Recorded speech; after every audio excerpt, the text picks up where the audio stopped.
God, we commit them unto your hands. By strength shall no man prevail. We ask you, O God, even the one they have not thought of, Baba, put it in them, O God, and we shall learn and become a better nations in the mighty name of Jesus. Thank you, Father, because you have answered us. For in Jesus' mighty name we have prayed. Thank you so much, ma'am. I'll call on my co-uncle, Dr. Faith, to take the next section.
Well done, Saz Amaz.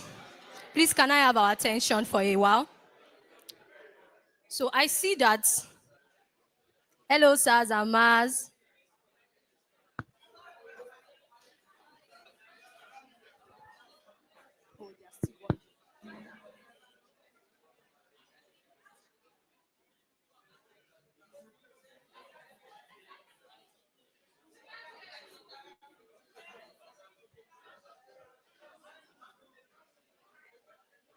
Good morning once again, everybody. Good morning, everybody, once again. So I can see that a lot of people had the opportunity to chat with a fellow farmer, a fellow poultry farmer, which is amazing. Sir Amma, please, can you hear me? Hello, good morning, sirs and mas. I want to give you free gifts, so you don't know if I'm going to offer you like a pack of aqua tabs to take home. So good morning, sirs and mas. Okay, thank you so much. I'm not here to cut us off, actually. I'm just here to like make it more interactive. That's what I'm here to do. So you can address me as Dr. Faith. My name is Dr. Faith. So when I call you and I call you, you just stand up, tell us your name, the name of your farm, and what your business is, or like how many birds you have, or if you are a new poultry farmer. Do we all understand that? Do we get that? Okay, I'm going to start from that my mommy. That my fine mommy singing the national anthem with everything in her. Mommy, I'm inviting you, ma. So give us your name, the name of your poultry farm. How many birds do you have?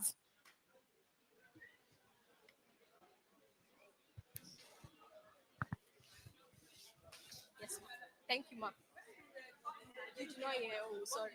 Okay, so like I was saying earlier, I'm going to call on one person like different times, and you will come up, tell us your name, the name of your business, how many birds you keep, and all. Then I'll ask further questions to make the bonding session more interactive.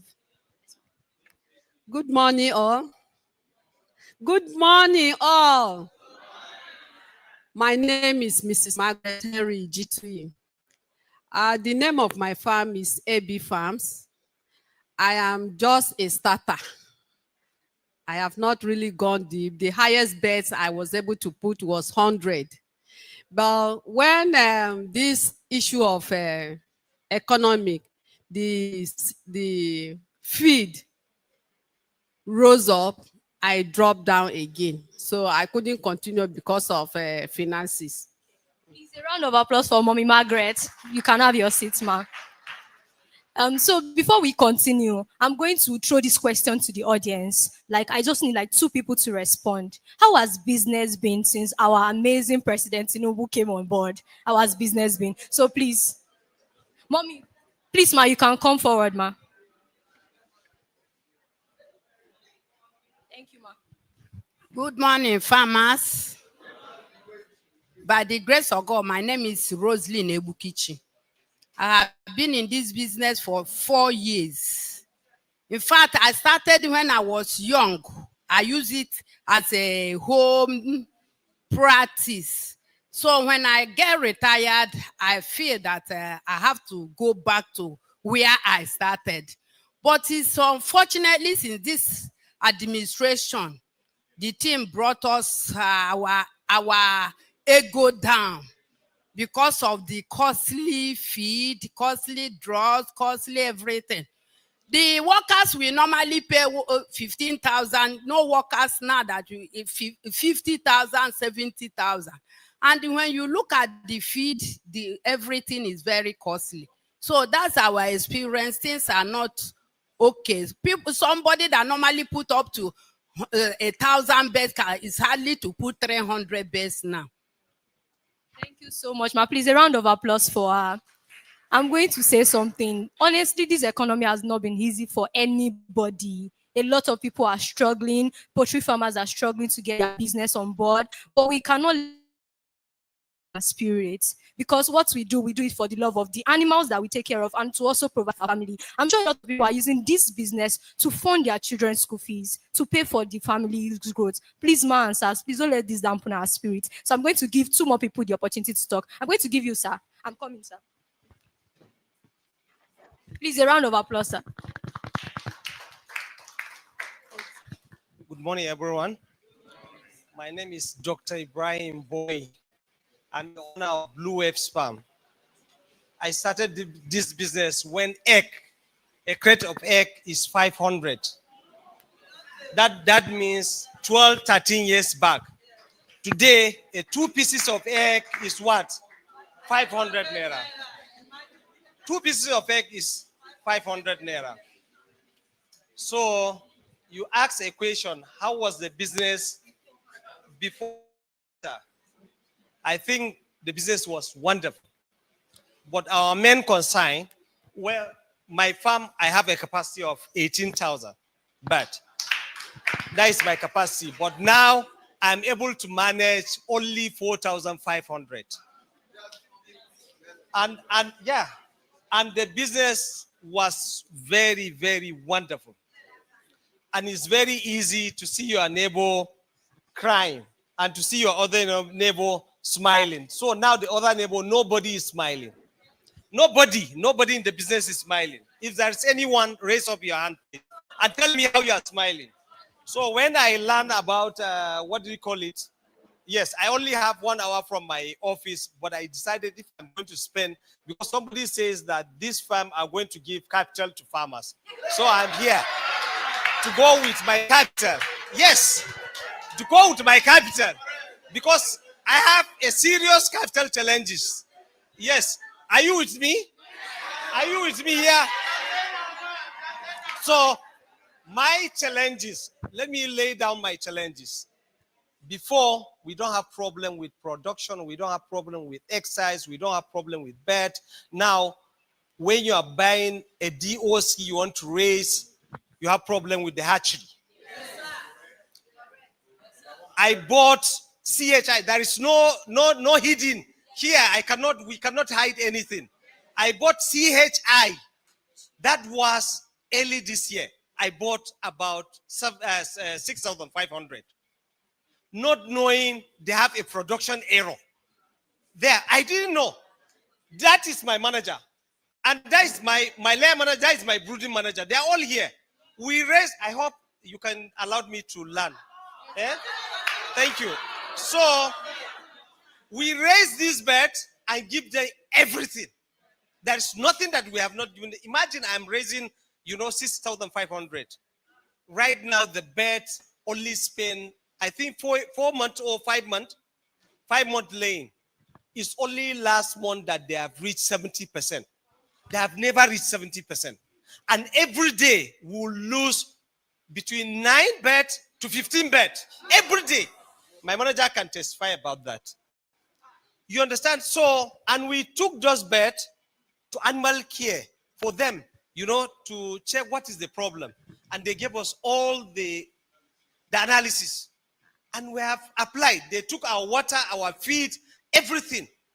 There is nothing that we have not done. To tell you, there is one of my friends who is in Gombe who bought, at the same time we bought. I bought 6,500, he bought 7,000. And in short, his own bird are facing worse than my own bird. He sold them 2 months back. And he has about laying bird about 12,000 right now. So he sold them. Immediately he sold them. He doesn't have any mortality and what have you. So what I want to tell you, we have problem with hatchery. Very big problem. We have problem with pit producers. Because we don't know, pit millers, we don't know what they are doing. Before, my production will reach about 80%, 90%, 90-something%.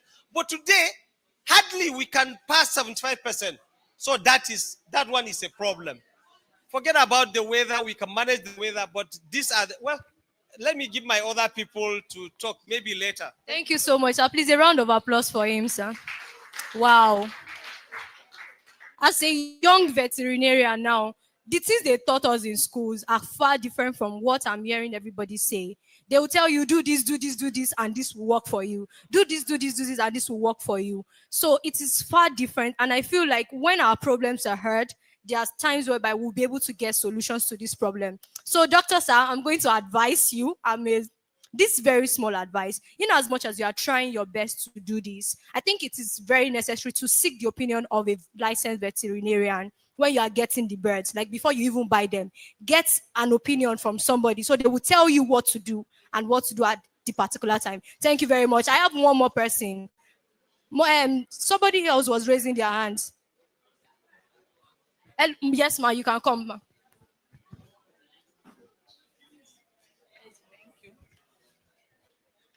Good morning, farmers. My name is Adejoke Benis. My farm's name is Loewindia Farms. I reside in Cuba.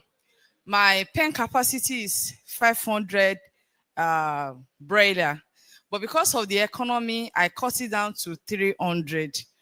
By the grace of God, I have my farm, and then also I have a shop in the markets in Cuba there.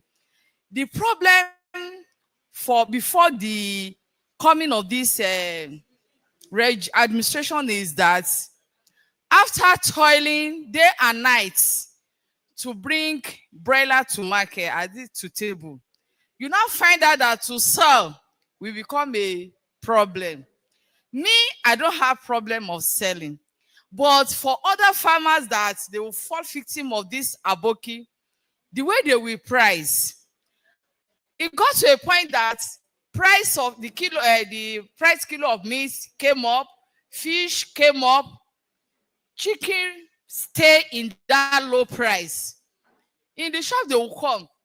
I'll tell them, what are we going to buy? We have gone to meat vendor. I say, chicken remain the cheapest, buy chicken. But what I just find out is that because of this situation of the country now, not many farmers are like that's what our mommy said earlier. Many farmers are no more in the business. So at least in a way, it's giving farmers a little prestige over their labor, because the price of the kilo now has come up. At least to little people that are doing poultry now, I mean that broiler sector, they are cashing their money. One. Then another problem we are facing as farmers is this. Most of these hatchery, they have outlets whereby they sell their chicken, this thing. Like Satek, like this one in Ilori. What's the name of that? Valentine. Once Valentine chicken enter markets, we can't say, even we, because I process my chicken myself, we sell in the shop. And you see that once you enter market, they just put one ridiculous price that you can't even meet up.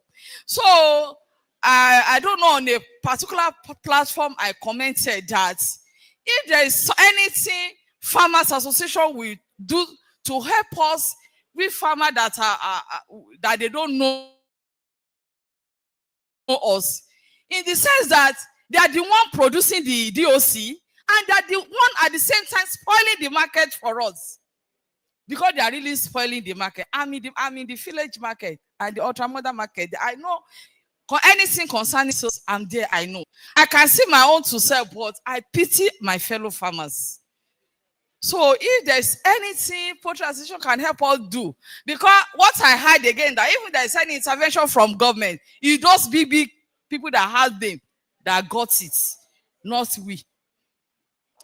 Thank you so much, ma. Please, a round of applause for her. I don't know if some people entered while I was talking. So the question that we asked is that, how was the economy? How was business before this new regime started, before this new administration came into work? And some people have given their answers. Sir, you've been raising your hand since, so I'm going to give you the chance. Please, sir, 2 minutes. Thank you, sir. Please, a round of applause for him.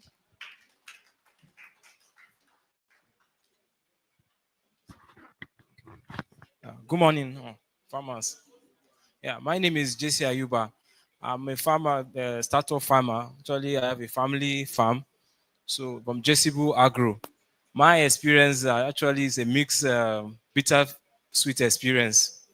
Actually, I think Oga have said everything already, because actually it's challenging. Actually, it's a challenging sector, actually in the poultry sector. And again, is that, you know, the problem is that most of what I discovered, because I'm just new into the business, I just started last year. What I discovered is that some farmers, ignorance is most of the problems. Some like what we had last year was because of like heat stress. There was like, okay, it should be this year, we had a lot of heat.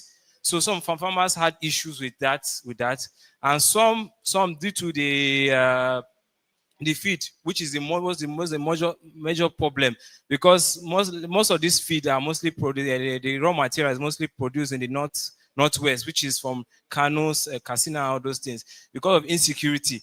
So virtually most of the problem. So I'm just new into the sector. I want to know more, and I want to, yes, thank you.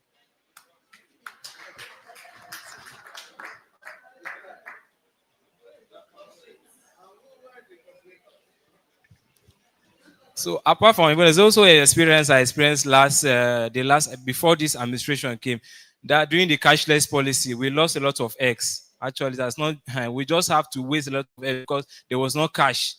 So it's one of the challenges I faced too. Thank you so much, sir. A round of applause for him. So thank you so much, Sir Zamas, for sharing your experiences. Don't worry, there's still more time for me to ask more questions. After the first keynote speaker has finished his own part, we still have that networking break where we'll get to interact in groups. Thank you so much. I'll call on my co-moderator to come and take over now.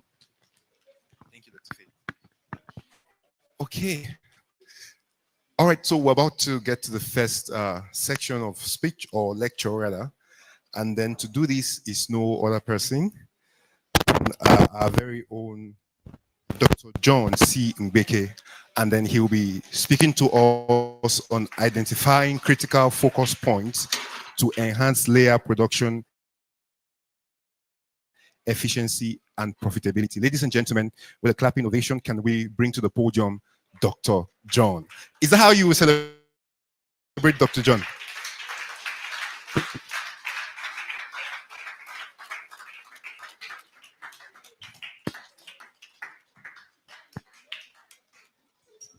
Great farmers. Great farmers.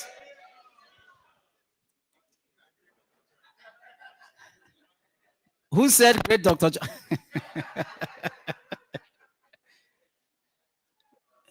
Please, with a clapping ovation, can we welcome Dr. Wageti Baba to this program? May God bless you. May God bless you. And I want to take just a minute, if I can't start lecturing when I've not recognized a lot of faces I'm seeing here. And it's my pleasure to welcome to this occasion Premium Farms Limited. Is there any representative? Premium Farms, please, can you take your seat here? Put your hands together for Premium Farms. Premium Farms Limited. You're welcome. Do we have any representative from UN Farms Limited, Lube? UN Farms Limited. Or the CEO, UN Farms Limited, please come forward. God bless you. Put your hands together for him. Can we appreciate him? Let's appreciate him. Let's also appreciate any representative from Eco Clean Farms. Eco Clean Farms. Put your hands together for them. Come forward. Please have a handshake with Dr. Wageti. Have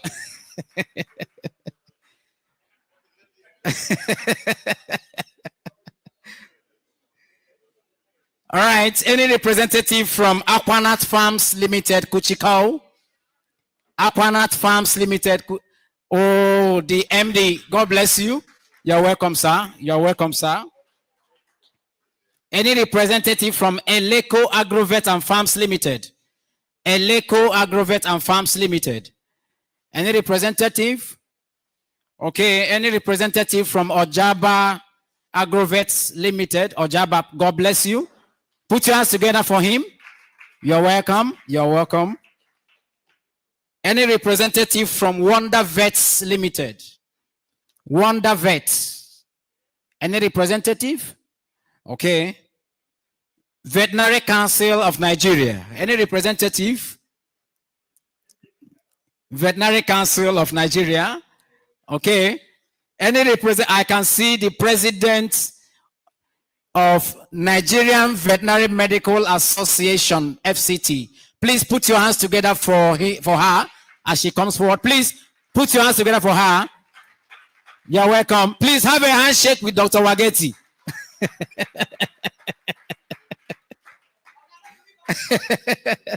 You're welcome. You're welcome. Officially, we welcome the Nigerian Veterinary Medical Association to this occasion. You're welcome. And anybody, anywhere you are welcome. We recognize you. And my name is the servant. The servant. You already know, right? Mbweke John Chidebere. And by the grace of God, the managing director of Extravet Nigeria Limited. Please. I didn't say you should clap for me now. I did not say you should. You're welcome to this occasion. And I'm delighted and I'm particularly pleased with the sacrifice. I can't start the lecture before anything other than to say a big thank you for coming. It's a sacrifice. Being here is a sacrifice. And for you coming here to learn, I can assure you, you are going to learn new methods to improve your farm. Your farming experience will change. What we do is to go out there, check the new things, new experiences, new practices that can uplift your farm, and then call this kind of gathering and bring it forth to you. That is why Dr. Wageti, all the way, if you know what it takes to bring Dr. Wageti to an occasion like this, you will know that this is a special one. Because what you are going to hear today, I'm sure you have not heard it before. I'm very sure. And even some you have heard before. You will hear the modifications, the newer approach on how to go about them. Please, can I have my slides to the podium? Before they prepare the slide, let me tell you something, a little story. I visited a farm last week in Uke, precisely. I don't want to mention their name because for security reasons. And when I went there, the complaint was low egg production. Low egg production. And we suspected it could be heat wave and the wave in change in weather, okay? That was the primary suspicion.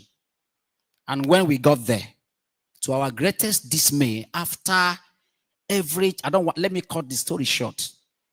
Do you know what happened? What happened was one of the staff was busy, very busy, selling the eggs. Not only that, he was also busy selling some feeds. The farm is 12,000 capacity. 12,000 capacity. I know their representative is here. I've not called them. I can see one of them. 12,000 capacity. And he was busy selling 2 bags of feed every day. Hello? 2 bags of feed every day. And 1 bag of feed is how much now? For layers. At the average. Now, this man was busy catering out with almost 67,000 naira every day. Every day. How will that farmer succeed? Is it possible? I wonder. This is the situation not only in the farming business, but across so many other businesses. I can also tell you, I have another farmer seated here. He can attest to that. He has sacked a lot of his workers. Reasons. Caught red-handed, even put them to police station, what have you. UN Farms, sorry to mention your name, but it's true. It's true. He's a big farmer. He's a real-time farmer. But these are little challenges we are facing. We think the weather is the problem. but human beings. Eh? We think it is the problem of the birds, but it is human beings. All right.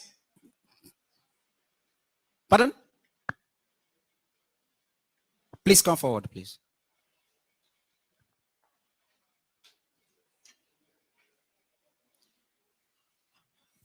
Before I discuss with him, any representative from Poultry Association of Nigeria, of FCT Abuja, PAN Abuja. Oh, God bless you. Please, I will have a handshake with you first. You're welcome, sir. Go and shake Dr. Wageti.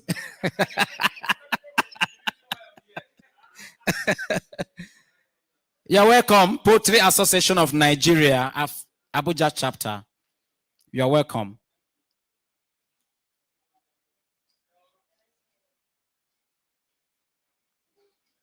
We are going to talk about critical focal points, the focus points in layers production.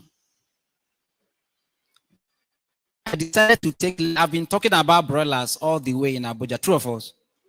Eh? Broiler. Broiler farmers, you have heard enough from me. Hear from Dr. Wageti. So I'm going to take layers production. Layers production. What are the critical focal points you need to know? Like I said earlier, that's my little picture. I don't mind the projector. It's not showing my picture well. Look at my face. Don't look at that one.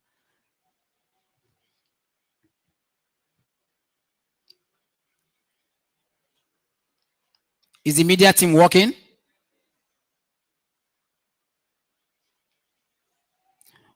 Yes, I've said this. The critical focal points in layers production. And listen, layers are like women. Sorry if I'm being gender sensitive here.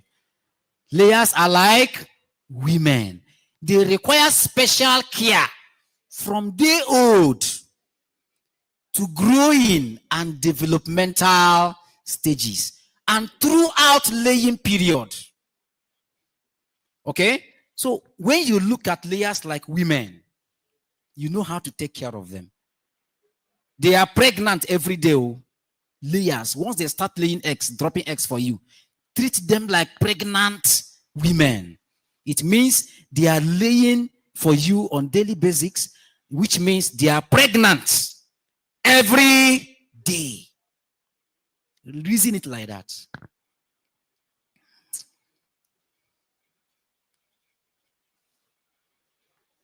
Let's have something there.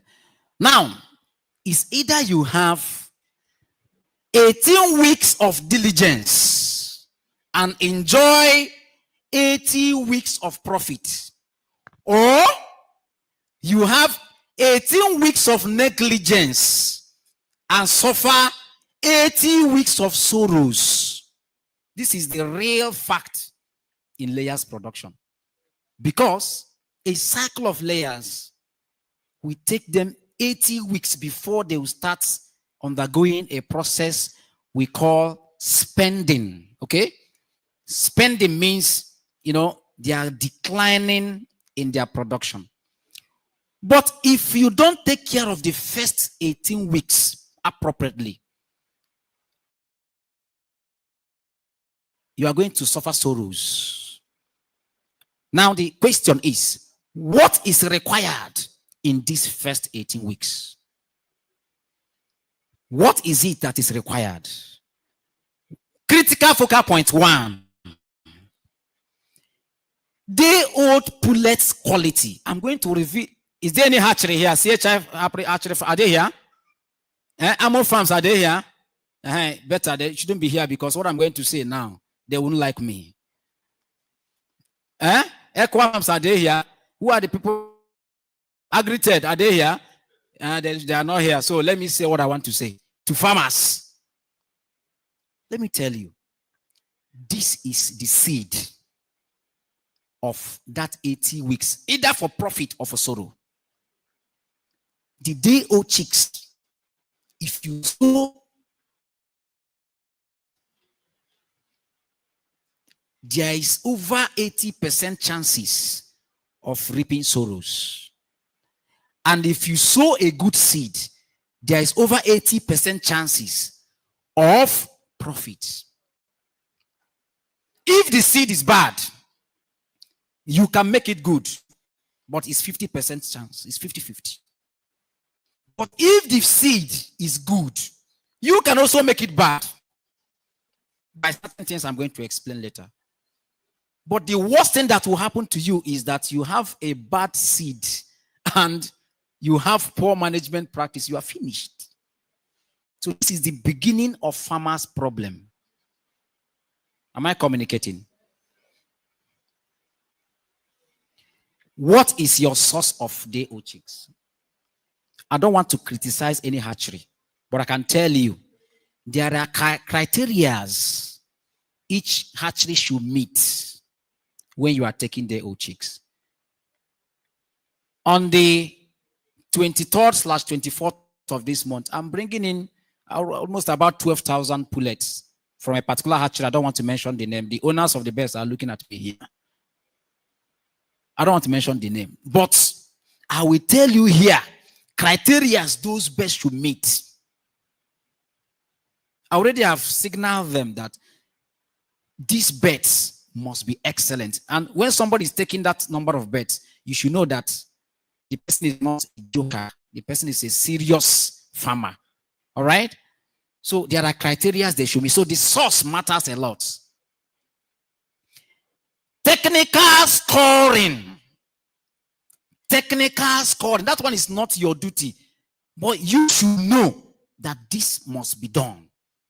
What are the technical scoring? The appearance of the birds. You as a you have eyes. You should look and see. Not just looking. Some people can look, they will not see you. So you should look and see their appearance. It's part of the technical scoring. You should also look and see how is the navel. What is the percentage score of the navel? The healing of the navel. This will tell you what went on at the hatchery level. You should also check what is the arrival day-old weight. The arrival day. There are a lot of technique. I'm talking to farmers. If I go details inside these things now, I may confuse you. But leave that one to us. If I go details, there are a lot of things about the body weight. It's not just putting the body weight. It's 35 grams. Oh, there are a lot of things about the yolk sac. What is the weight of the yolk? There are a lot of detailed things we need to know about them. But leave those ones to us. We will handle them for you. But you should know that this is supposed to be done. Am I communicating? Sorting. Do you know that at day old, sorting is important. You don't carry all, you just be emptying the carton anyhow. You don't do that. For those of us who are booking beds from Extravet, you should know that I take this as a priority. Am I communicating? I know why. Sometimes I can even pick some beds and I will run the loss, but I don't mind because I want farmers to enjoy the benefits of good day-old chicks. So sorting, when you pick pullets, sort them. There are some chicks that will arrive with 3 legs. Some will even arrive with bad legs. Some will arrive with bad necks. You see them squeezing their neck. Those ones will cause problem for you. So you need to sort them out. Remove them from the entire flock. Remove them. They're not supposed to be part of what you are putting as your day-old chicks. Is that okay? So sorting is important. I will talk to you more where to sort. There are a lot of points where you need to do this sorting. Brooding. This one we have said it many. Who don't know how to brood? Raise up your hand. I don't want to spend time here. If you don't know how to brood in Abuja, it means you have never, in fact, you are not attending our lectures. Who don't know how to do brooding? Brooding is very simple.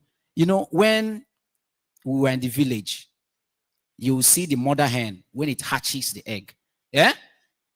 At a point, it will cover the chicks, right?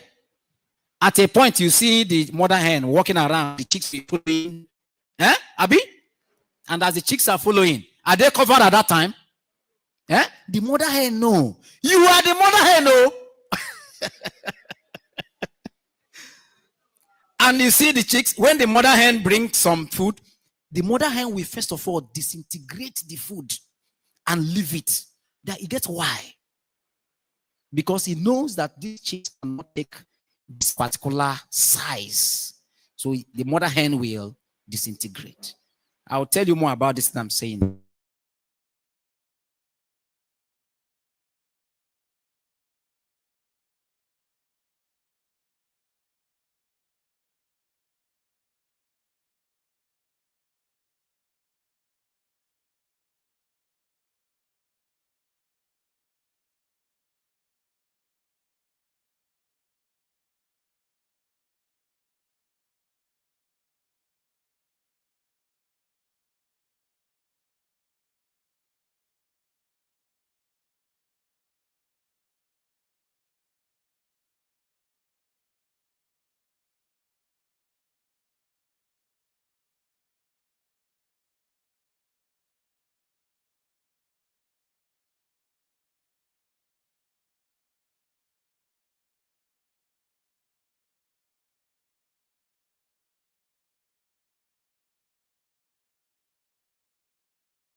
In the Bible, they will say, train up a child the way.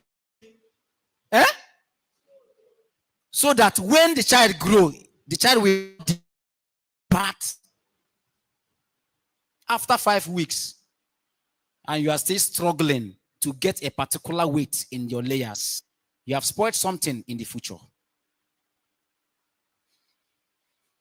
Let me have the slides so that I have a lot of things to say. If I start saying off heart, we can stay here till tomorrow. We will not go. We will not go. I can assure you.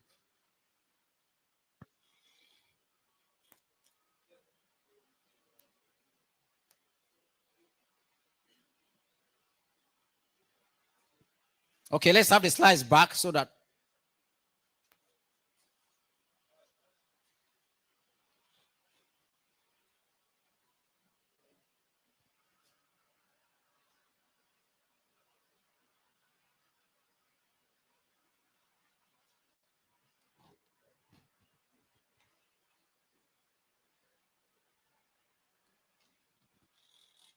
All right, let's talk about monitoring the performance. So as soon as you bring in the bets, like I said, part of monitoring the performance is in the technical examination. It's part of it. But when the veterinary doctor has finished his work and the chicks are left with you, there are things you need to monitor. Number one thing to monitor is drinking, feeding, and resting. I would always say this thing in my lecture. We want chicks to drink, we want them to feed, and we want them to rest. But if you look at that resting, you see that some part is red, some part is green. But if you look at the drinking, all of them are green. Feeding, all green. Because we want them to drink and eat more than they rest. But the rule behind this is that any chicken that you see resting, and upon what we call crop evaluation, for the first day, you are supposed to sleep. You are going to stay with the chicken. In fact, you are going to be residents. Which other word can I? You are that with the chicken, because that small negligence can cause you serious sorrow. So you have to monitor which birds have eaten. What is the percentage of birds that have eaten and those that have taken water? And the rule is that if any chicken is resting without food and water in the crop, this is applicable to both layers and broilers. Any chicken resting without food on the crop, it means the chicken is sickle cell, is SS. I want you to remember, that's why I'm using the word sickle cell. SS means the chicken is either a suspect or the chicken is sick. Hello? The chicken is a suspect. You are I will start suspecting the chicken. What is wrong? Now, percentage of the number of birds that have not eaten gives me a signal. Let me tell you this. There's a time you will enter a farm. The problem can be, it can only be even the molecular size, the size of the feed. It can be the size of the feed. I can't pick it. It's possible. And you'll be there running around. My birds are not eating. Oh, yeah. Meanwhile, the particle size of the feed is too big for them to eat. And you find at a point when you disintegrate the feed, you see after like 1 hour, all of them would have eaten. Am I communicating from? I'm saying this out of experience. So be very careful about drinking, feeding, and resting. I'll say more as we go in. Do you know why I brought out scale? I will always say this thing. If you are seated here as we speak now, and you don't have a scale, functional scale, not just having a scale, functional scale, digital, in your farm. Dr. Wageti, permit me. Let me tell the person to just go, leave the hall.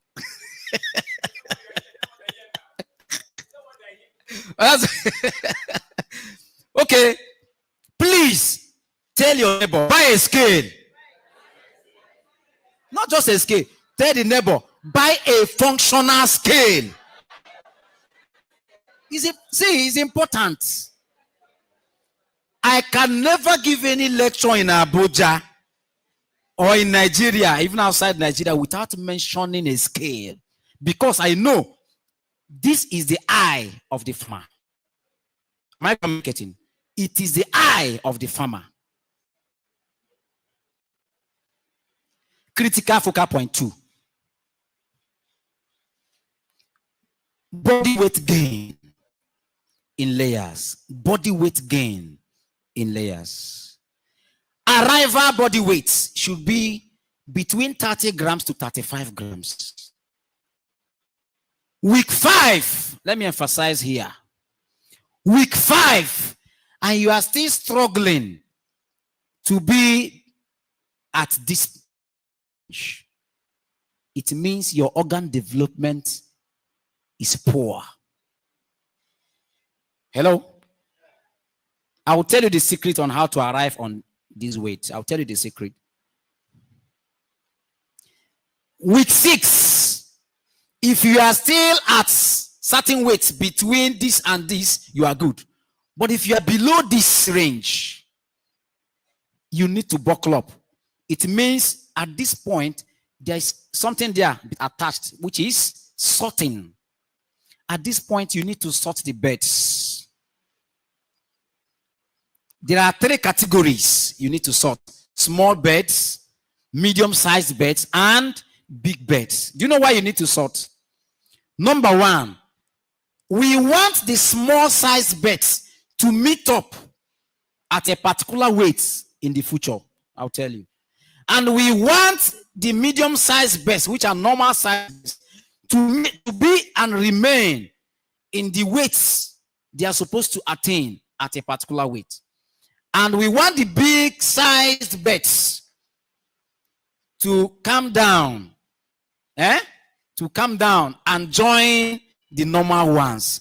So that at a particular age, you should have a certain uniformity.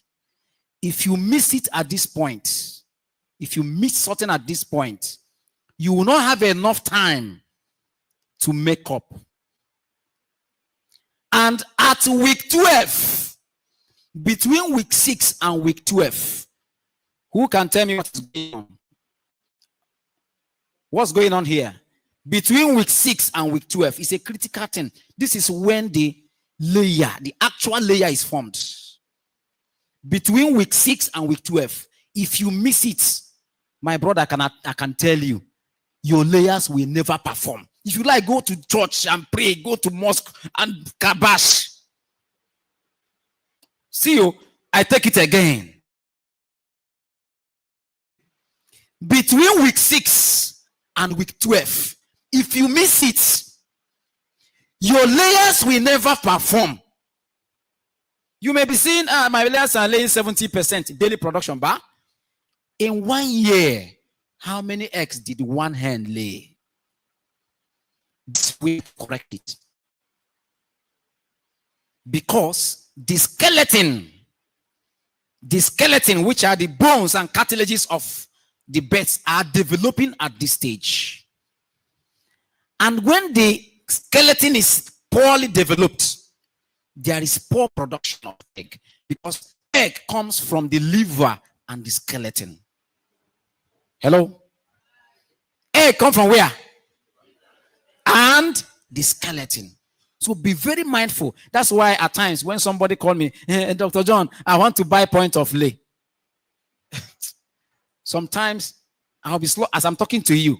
Some people deposited money in my account. I should give them point of lay. For the past 1 month, I have not seen point of lay that meets my satisfaction. And one of them called 2 days ago. Hey, Dr. John, this money have been with you for 1 month. Yeah. I said, look, I can give you back your money and remain in my peace. Hello? I have not seen the point of lay that meets my standard. And if I give it to you and something happens tomorrow, you start blaming me. Is that right? Most times I like buying point of lay at a younger age because of this.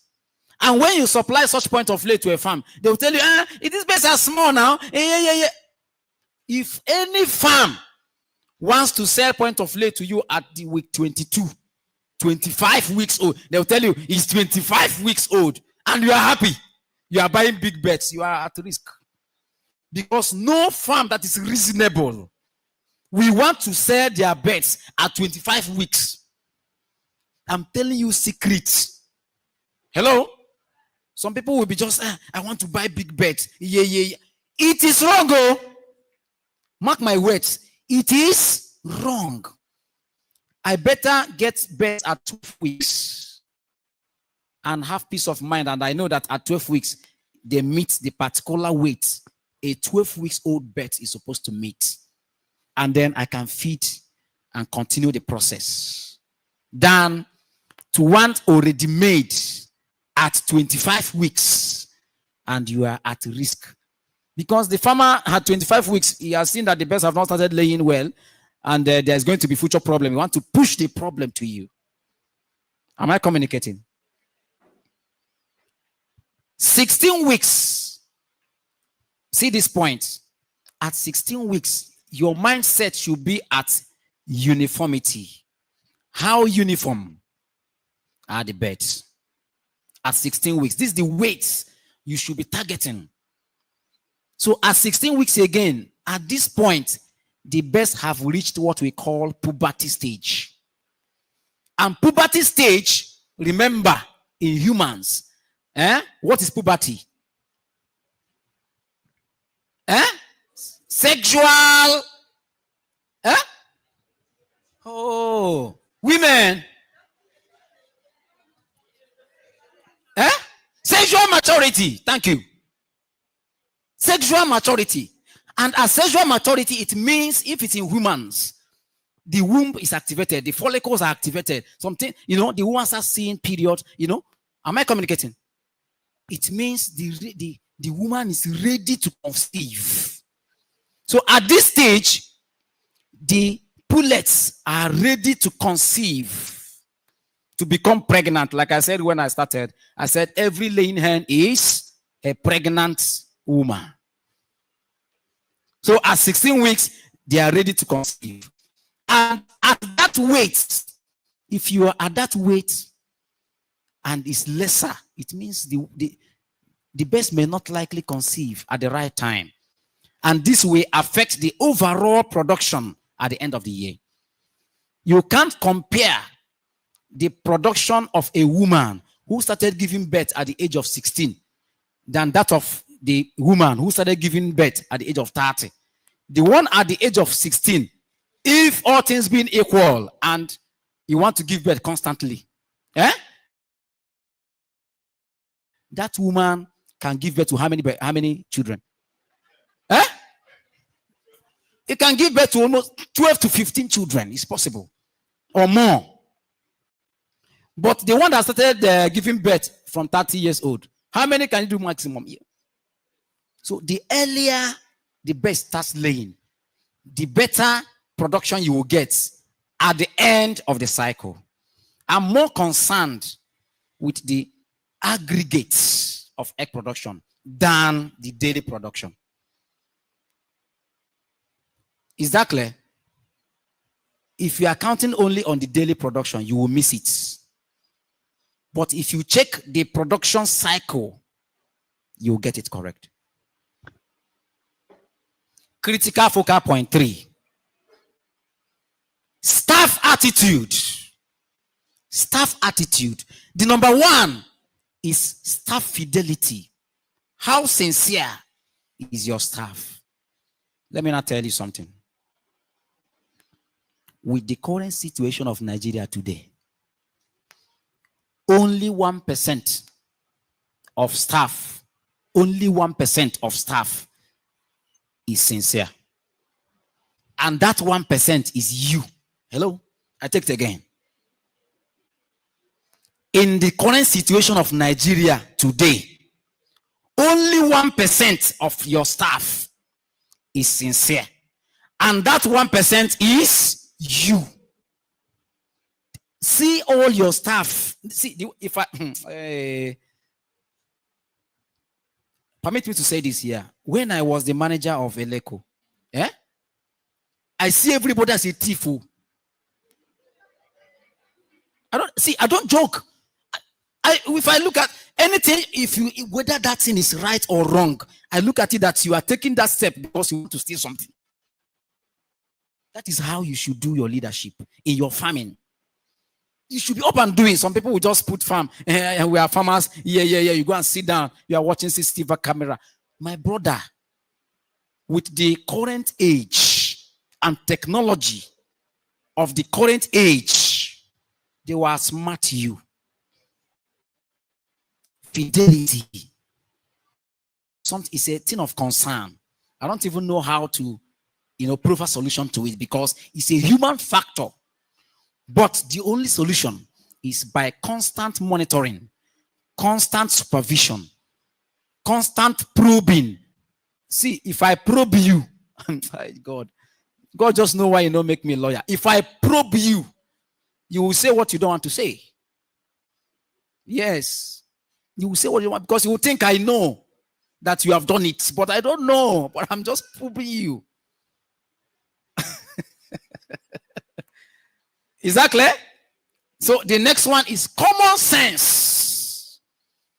Before you employ a staff, number one criteria is fidelity. Number two criteria is common sense. It's not common, no. Let me tell you, not every educated person is sensible enough. Common sense is not common. So common sense is important. Oh, this thing is not supposed to be here. Oh, let me check it. Let me put it. That is common sense. To tell you that.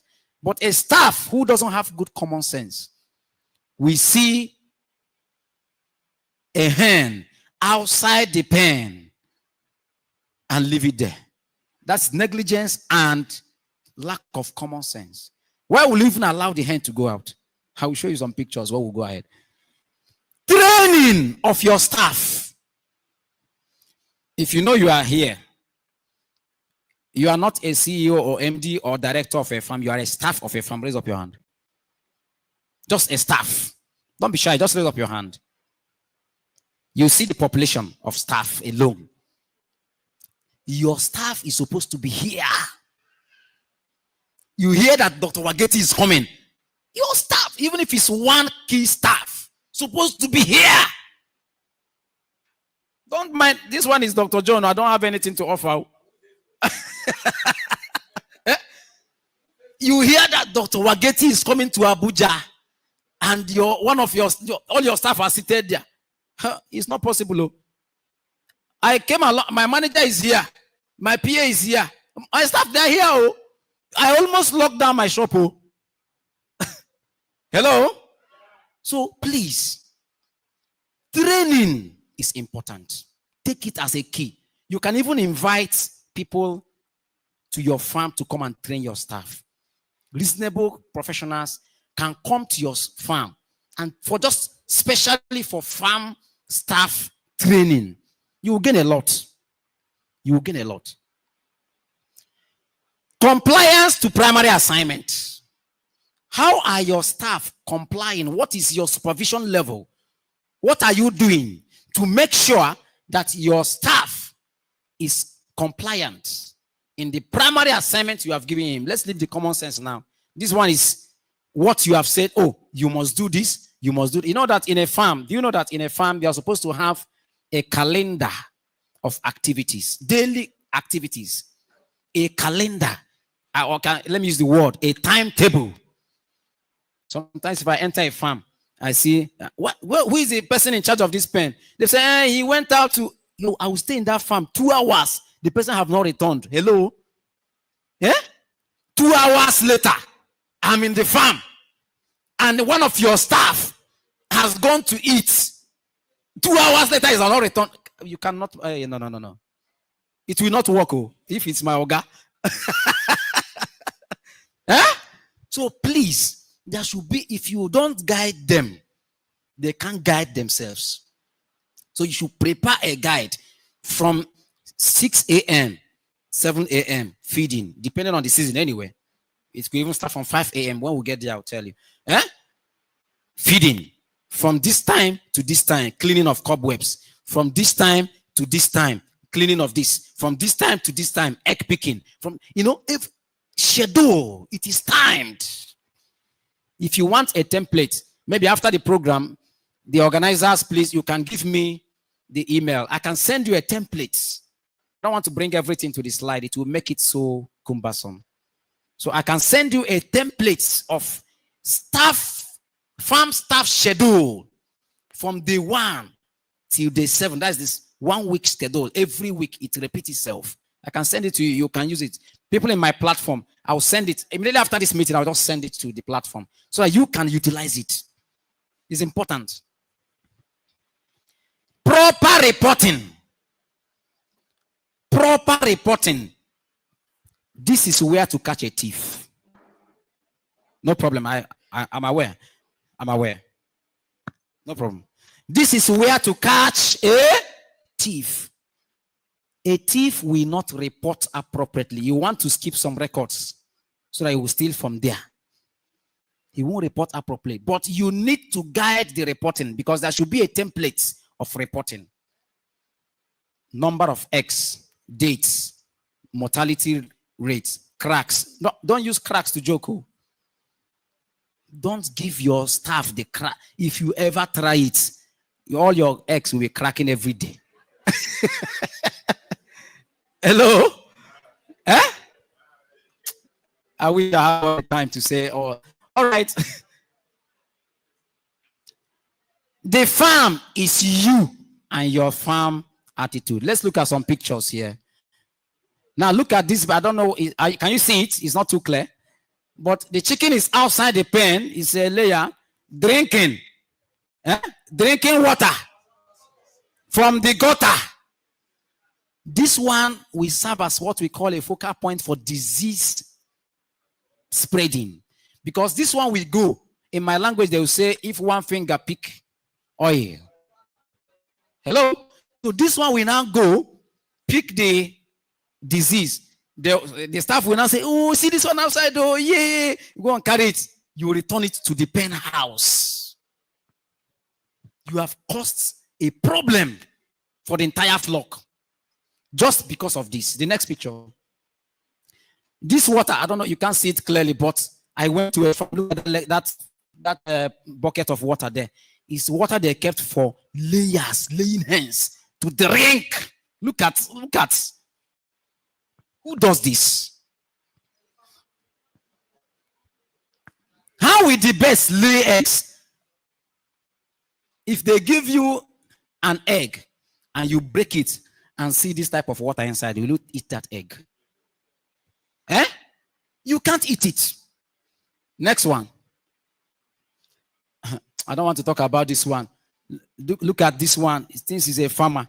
Look at brooding, charcoal, dust on top there, everything, even inside the feeder, inside the drinker. I entered this farm by myself in Maraba area, Sobi. That is where the farm is located. This particular one. I always bring out this picture because I was dismayed. Next picture, please. Look at, it's the same farm. Look at where the charcoal pot is. Can you see that? Bears are busy going under. Habamana. Who does this? All right. Critical focal point 4. I'm about rounding up. Feeding and light management. This one is a long lecture because of time. The feeding and light management is a long lecture because there are a lot of hidden points in it. A lot of hidden points. The type of feed, daily ration, quality of feed, and adequate lighting are critical in meeting up with the desired performance per time. Okay, let's see the table. Let's see the table there. In layers management, switching from one type of feed to another is to be monitored, number 1. Number 2, determined based on the average body weight of the birds. Number 1 thing there is to monitor it. You want to switch from starter to chick smash, for instance. You need to monitor the bird's reception of that feed. How did the birds receive that feed? Is it palatable for the birds? Number 2, it should be according to the body weight of the birds. Let's see the table. Now look at from week 1 to week 3. You are supposed to give Let me tell you this secret. When I was starting, I told you week 1 to week 3 is important to me. Because of what? Organ development. You are supposed to use feed that has good amino acids.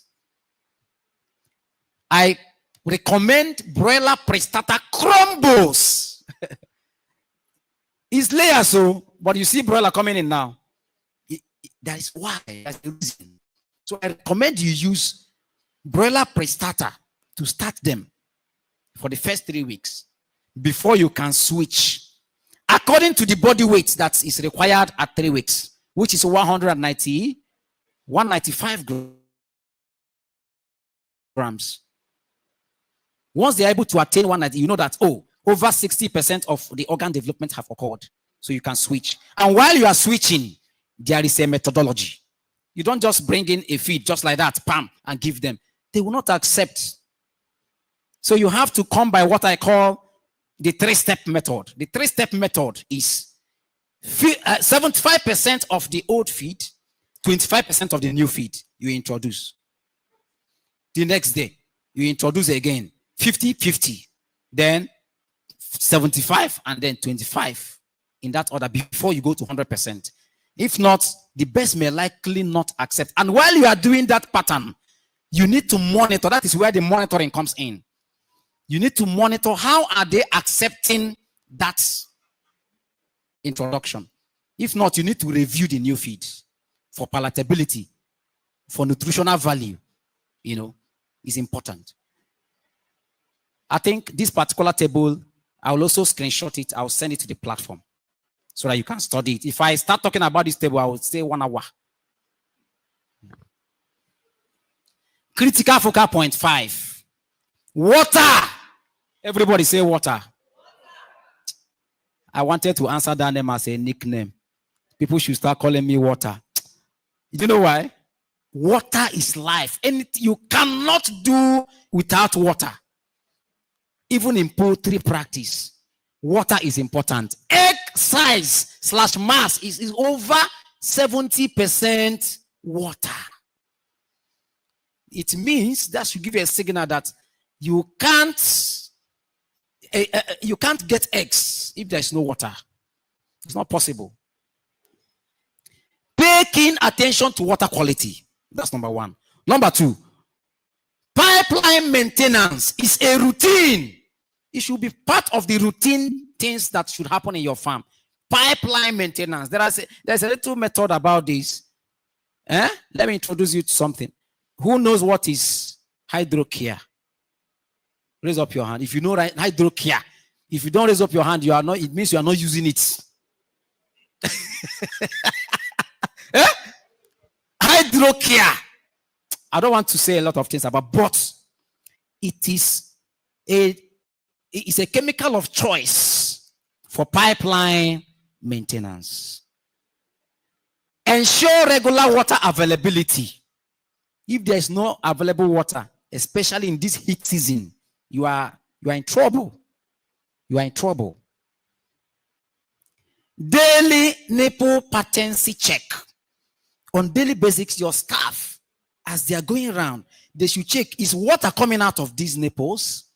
Let me tell you, a particular farm, you will see that a particular row is not laying well due to blockage of pipeline. In that, it could be localized there, but if you don't have that reasoning mindset of this, you won't find out in time, and it will affect the entire production. Am I communicating? So daily nipple patency check. Sanitize your water system with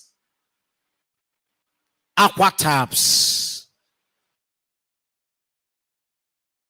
Aqua tabs. Everybody say aqua tab. No, I didn't hear your voice. Aqua tabs. I think before the end of the occasion, Farmer Alert will talk about aqua tabs more. But I will enlighten you in the platform. I will enlighten you. The next one is what we call aqua tab inline. UN farms, you need this one. You need this one. Aqua tab inline. The inline means if it passes through a particular connection and every water that is coming to the beds is purified. The only time you don't need it is during vaccination, water vaccination. And when you are using certain antibiotics that are prohibited in chlorine combinations. Am I communicating? There are some antibiotics you can't use them at a particular age. You can't use them at a particular mixture of, that one is leave it for us. But you should know that there are some antibiotics that shouldn't combine with what? Aquatabs. Biodefense. I don't want to spend time here. Please, run it all through. Run it all through. It's okay. It's okay. If you look at the percentage here, you will see that quality day old chicks and feed has 35%. Water hygiene has 20%. Disinfection has 15%. Vaccination has 15%. Traffic control has 10%. Then look at my emphasis is on antibiotic use, 5%. It means you can even do without the use of antibiotics, and you have 95% success in biodefense. Yeah? It's true. Look at this table.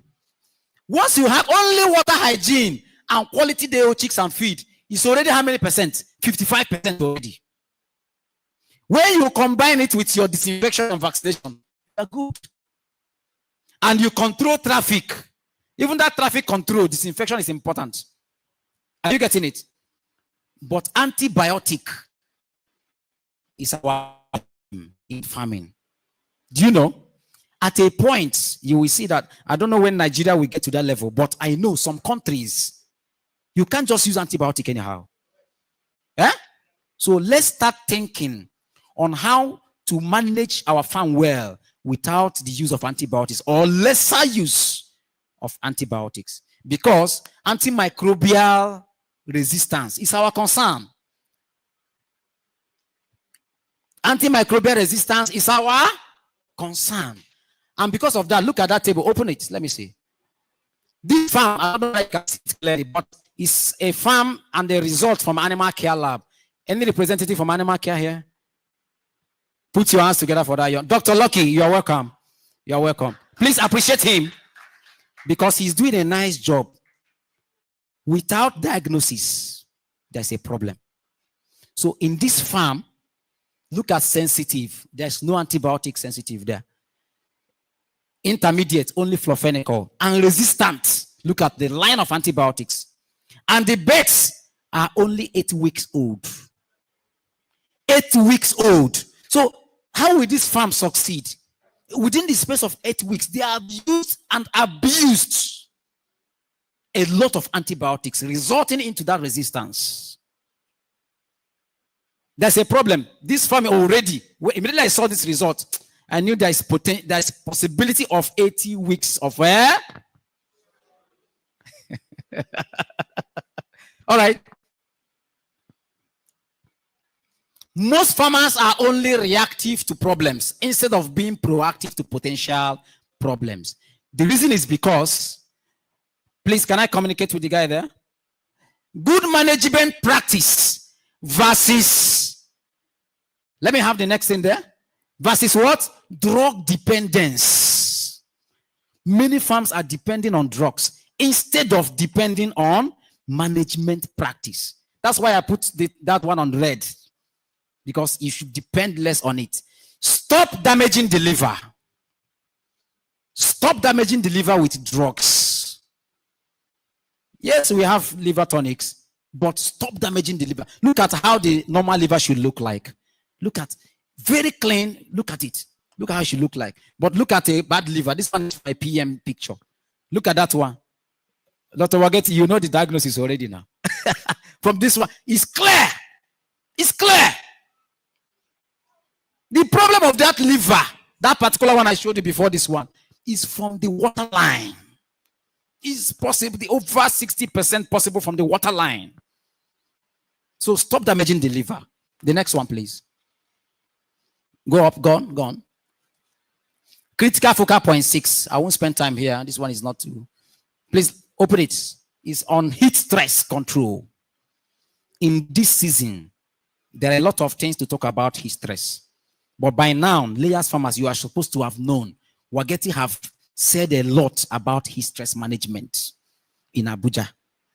I'm not supposed to be repeating it, but I just put it there to remind you that we are entering heat season. So let's be proactive. And what are the things we need to talk about? Number one, proper feeding timing.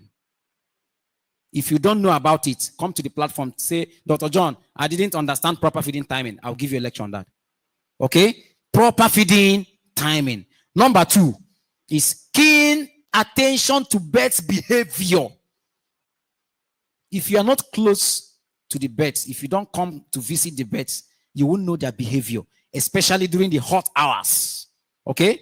The next one there is constant availability of cool water. The next one there is proper housing and ventilation. This one, I won't tell you to go and bring down your penthouse, but there are a lot of things to modify about if your penthouse is not well built in the correct orientation and height and ventilation methods. There are a lot of things you need to do. Planting of trees, not trees that will block ventilation. Some people will go and plant masquerade, what is it called? Masquerade flower. How will you put masquerade flower? Just block ventilation. So please, when we talk of planting of trees that can grow and then start spreading so that you don't block the ventilation. I think a lot of the layer farmers should know this by now. And proactive use of antioxidants. By now, listen, very soon, the prices of certain antioxidants will go up. If I were you, I will buy my own now. It's true. Very soon, the demand, because heat season is coming, the demand for antioxidants such as vitamin C, vitamin E plus selenium, the prices, betaine and water, the prices will start going up because the demand will be high and the economy of Nigeria now, I don't know how to determine the next thing that will happen. So please, if you're a layer farmer, buy and keep now. Am I communicating? Critical focal point 7, that's the last point. This one is so important to me. Dr. Wageti just called me Igbo man. This is where it can apply. Financial flow is important because all these things we are doing, we are here because we want to increase our finances, right? We are here to learn management practices because we want to grow our finances, to carry out our daily activities. One thing is to know egg to feed price ratio check. How are you checking? Everybody bring out your calculator. Let me teach you something. Very important. If you don't learn any other thing from this lecture, this is the last point. If you don't learn any other thing, learn this one. Bring out your calculator. I do my own physical medicine. Price of egg divided by price of feed should be what? 1.4 minimum. Even I want to review this thing. It should even be around, I have to reduce, it should be around 1.43 now because of the economy. Because of the economy, from my own check and from my analysis, it should be minimum 1.43. So let's do some mathematics. What is the price of one bag of layers feed? Average. 18,000. Let me use the word. Let me use 18,000. How much one egg now? 5,000 from the farm. No, from the farm, not at the supermarket. 5,200. Okay, 5,400. 5,200. 5,002. Okay, let me use 5,002. All right. No, let me use, I want to use a minimum. Let's see how it affects people who are selling the lowest cost possible. Every one bag will likely feed 200 birds, right? Let's use that average. And if that's 200 birds produce, let's say 75%, how many eggs will you have? You will have 5 crates, correct?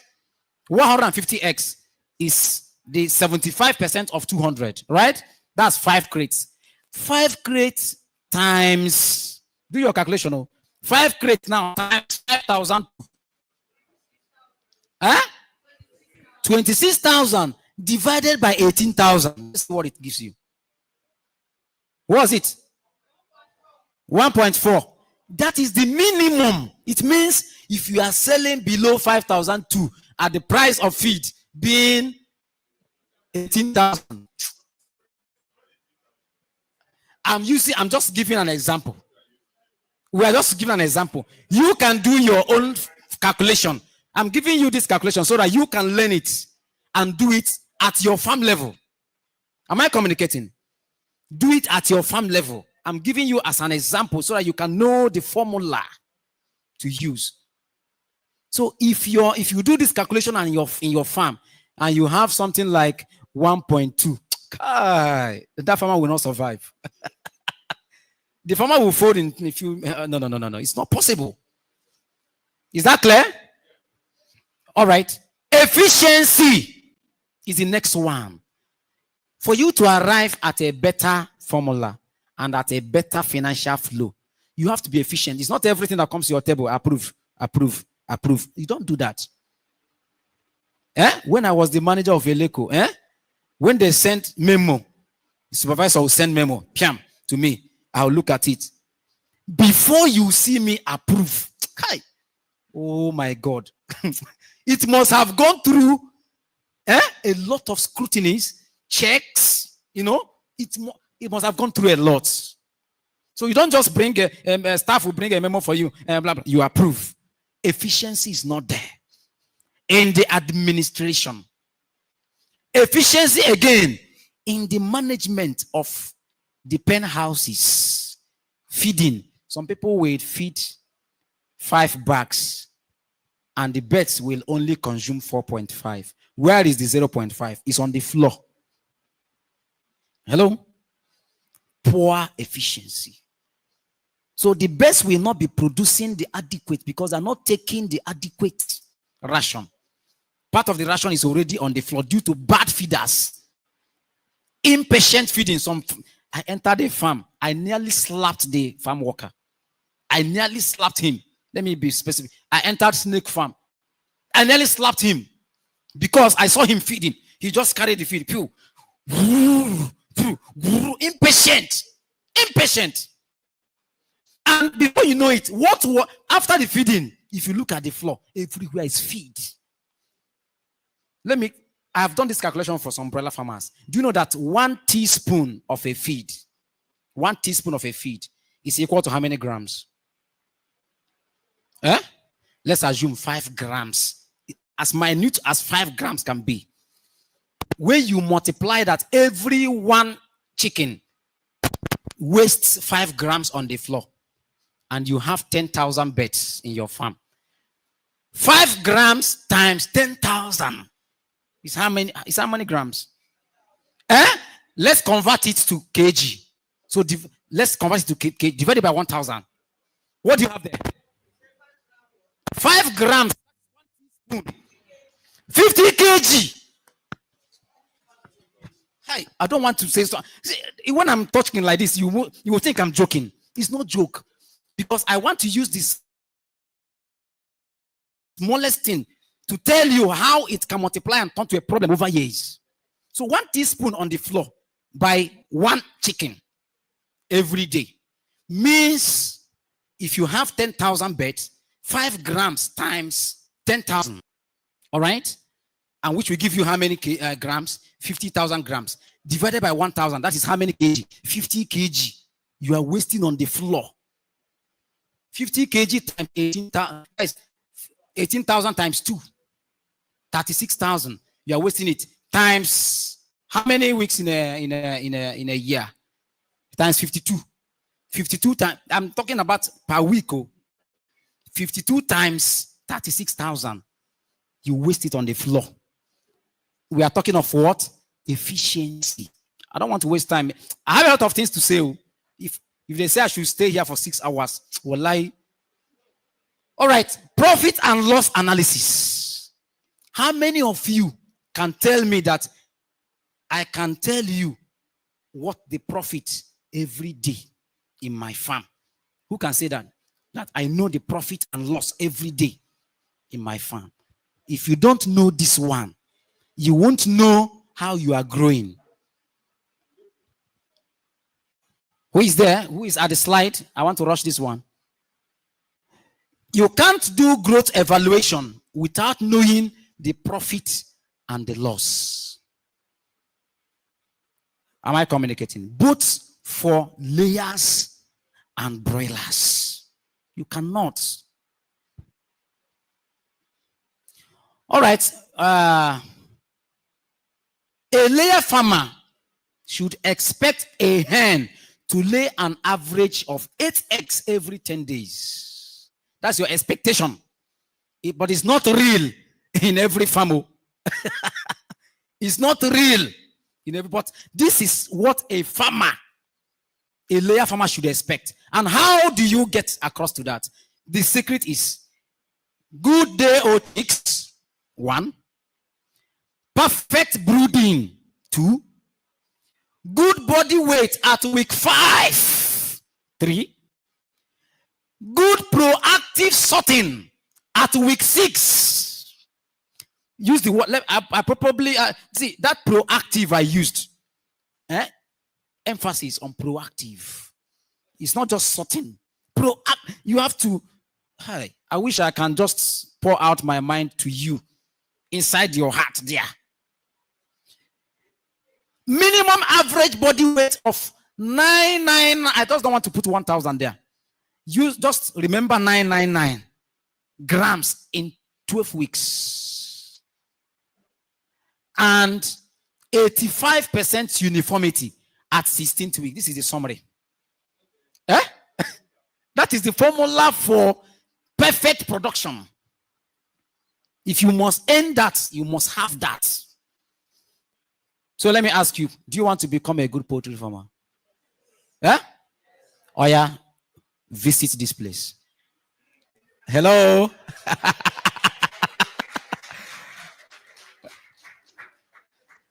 See, the address is very clear. Some of you already know, but I want to bring up this because some people don't know that Dr. John is no longer working where you know me from, but doesn't mean I will not acknowledge. I want everybody to put hands together for Eleko Agrovet and Farms Limited. I take it again. I said, I want everybody to put hands together for Eleko Agrovet and Farms Limited. Because in my language, you can't forget where you started from. And I will always acknowledge. If you see in this my lecture, I've mentioned Eleko many times. Not many times, because that is where most of the experience arises from. That is where I learned a lot of things. That is where many of you know me, right?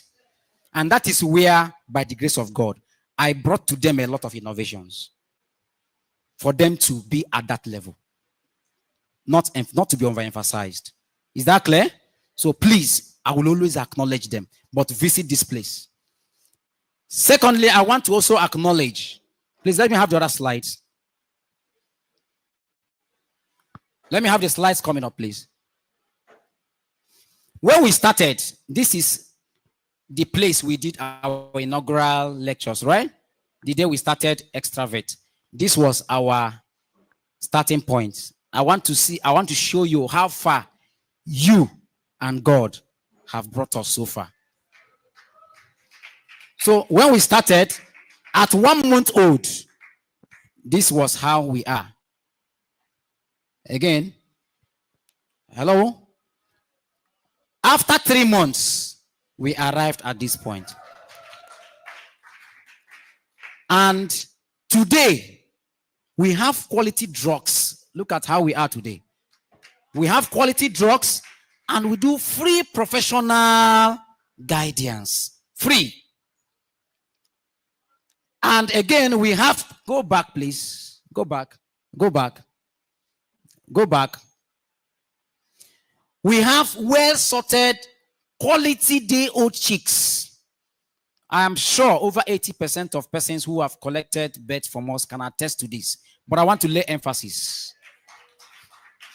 Let me lay emphasis on this. Hatcheries can be dynamic. And anytime, I can always assure you of this. Anytime any hatchery, BU any hatchery, brings any bad birds to Abuja, I myself, Mbeke John, will say it. And I will always post it on the platform. Is that clear? I don't want to mention their names, but I know how many hatcheries that brought rubbish, and I posted it. And I castigated them for bringing that to Abuja. Doesn't mean those birds may have their way to enter extravert. But the good thing is that we are making it public for them to take corrections and adjust and know that somebody in Abuja can expose us. Am I communicating? That's the emphasis I want to lay there. Please, let's have slides.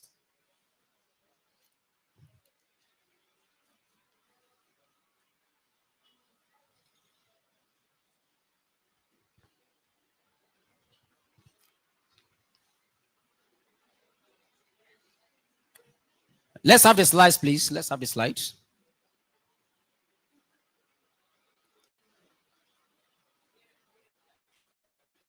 Okay, if the slides come in, please, if you have any problem with any birds, whether you have taken it from extravert, or you collected from Eleko, or you collected from Ojaba, anywhere you have collected birds, and you have bad experience with it, okay? Because I want to do correlation of data. By the time I shoot out the slide containing my phone numbers, take the second phone number, the one that ends in 88. Please send that experience to the WhatsApp of that number. I want to collect data of people, not only from my shop, so that I can have a clear data over a period.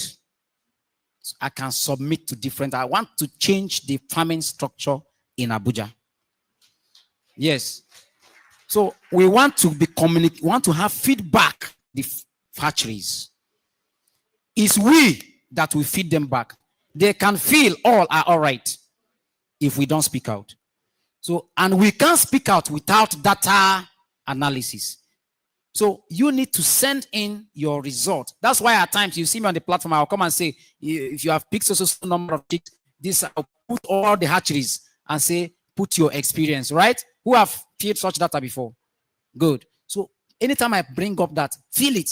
It's not for granted because I want to be giving them feedback of the farmer's response to what they're bringing in every ramification so that over years, we can have a better solution center. Okay? Let's have the slides. You can roll it up so that I can round up. Let's have that. It's just please. Let's have them. All right. We also have quality feeds. Why I want to use the word quality. There are some feeds.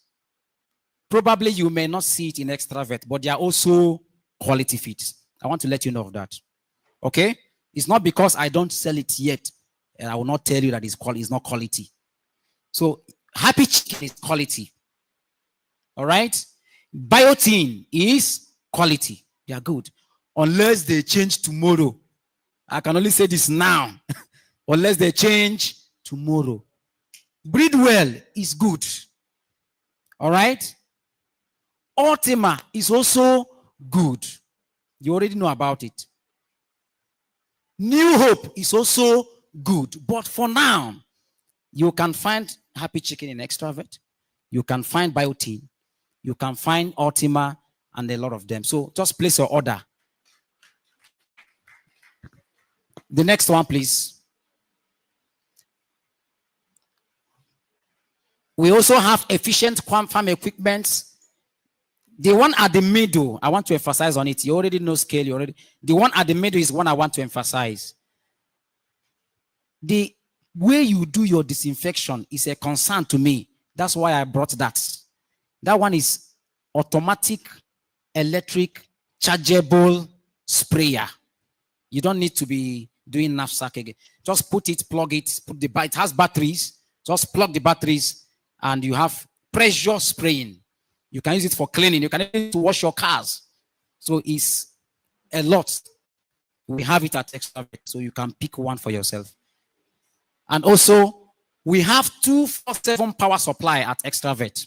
We have from AEDC, we have generator, we have a powerful solar system also to power our refrigerators for your vaccines. So you can get quality vaccines from Extravet. And in 5 years' time, we want to be the farmer's best choice. We want to be the farmer's best companion. We want to be the best poultry experts. We want to be a source of greater impact to the society. And we want to also be the farmer's best solution point in 5 years' time. So let's grow together. Let's build together. If you look at that picture, there is a ladder before you get to that place. Some people may be at the floor saying this is too easy, but we know we have to pass through hurdles before we get there.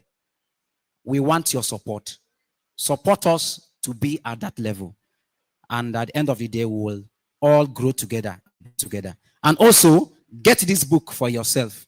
And a lot of details of what I've taught you will be there. God bless you all. Thank you.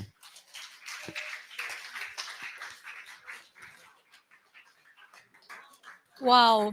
Thank you so much, Dr. John.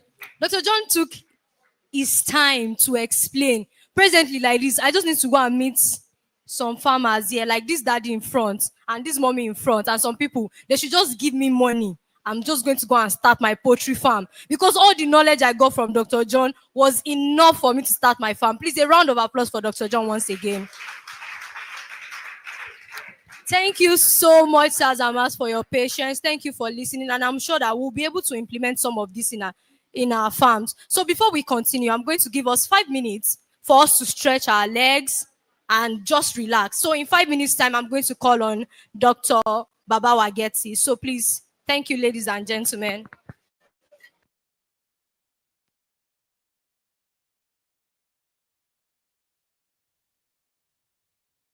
People are actually tired. Sir, you're not taking time. No, just Dr. John, 5 minutes. It's time for them to go out. Oh, Dr. John, I want to comment on the John. The 5 minutes is not like to go out. It's just for a bonding session. It's not to go. You want to start your session now, sir? Session. No, you don't the 5 minutes. Oh. Why Dr. John? Dr. John, where are you? Please come. We want to use the 5 minutes here. Yes, no problem. Yeah. It's a bonding session. Exactly. Great farmer. Great farmer. Today I'm a happy man because Dr. John is my boy. It's my boy. And years back, anywhere I'm doing training, he'll be there. And what I used to advise him, that learn, don't look for money yet. Don't struggle for money. Money will come at the appropriate time. Once you learn, you remove the L, you earn. So today, Dr. John has learned. We have removed the L. He's earning now. So I'm very happy for you, Dr. John.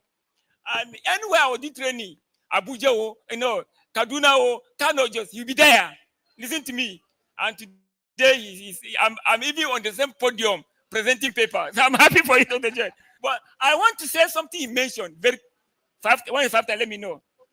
I see, my dear farmer, I'm a poultry farmer.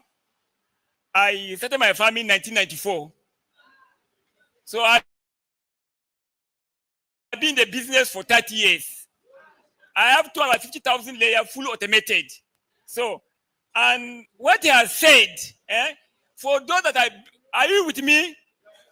For those that are in poultry business before, when you buy, like he said, when you buy 25 kg feed, it's for 200 bags. If you get 75%, that is 150 egg, 5 crate. Then, when I was doing poultry up to 2008, as a farmer, you know what happened? If you buy that 225 kg for 200 bags. If you get 5 crates of egg, that time I will use 5 crates to buy a bag of feed. Then I will have 4 crates as a gross profit. Is it possible today?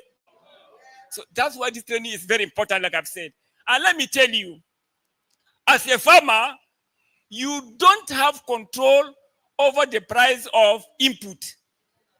And you have little or no control over the price of output. But you have 100% on efficiency. And that's what I've said. I can tell you, if you follow what you have said, on my farm, and those farm we consult for, there's something he mentioned. How many egg a bird laid? He mentioned 8 to 10. But me, I'll go a different way. But the same formula. Because that 8 to 10, you farmer will not understand very well. But at least by 90 weeks, the birds are called all layer. When they're 90 weeks, you can keep up to 100 weeks, but at least from 90 weeks, they're all layer. Mark that 90 weeks. In that 90 weeks, you have 80 weeks of rearing. Yes or no? Yes. So remove 80 weeks of rearing from 90 weeks. You have 72 weeks. That's 72 weeks times 7 days. That's 504 days. So the question you ask yourself, out of the 504 days, how many eggs are you expecting from that if you don't know that it's a problem? You have only 504 days. How many eggs are you getting from that 504 days? I can tell you, I've done even research, or even Abuja, the best farmer, apart from my people up there, because I close house, farmers, they are struggling with 270 crates, 270 eggs, 270, 280. Nobody's getting 300. I can tell you for free. So if you work hard, minimum we are telling people 300. If you get 350, 320, it's on our farm, 320, 325. It's a must. And you can know it very easily. But if you follow what my brother have said, and these layers, if I say you say that there's no time. If you know that body weight and uniformity is a secret in poultry business. Body weight and uniformity. In fact, even uniformity is even more important than body weight. Because on my farm, my birds, all the farm we are consulting, even in Abuja here, many farms, they kill to eat. If you know your birds have good body weight, good uniformity, it will tell you when they're coming to lay. And if your birds has good body weight and uniformity, and they start laying at either 18 weeks or 19 weeks, if it is 18 weeks, at the end of 18 weeks, you must get 1%. If you are still on, there's a problem. Depending on the farm, either 1% or the 2%. At the end of that 1%, then the following week, if it's 1%, 2%, 3%, the end of the following week, you shall add 0. The 1 will be 10. The 2 will be 20. The 3 will be 30. Then the third week, that 30 will multiply times 2. If it's 20, it will be 40. If it's 30, it will be 60. If you are not getting like that, it means there is no uniformity, there is no body weight. And the only solution, there is no a lot of maybe equipment you are going to use. Just your scale. That scale is to measure development of your birds. First of all, you have the standard weight. You have the standard. When you're going to your chicks, what's the standard of this breed? If you don't have, ask. What's the standard weight? So every week when you weigh, you look at the weight.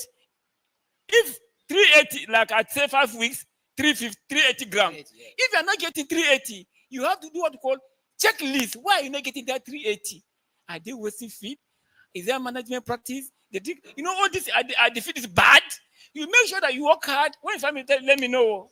So you make sure that you get to that standard. And when you are weighing also, we're not saying that you should weigh all the birds. Just 1% or minimum 100.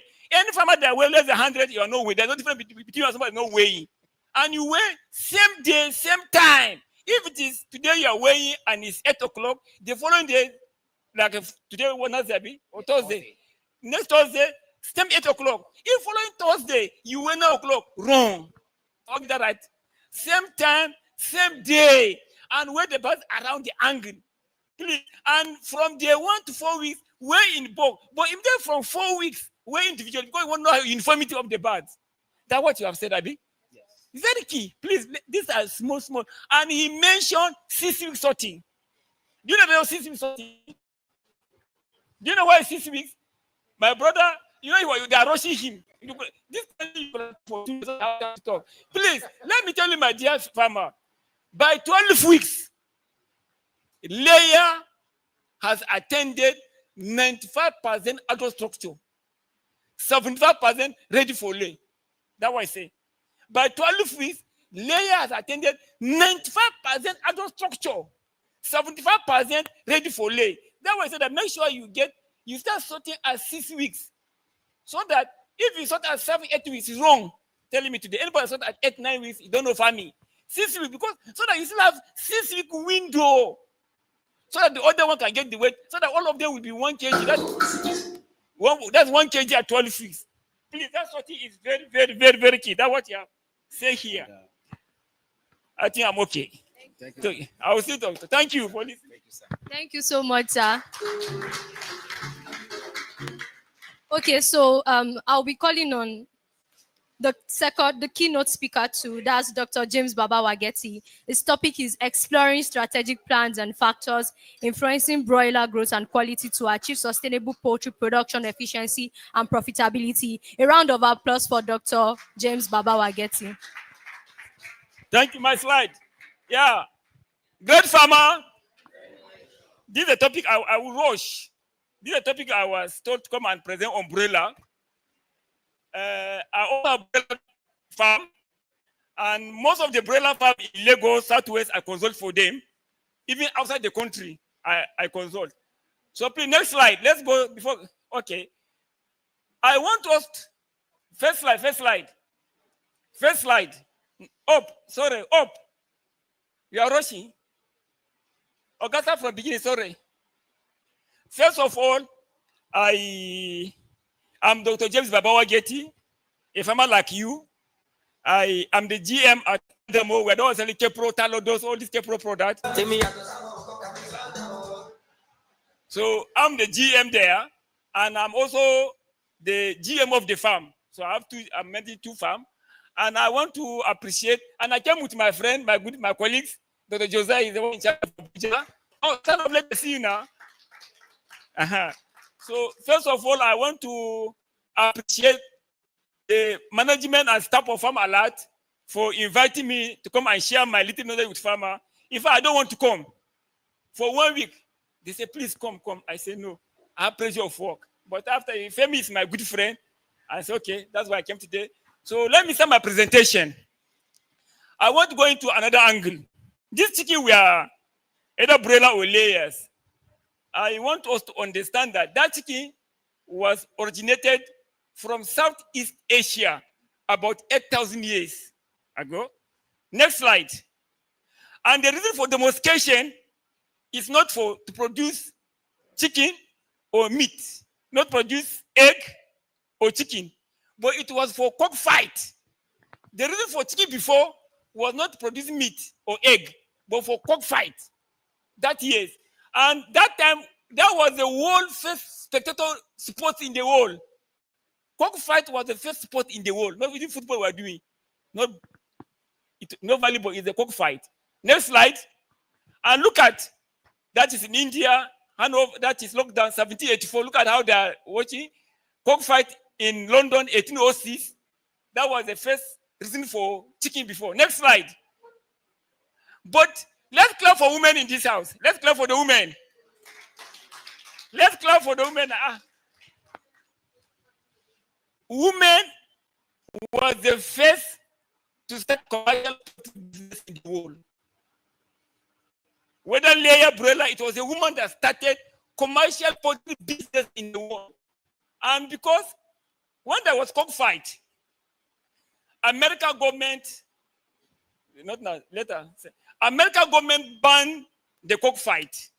So when the American government banned the cockfight, because they are wounding themselves, they see blood. So later they now start raising chicken, and they keep like they were buying Neola now. So it was only women that was keeping the chicken in America, And the reason why they're keeping the chicken was to eat the insects around the compound and for them to get egg and meat also, like local. But in 1923, there's a woman by name Wilma Stella.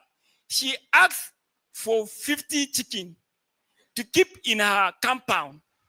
But the people must mistakenly giving her 500 chicken. So when they give her 500 chicken, she could not turn it back.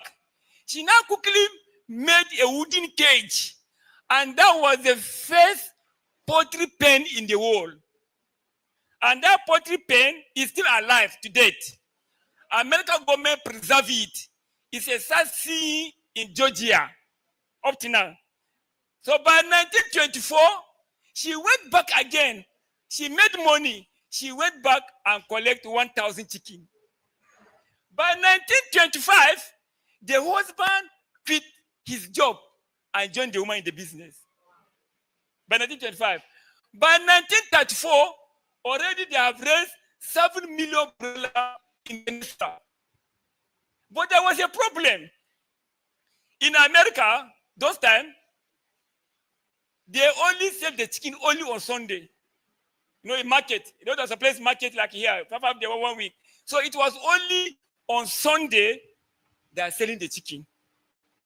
And by evening, if you dress your chicken, you didn't sell it, there's no light, you quickly on the sell the birds. So there was one man, next slide. There's a man, okay, this is a woman, now that's a woman. That's the one that started poultry business in the world. And that is the pen. Is if you go there, I've been there more than 3 times, you can see the building there. So next, if you see KFC, anybody see KFC? So that man was an engineer, 65 years, no job. He was 65 years in America, in Georgia, no job. And he now look at how farmers are destroying chicken, how they are on the sell chicken because there's no market. He now quickly invent a machine that can process chicken in 1 hour. And that's why KFC start coming. And that's why chicken start booming all over the world. They even come to Nigeria. And if you look at today, if you look at in the whole world, in broiler business, the 5 biggest broiler farm in the world, 5 is in America. And if you go to layer, the 5 biggest layer business in the world is America. The biggest broiler farm in the world is JPS Broiler in Brazil. That's the man that want to give $2.5 million to this government. And the man started with 70 birds, broiler. So if KFC, that's the man that revolutionized the poultry industry in the world. Next slide. So go back. But what I'm saying now is that, what is telling us that as a farmer, it is when you add value to your product, you make money. So what is telling us that it is those people that add value to the end product that make money. If you are raising broiler, you are selling live weight, you will not grow. That's the truth. So those are people that will process it, sell in pieces, add value, you make money. And that's why KFC started booming. So look, let's go back to our slide. What is there? Can we read what's there? What do we see there? If you want to look at it, opportunity in poultry is nowhere. Oh, opportunity in poultry is now here. So which one are we looking at now? Nowhere, Abi. But we are complaining. We are complaining, Abi. People are complaining. Business, no, people are leaving the poultry business, especially layer. But let me tell you, as a broiler, the opportunity now is now here. People like me at my age, I'm going 60 years, I don't eat beef. I've stopped eating beef for more than 4 years. Because I'll be 60 years next year. So I stopped eating beef. So only chicken. I don't eat beef. So chicken is growing, and the third class in Nigeria is growing. If you go to Ibadan, years back, you see only maybe 2 shopping malls, but today more than 30 or 40 in Ibadan. So even buying pattern is changing in Nigeria. Look at even Abuja, you see a lot of shopping malls coming, and if you go there, you see frozen chicken. So the buying pattern is even changing. Even my children, if I say go buy me, bring your card, they want to go to the market. How this are the so buying pattern is changing. So opportunity in poultry business is now here. So let's start the journey. Next slide. Why umbrella farming? Why are we talking umbrella farming? One, it has a minimal capital. It's not like layers. You have to have a kgs. If you are raising layer on deep litter, maybe 200 or 200 or 500. But if there are more than 5,000, you cannot make money in layer business. That's the truth. So, but in layer umbrella, you can minimal capital investment. It has minimum risk. If you are keeping layer for long time, 90 weeks or 100 weeks, AI is there. You can see every equal. But umbrella now is 35 days. Umbrella 2 kg. No more 6 days, 6 weeks again. So if you are still here, you are raising umbrella 6 weeks to get 2 kg, you have to listen. Now it's 35 days to get 2 kg. So if you are raising umbrella 6 weeks, you get 2 kg, listen very well.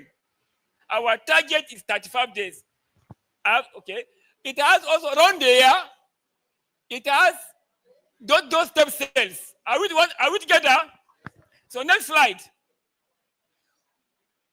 What are the target of umbrella production? What's the target?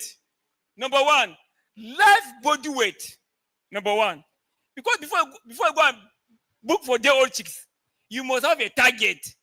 And number one target is live body weight. Feed conversion ratio or rate. And then minimum mortality. This is a target for umbrella farmer. Next slide. And look at umbrella. It has a rapid growth. 35 to 42 days, depending who you are, the farm. And we are looking at 2 kg. So if your target is 2 kg and the umbrella is weighing 40 grams, it means that the umbrella is growing by 50 times to this 2 kg. So is it in 35 days now or in 45 days? It's up to you. But here, we are here 35 days in Lagos, and even some farm in the Abuja here, Kaduna, 35 days. Next slide. Umbrella farming is a sprint. What's the meaning of sprint?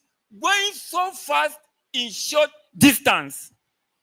If you look at Usain Bolt, he was trained for 4 years to win a race of 9 seconds. The man that Usain Bolt, the fastest race, he trained for 4 years to win a race of 9 seconds.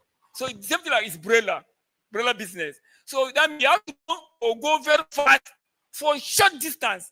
So if you are not well trained enough, you may have problem in umbrella business. And that's why we are here. Next slide. Umbrella management is like 100-meter race. That's the shortest distance race, 100-meter race. For each second you fall behind, you will never regain it. Next slide. Out fast. Because every hour represents 0.1 umbrella life. Every 1 hour as they are growing represents 0.1% umbrella life. So in 24 hours, you can lose 2.4 performance in umbrella business. Next slide. So in umbrella, we have only 35 to 42 days in hand. So every hour is important. The first day is very vital in umbrella management, which contributes 25% share of the importance. I'm going to play that one. The chick born in hatchery must accustom with your farm pen environment because you are bringing the chick to your farm. So it has custom with the farm environment. Your temperature, your breeding, everything in that place have to be accustomed. And even the water, the drug you are giving, it has to be accustomed to it. So to get the desired performance from today's umbrella, we need to start from the word go, pull out. So the objective in quarter umbrella is more meat in less time with less feed. That's the secret umbrella business. More meat in less time with less feed. Next slide. After 7-day rearing, it is known if the flock will be good or poor. It's after you do 7 days rearing, you will know whether you're going to make money in umbrella or not. In layers, 12 weeks. After 12 weeks, you will know whether you're going to make money in layers or not. After 12 weeks. Umbrella is after 7-day rearing, it is known if the flock will be good or poor. Next slide. And look at the circle of the umbrella. 7-day body weight. The target is you have to, like John said, please, anytime you collect your umbrella, weigh them. Even pullets, weigh them. Weigh your day-old umbrella. Just 3%, not all the umbrella. The moment you unbox them, just weigh the 100 or 1% of the population and find the average weight. Once you get the weight, let's assume they are 40 grams. Are you listening, sir? Let's assume they are 40 grams. Then you say 40 times 4.5. What you hear is that the umbrella, they grow by 4.5 times its initially weight a day old in 1 week. So that's the secret umbrella business. The umbrella grew by 4.5 times its initial weight a day old in 7 days. So if you're not tracking that one, there's a problem. That was a weigh your birds, and when you weigh your birds, multiply by 4.5 because the bird will grow by 4.5 times its initial weight a day old. It means that if you say 40 grams times 4.5 is 180 grams. So if you collect a day old broiler at 1 week, minimum should be 180 grams. But if you just keep a broiler, you are feeding them without tracking the weight, it's a problem. Are you getting? Sometimes you may get 200 grams.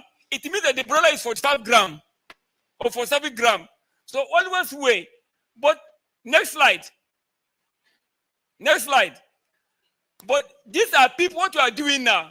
What we are doing on our farm that we don't tell you. What we are doing on our farm and people will not tell you is that. Number one, weigh your day-old chicks. Like I told you, find the average weight. Multiply by 4.5. Because the day-old chicks grow by 4.5 times its initial weight a day old. If you now say, let's assume the chicks is 40 grams, 40 times 4.5, you are getting 180 grams. If we work very hard, listen, my dear people, if you work very hard, you do the brooding, and you get 190 grams, that 10 grams above that 180, that 10 grams different will translate 70 grams free as slaughter. 70 grams free as slaughter. That's the formula in umbrella. But if you don't get it, instead of 180, the bird weighs 170, it means that the bird will be behind by 70 grams as slaughter. So the farmer is losing. And if you calculate how many feed are you going to use to get 70 grams, is a lot of money. But some of us, we don't know that one. And that's why we are complaining. Are we getting that point? Do you get that point? Next slide. Next slide. So the foundation there, okay, next slide. I'll finish that one. Next slide.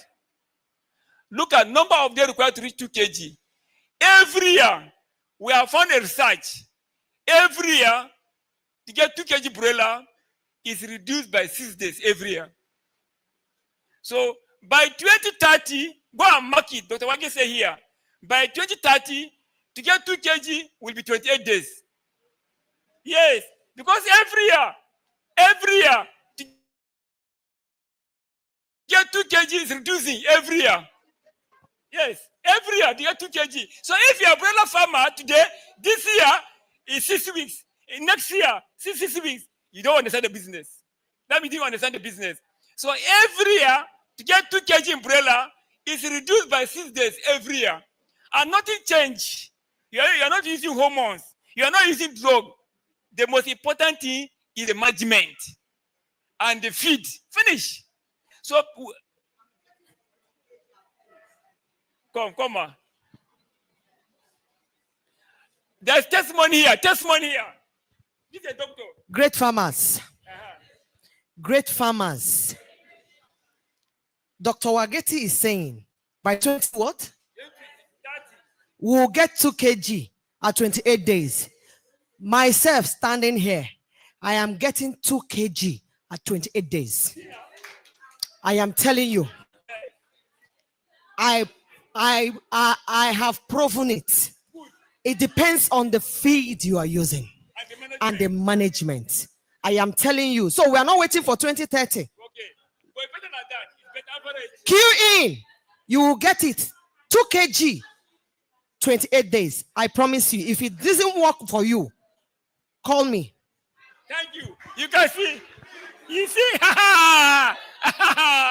Oh, I love that. I love that. Yes, I love that. I love that. Yes. Hey, one house, one house, one house. Hello? Hello? You guys what you are saying now? Eh? But see, madam, there are two things that. Hello? I'm joining. Hello? You can see what you are saying now. But our owner, one house, please, one house. You can see what I'm saying now. Mommy, when I say 230, by 2030, all farmer will get, they will not understand. That's our target.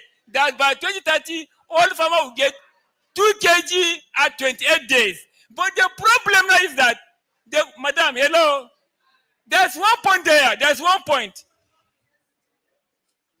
Hello, one house, please, one house. We give later. But there's one thing also you want to understand. You may get 2 kg at 28 days. How many feet did you use?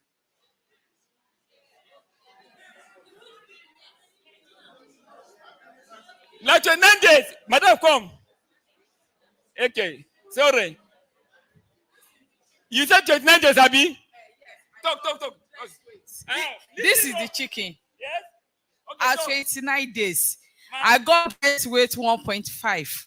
Okay. At 29 days. It means that life weight will be more than 2 kg at 29 days. How many feet did you use? Normal for the head then. This 4 bags. How many?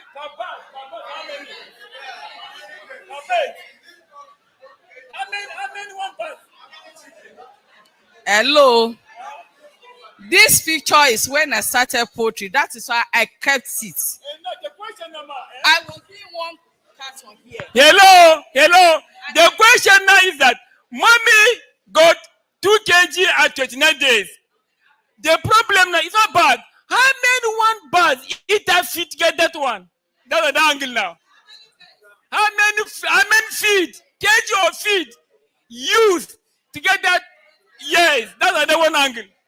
Yeah, then I just started there, so I may not know much. So yeah, but I used 4 bags to get this one. Okay, thank you.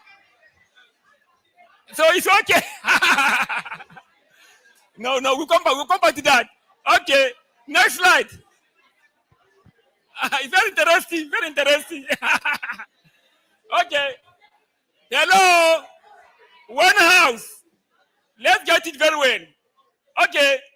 What are the requirements of today's broiler? What are the requirements of today's broiler? Madam, what I want you to understand, don't look at the kg. Look at the feed. They go together.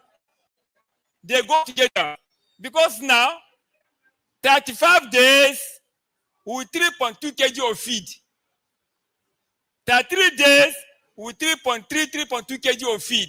So if you get, maybe somebody getting 2 kg at 35 days, and he used 4 kg of feed, to us it's very expensive.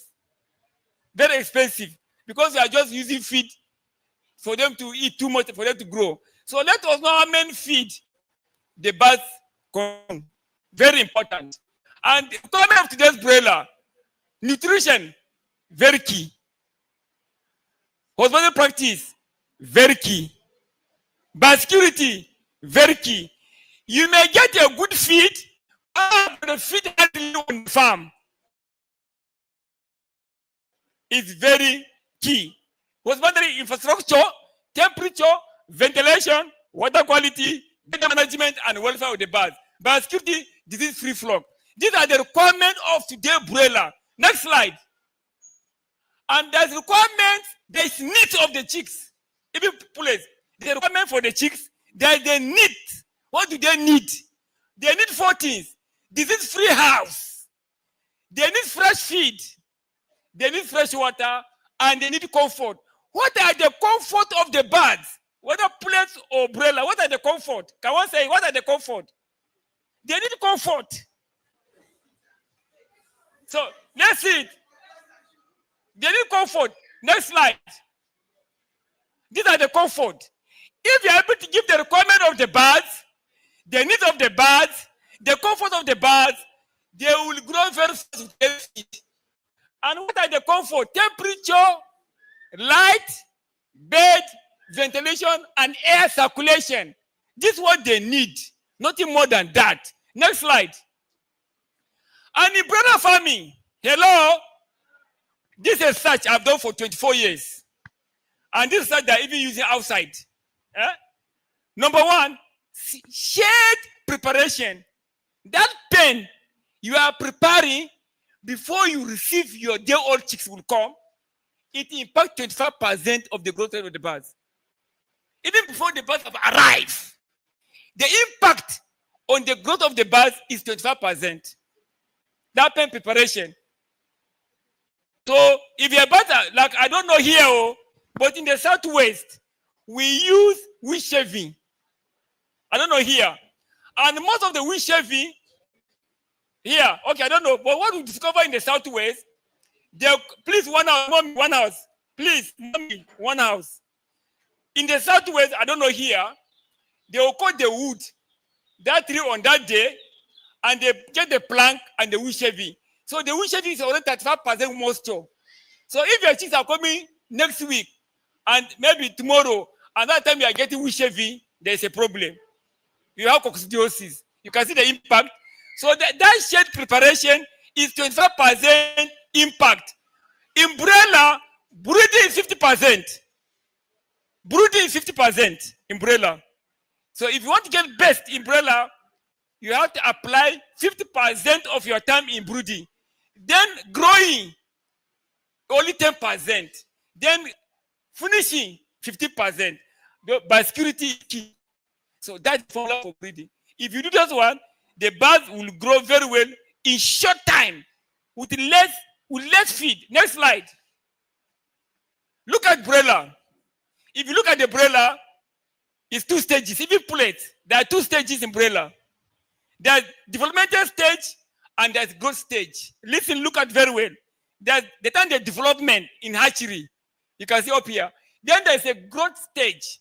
But if you look at the growth stage, it takes 21 days for the birds to hatch in the hatchery. But if you look at it, the development stage has come up to here. If you look at the growth stage, it even starts from that 21 days here because there's a 5 days, 10 days gap. And that 10 days gap inside is the brooding stage. You know, brooding brother only 10 days, yes or no? But in layers, it's not like that. Next stage. Next slide. So what are the replacement? It's key to broiler success. Make sure you have cleaned your house, you have put the wood shaving, you have put all your drinkers. Once the birds are coming, your feeders ready before you bring your day-old chicks. And if during rain season, you have to preheat the house so the temperature can go up, so that when the birds come, they'll be very comfortable. Because the body temperature of the day-old is 40 to 41. So if the temperature is too low, they will not grow. That's why you do preheat. That's replacement. Next slide. And this man now, this was everything sealed, everything ready for the birds to come. Don't be like they might be praying to God. It will not work. Praying will not work. Nigeria, we are too prayerful. It will not work. I'm telling you. So make sure everything is ready like this. And if you look at it, there's newspaper here. I'm going to explain that one. Next slide. Because of my time, we're now going to comfort temperature, bedding, ventilation, and light. Next slide. Next, no, leave. Go. Is this the slide I gave you? There's okay. Okay, go up. Up. No, from beginning. Sorry. From that feed. Okay, check again. Next, okay. You can see there is no feed here, but I'm going to take, in the comfort of the bath, there is no feed. But I'm going to take feed before I explain this one. Next one. Next slide. You know, in poultry business, 70% of your cost is feed, whether layer or broiler. 70% is feed. So next slide. This feed, they are critical to your broiler farming for 3 reasons. The feed you are buying, they are critical to your broiler farming for 3 reasons. 1, they are the key driver for growth. It is the feed that make the birds to grow. So they are the key driver for growth, and they are the driver for cost. Everything that is expensive is from the feed, so you cannot hide from it. So nowhere to hide. You feed and water them every day till you slaughter. So if you get it wrong here, you are making business. You are making problem there. So next slide. Next slide. So the major contributor to the overall cost of broiler rearing is the feed. The cost profile of your broiler would therefore likely be down to feed efficiency. So you always sit down and make sure you look at the cost of this feed. The more feed required to produce each kg of feed, the more expensive and less profitable your product. That's the life weight is. So you have to know the cost of the feed. If you don't know the cost of a feed, you didn't say anything yet. So you have to find out how many feed did you use to produce a kilo of the. It's very, very key, because less feed for the same result. Feed is the larger cost for the broiler farming, so it is key to stay on top of this cost. It is very key to stay on top of this cost. And perhaps, even more important, to measure, mommy, look, mommy, listen, oh, mommy, oh, listen, because you don't know that why. It is key to stay on top of this cost, the feed. Perhaps, even more important, to measure how this input cost convert into profitable gain for a business, that feed. Less expensive feed does not necessarily deliver better financial results for a broiler. Don't go and buy feed because it's too cheap. No. So farmer, oh, how much this feed? Oh, it's too cheap. You go for no, that's not do broiler business. Sometimes less expensive feed does not necessarily deliver a better financial result for your business. This extent to which deliver annual performance. Because you may go for cheap feed, it may give you 42 days. But someone may buy expensive feed 35 days. So which one is cheaper? So that way sometimes you have to see how many feed do I need to get 1 kg. It's very key. Next slide. Next slide. This is how to do it. What you call feed conversion ratio. Very important, even with your scale. So every week, or anytime you sell a bird, you measure the weight of a broiler, find the average, find the feed, and divide it.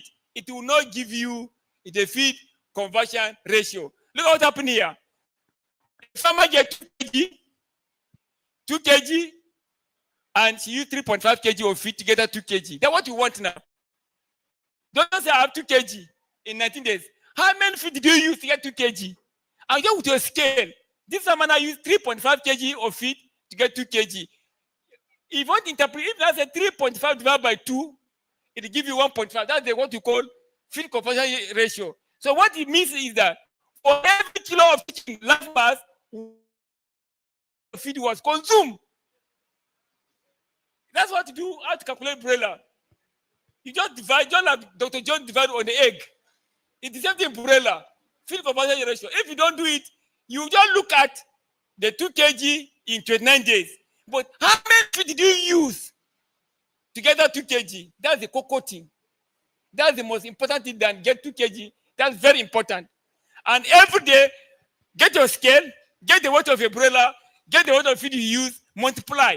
And that's the calculation. For every 1 kilo of chicken live mass, 1.7 kg of feed was consumed. Currently in Southwest, any farmer that's getting 1.75, he will not make money. Currently. In those days, 5 years back, if you get 1.75, you're making money in broiler. But today, if you get 1.7, you don't make money. We are now looking at 1.4, 1.5 FCR. It means that 2 kg You may use 3.2 kg of feed or 3 kg of feed, but I divide it, it will give you 1.4, 1.5. That's what we are looking for. And the only way to achieve it is management. Next slide. Look at broiler. This is my research for years. Even in Abuja, I have more than 40 farms in Abuja in that research. Even 40 broiler farmer in this one research. And no, next slide. Okay, the other slide. No, the other one. No, the one I was showing before now. Okay, yeah. Please look at it critically. Look at it. Look at it critically. There's no pointer. Look at it. My dear farmer, listen very well here. If I stop here, I'm okay. Like I told you, for that 4.5, that's how the broiler will grow in 1 week. Look at, we are telling farmer to get body weight 185 at 1 week. In that 1 week, every day on average, every day, the broiler grow by 20.5 gram every day. That's what it means. Every day. Whether Aboka, whether Confafa, they grow by 20.4 gram. They gain every day. The following week, they will grow by 41.7 gram every day. They grow. So that way, if you are not using a scale to measure, you won't know whether you are getting this weight. But we're not saying that you should measure every day, but every week you should measure them to get. So I'm going to point something from here. Then the following week, 64.06, 81.74, 91.5. But if you look at also, the feeding tank is increasing. Look at something here. Please pay attention. Please. Look at immediately after 6 weeks. Immediately after 6 weeks. 91, 93, 90. Do you see something here? Immediately after 6 weeks. They are growing every day, 93, 20 every day, 41 every throughout the week, 64 every throughout the week, 40 with 81 throughout the week, 91, 6 weeks. 91 throughout the week, but immediately after 93, but immediately after 6 weeks, 90, 83. But the feeding tank is increasing. You see? So what it means that the broiler, in the first 1 week, they use 80% of feed they eat for growth, 20% for maintenance. The second week, they use 70% of the feed for growth, 30% for maintenance. But immediately after 6 weeks, they use 70% of the feed for maintenance, 30% for growth. Then the following week, drop it like that. So if you are the one that your bird not grow in time, and you want to feed them for something, the more you keep them, the more they're eating food, and the less they will not grow. He said, now, wow. So, and that's why, so that's why, if you want to keep broiler for more than 7 weeks, you have to calculate very well, so that you will not incur loss. So that way, everybody now, you have to work hard for this green light. Hello, one house, please, one house. Madam, one house. So that way, as a broiler farmer, spend your time for the first 2 weeks, sacrifice your time. You maximize your broiler performance. But if you wait till after 5 weeks, it's danger. Anybody that keeps broiler after 6 weeks is not in business. Unless in the East, if you go to East, they sell live weight. It's a different ball game. But here, 2 kg is the standard of all over the world. So if you keep broiler, after 6 weeks, you are losing. Please. And it's just the management. Next slide.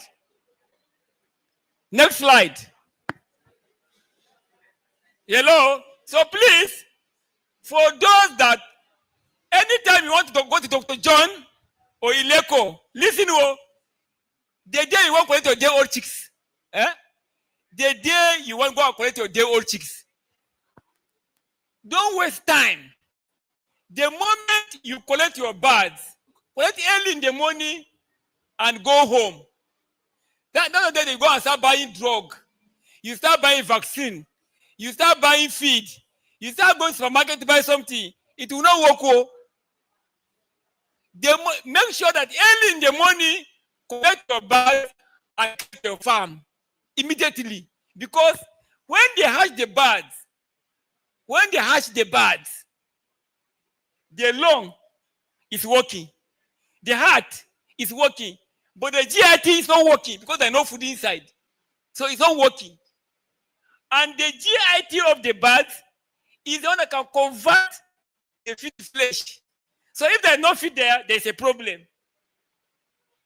So make sure that, and people that are in the north, you are the advantage because all of these chicks are coming from the southwest. Before it arrives your farm, it's already in the southwest and eating food. But here, it goes distributor before you go and collect. So please, the moment the day of you are going to either Eleko or other people or Dr. John, make sure you go early in the morning, carry your bag and go and place it. Then come and buy whatever you go and buy. Not that you go and say that you'll be talking. It is not good because when chicks place, the heart and lungs are functioning, but the GIT is not working. And I've told you that in Brella, the birds grow by 4.5 times its initial weight a day old. And that GIT, we have discovered that it even increased in mass by 600 times in 1 week. So if the GIT not grow very well, the birds will not grow. And look at the experiment we have done. That's an experiment. We got some birds, same weight, same parameter. This one, feed is available in 8 hours. Feed is available. This one after 8 hours. This one no feed after 8 hours. Look at the bird. Already, look at the GIT. So the more the bird is not having feed, it's more they will not grow. They have yolk inside. They have yolk that they can stay for 3 days. They will not die. But that yolk is very rich in protein and fat. And the birds will use it for maintenance. They believe about the carton. They use your yolk. That is rich food. And they also use for growth. So why can't you quickly go carry to the farm? Let them have feed so that they have two types of feed in the body. So that even that yolk will not make the bird grow too rich. Don't allow your bird to depend on the yolk. You are losing money. And if there is feed in the GIT of the bird, it will even push the yolk up for proper absorption. So placement is very easy. Next slide. And newspaper. Can I have one farmer here? One farmer. I want to ask a question. One farmer. Brother farmer. Mommy, hey, lady. Fine lady, come. Are you a brother farmer? Yes, sir. Eh? Are you a brother farmer? You put it on the liter? Yes, sir. Okay. I want to ask you a question. If you are buying chick feeders, that yellow one, red one, how many do you use one for birds? How do you calculate it? How do you buy it? How many do I use for? You know what you want to go and buy chick feeder now? Okay, maybe this one for 5 birds, for 20 birds, for 30 birds. How do you use it? How do you buy it? I want to know. Do you understand my question? Yes. If you want to buy chick feeder, for how many birds? I use 1 to 20. Good, thank you. She told me that she used 1 chick feeder to 20 birds. 1 chick feeder to 20 birds. I can tell the farmer, go to your farm. I've done that for 25 years. You cannot see more than 12 birds at a time in chick feeder. Yes or no? Yes or no? You can never find more than 12 birds at a time in the chick feeder. So what happened with the remaining 8? What happened with the 8? Huh? What happened is that normally, in normal way, one house, one house. Normally, if you bring your bird to the farm, you put chick feeders. 25% will be eating. 25% will be drinking. 25% will be playing. 25% will be resting. That's what I mean, farm. Now, we want to change because we want the bird to grow very fast in 28 days. We're now changing that method. That means 75% of a bird shall eat and drink, and 25% shall be resting and playing. You can only achieve that with newspaper. So anytime you're doing brooding, make sure you cover the brooding area with newspaper, 90%. Put newspaper around in the brooding area. After you have cleaned your pen, you put the wood shaving. You now put newspaper on top of the wood shaving.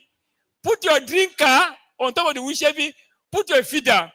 Put the feed in the drinker, and also put feed on the newspaper for the first 3 days.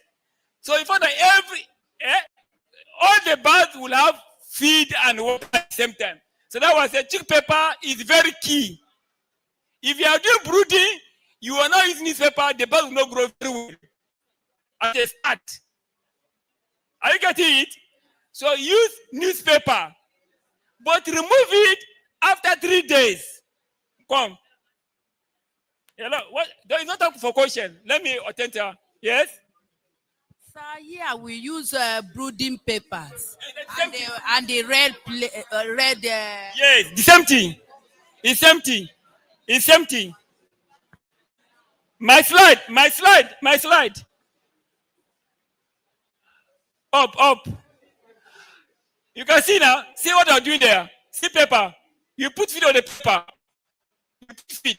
You feed 3 times a day. You sprinkle feed on the paper. It now motivates them to come and eat and to come and drink, and they'll grow very fast within short time. Next.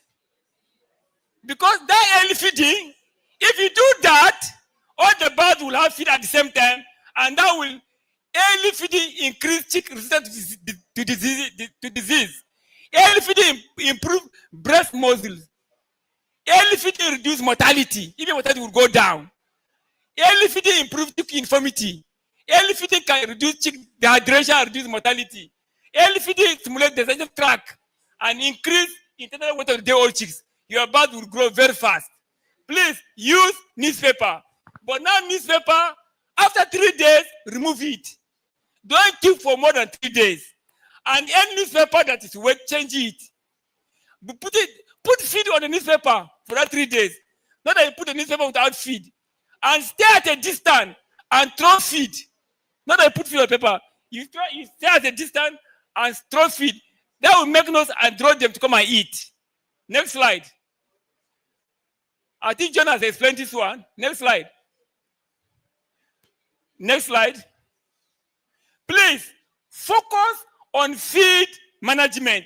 You may get a good feed because in broiler business, the percentage of nutrient in the diet is only half of the equation.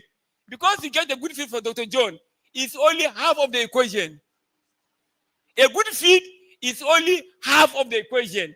The other half is how do you allocate the feed to the birds? It's very key. And the product is now daily nutrient intake. Next slide. Next slide. Look at some farm like John said. They throw feed on the floor. See feed on the floor. Next slide. Look at another one. A broiler farmer, because she don't stay around, she put all the feed. You see? There's feed here. There's feed. There's feed. Thinking that the person has supplied you feed. So even though the feed is good, it won't work. It will not work. Don't say that because you're not around, you think you're putting feed. It will not work. Don't just put feed in the feeder, but serve the birds what is needed for growth. Please, my dear mama, don't just put feed in the feeder, but serve the birds with what is needed for growth. You give them small. You have to feed at least 3 or 4 times in a day. Not just put and go. It will not. It becomes stale and they will not grow. This is a classical example. Next slide.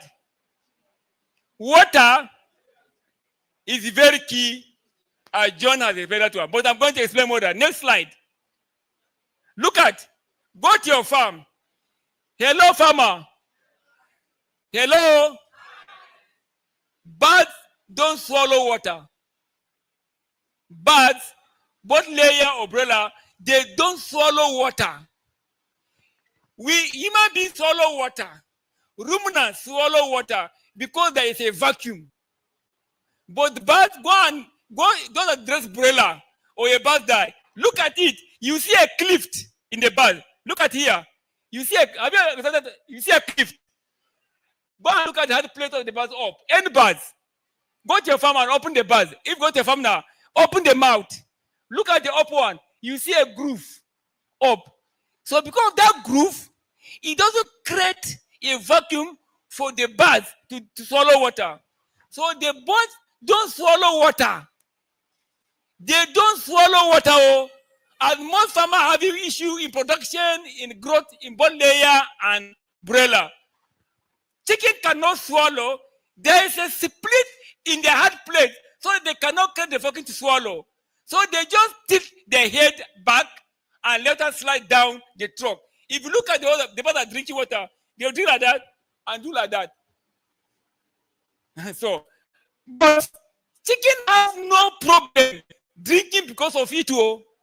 They don't have problem because of that, but they are limited to how much they can consume at a given time. There's some farm you go even layer farm. They have water, but the hydration, how they put the nipple is a problem.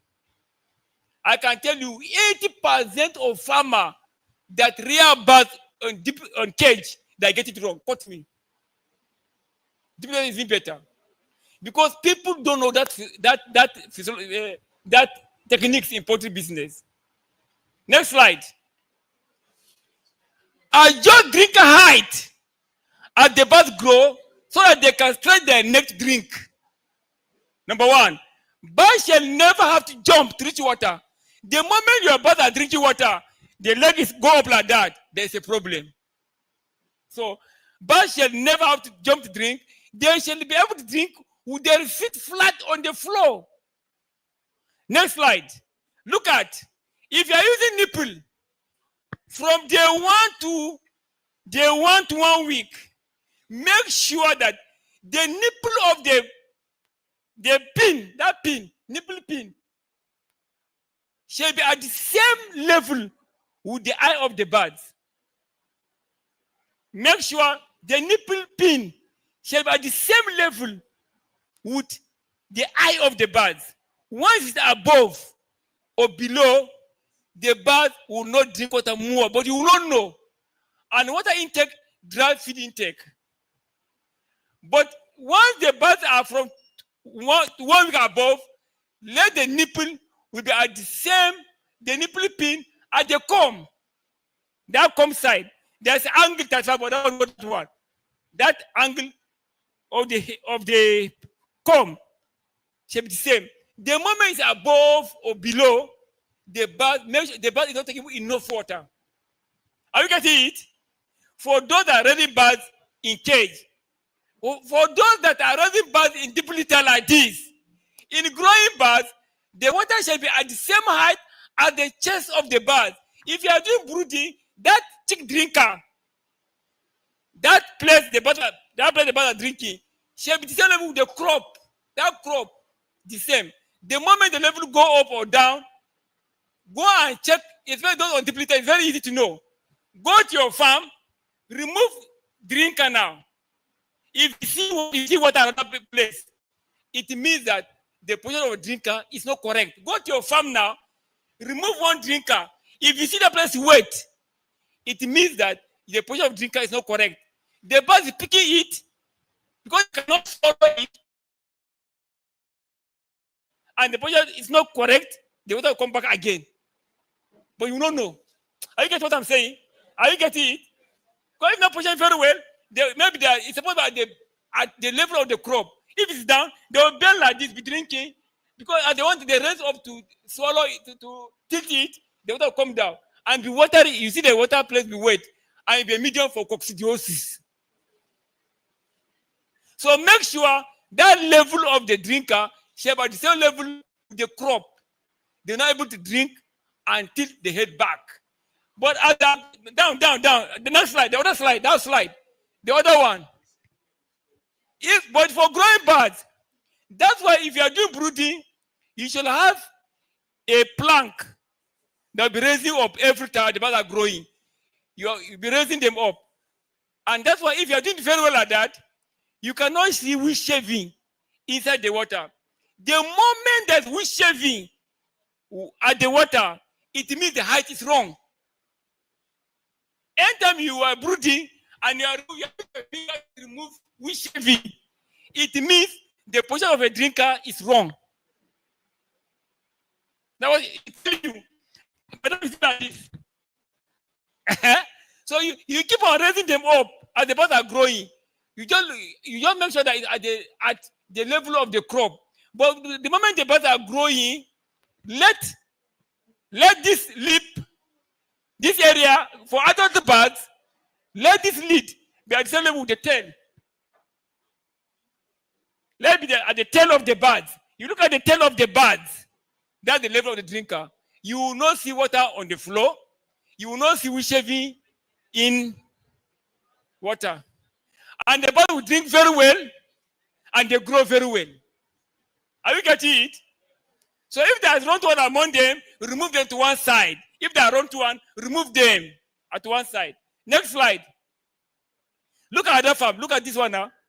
See? It's not correct. That means it's not correct. And the bird will not grow. Look at water. Look at this one. Look at it's jumping. Look at this one, very high.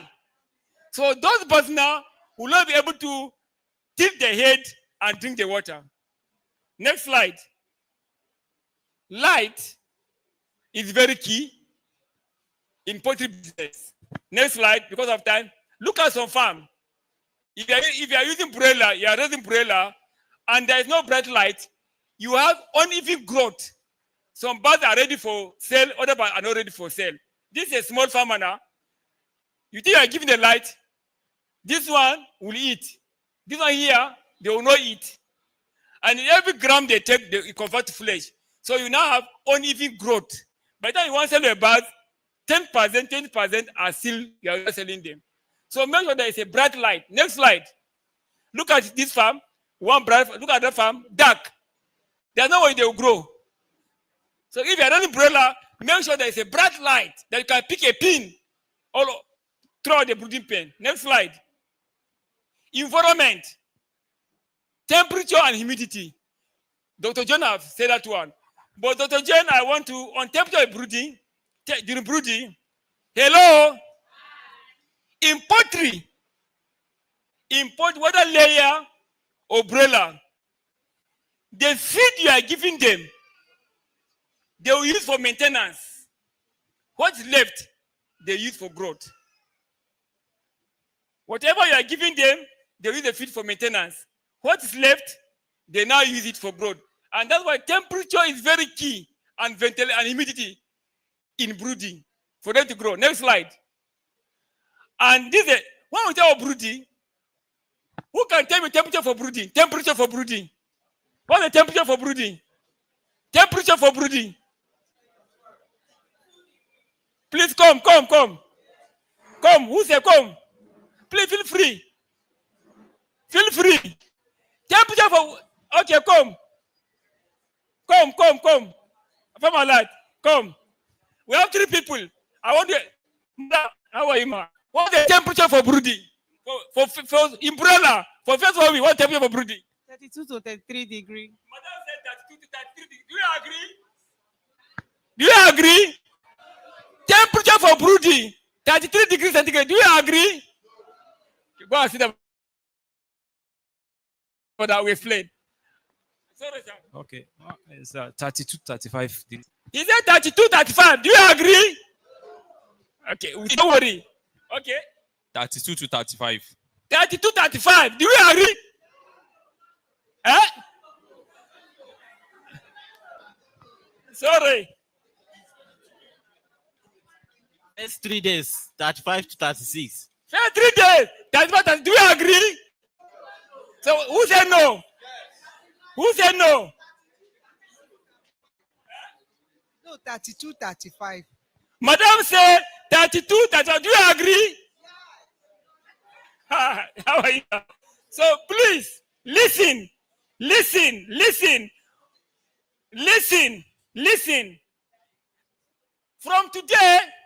From today, I want to understand from today, the temperature of day-old chicks is 40 to 41. Please listen very well. The body temperature of a day-old chicks is 40 to 41. And that day-old chicks can only do very well if the temperature is 6 or 7 degrees less than its own body temperature. So what's the temperature now? What's the temperature now?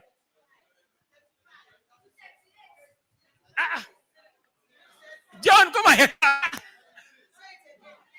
The body temperature of a day-old chicks, listen, the body temperature of day-old chicks is 40 to 41. And the bird can only do well if the temperature is 6 to 7 degrees less than its own body temperature. So what's the temperature now?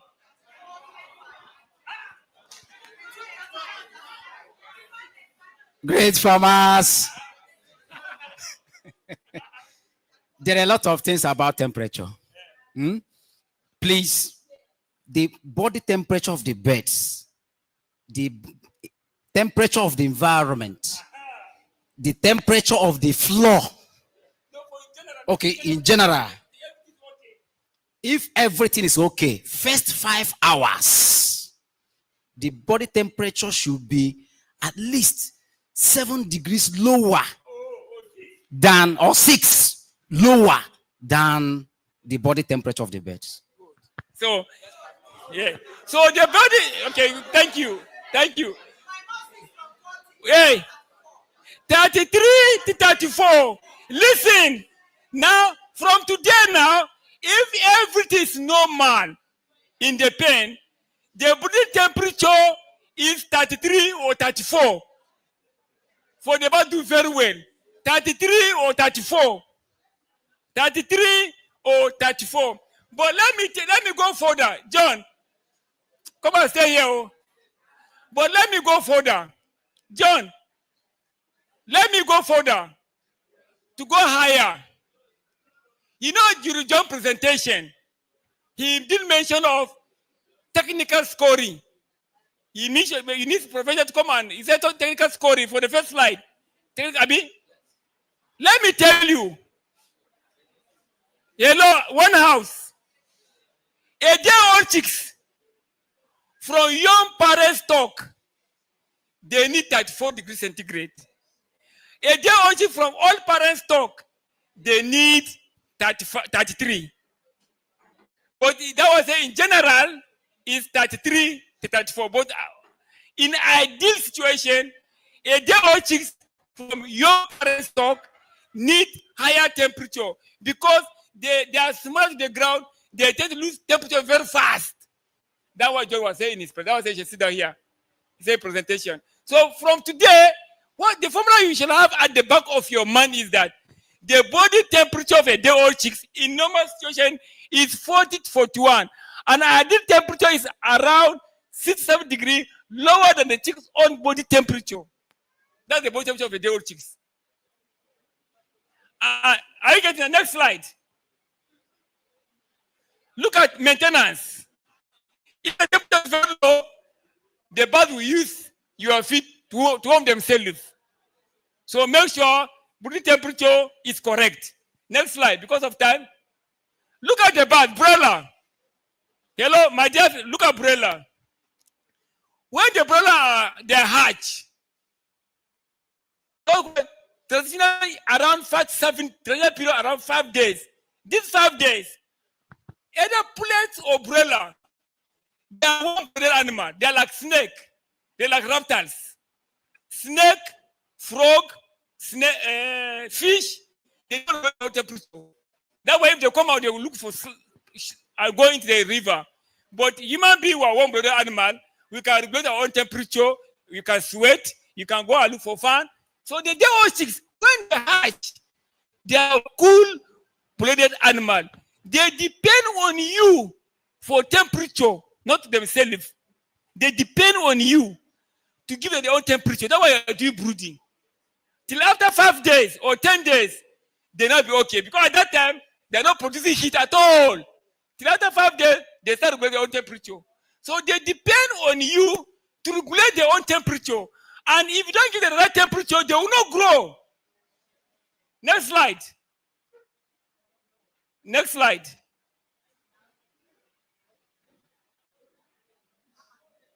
No, go down, go down. Go down. Go down. Okay. And John have said that you have to borrow from the mother hen. Abi? Because the mother hen, they are giving temperature to the birds and they sit on the chicks. Abi? And I grew up in the village. I'm from Adamawa State. And I grew up in the village. Eh? And I can tell you, when we are young, we used to go and disturb them. If you go and say, they will fight you. They will fight you. They will never leave. There's nothing that will make them to leave their chicks. It's not possible. So that means if you are doing brooding, you're supposed not go for night vigil. Not go for naming ceremony. You're not supposed to move. And you are laughing. You are saying, that was saying, because the birds will not move, they will not eat. That's why if you are doing brooding, you will lose weight. If you are not losing weight, you're brooding, you know that you don't do brooding. Yes, now. That's no, it's not a joke. It's not a joke. Dr. John said it. It's not a joke. For you to make money in the business, you have to stay there. You don't move. Do you know, hello, farmer? Hello? A lot of farmers may go to heaven or go to hell because of chicken. They will go to hell. I'm telling you. I'm not sorry for the Muslim. Pardon me, the Muslim. But if you are a Christian, go and read your Bible. Proverbs 12 verse 10. What did it tell you? Take care of your livestock. The Bible did it. The Muslim, pardon me. But for the Christian, go and read Proverbs 12 verse 10. Take care of your livestock. If Bible says don't steal, you steal, what happened? Eh? Answer me now. If the Bible says don't steal and you steal, what happened? Eh? So if the Bible says take care of your livestock and you're not taking care of your livestock, what happened? Ah? You said take care, but if you take care, go. But the Bible says take care of livestock. So please, we are taking this animal. We should take our time to do the proper brood, like I'm saying, Dr. Jen have said. Next slide, I'm done. Next slide. My time is over. Next slide. Just go. I think you're done. Better to. Next slide. Be going. Next slide. Next slide. Next slide. Next slide. You can see if the place, if you find out that there's not enough light, brooding, they just come close the brooding area. And they'll be using your feet to warm themselves. Next slide. Next slide. Next slide. See, this is a farm that came from my training animal. You know, animal care. I'm a resource person for animal care now at Ogere. They have a school. So I train people at animal care every 3 months. Animal care has employed me to do training at the Ogere. This is a farmer that came for the training. This is 10,000 broiler. She lost only 5. The whole, yes. 10,000. You look at here. The farmer is reading temperature. That you have to get a thermometer, or you look at your behavior. That woman, if you have a thermometer, you have to read the thermometer every 1 hour, because temperature can fluctuate. Every 1 hour she's reading it, and she recorded only 5 mortality in 10,000 broiler. Next slide. Next slide. Next slide. Ventilation. Ventilation is very key. Ventilation is very key in poultry business. No, leave it all. Most farmers, look at here. This is a toilet. A toilet. They convert broiler. Why is ventilation? That time you go and look for tallow dogs. CRD mix. Mental care. Because the environment. No, first slide now. First slide. Hello. Look at this other woman. There's no ventilation. Even here, no ventilation. No ventilation. Next slide. Look at here. Please. Like John said, this is a farm. When they want brood, they will nail the sack round. They will nail sacks round the brooding pen. It will not work. Oh. It will not work. Look at the nail sack. You have to have. There must be a sack, but there's an allowance for control. Like this farm. This is a broiler farm. But if you bring it down, bring it up, bring it down, bring up. If it's too hot, you bring it down. If it's too cold, you bring up. But if you nail it completely like this one, how will you control the if the temperature is too hot? And the bird will not grow. Thank you. Next slide. This is broiler growth. This is how broiler are growing. And I want to take my time to explain here.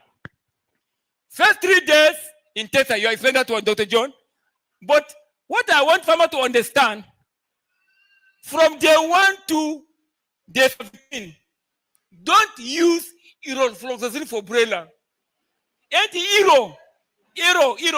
Don't use it. Irofloxacin or Cipro. Don't use it in broiler. If you use in broiler, it will affect cattle patient, and you'll be having paralysis in the pen. Cipro, Aero, don't use in broiler. Don't use the broiler.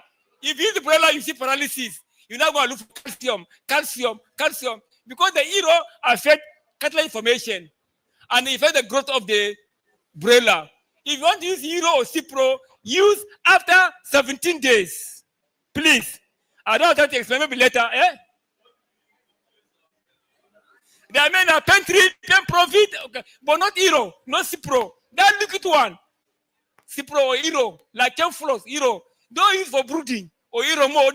Don't use for brooding in broiler. It affects the cartilage. That's why you see paralysis. And they will not grow. Next slide. One house. Hello? Please. When your broiler, madam, wait. When your broiler are 2 weeks of age, pay attention. The moment your broiler is 2 weeks, pay attention. Because we have discovered on the field, when the birds are going to 2 weeks, they have coccidiosis, they have GIT problem. Another time you may see coccidiosis. It's some disease. Because in broiler, the moment they enter 2 weeks, they eat too much. You see a feed conversion will spike. And at that 2 weeks, you are changing feed from one form to another. Yes or no? So yes, there's impact on the GIT. At that time, you may have coccidiosis or disease problem. So always pay attention. When there are 2 weeks, please pay special attention to the droppings. Look at the dropping, especially early in the morning. Earlier, look at the dropping. Your staff shall not rush and just go and carry drink and start washing. They shall stay and look. If they say I'm never dropping, they shall go report. If not, before you know you have coccidiosis. Next slide. When there are 3 weeks, pay attention. The moment your brother enter 3 weeks, pay attention, because the moment brother go into 3 weeks, they start producing heat. The broiler is just like a vehicle. The fuel you use in your car, the fuel is used only 25% to move. The 75% of the fuel is burned in form of heat. That was the exhaust is very hot. That exhaust, if you thought it's very hot, engine very hot, is the energy of the fuel that making the exhaust to be hot, the engine to be hot. That was your radiator to cool it. The same thing in broiler. The feed you are giving the broiler, the energy of the feed in broiler, they only use 35% for growth. 65% they burn out as heat in broiler. I want to understand that today. The broiler burn out the energy in the feed. They burn it out. 65%. So at these 3 weeks, they start producing heat. If there is no ventilation in that pen, you see CRD. That's why you see the person will start coughing. That's why you see they are coughing at that 3 weeks.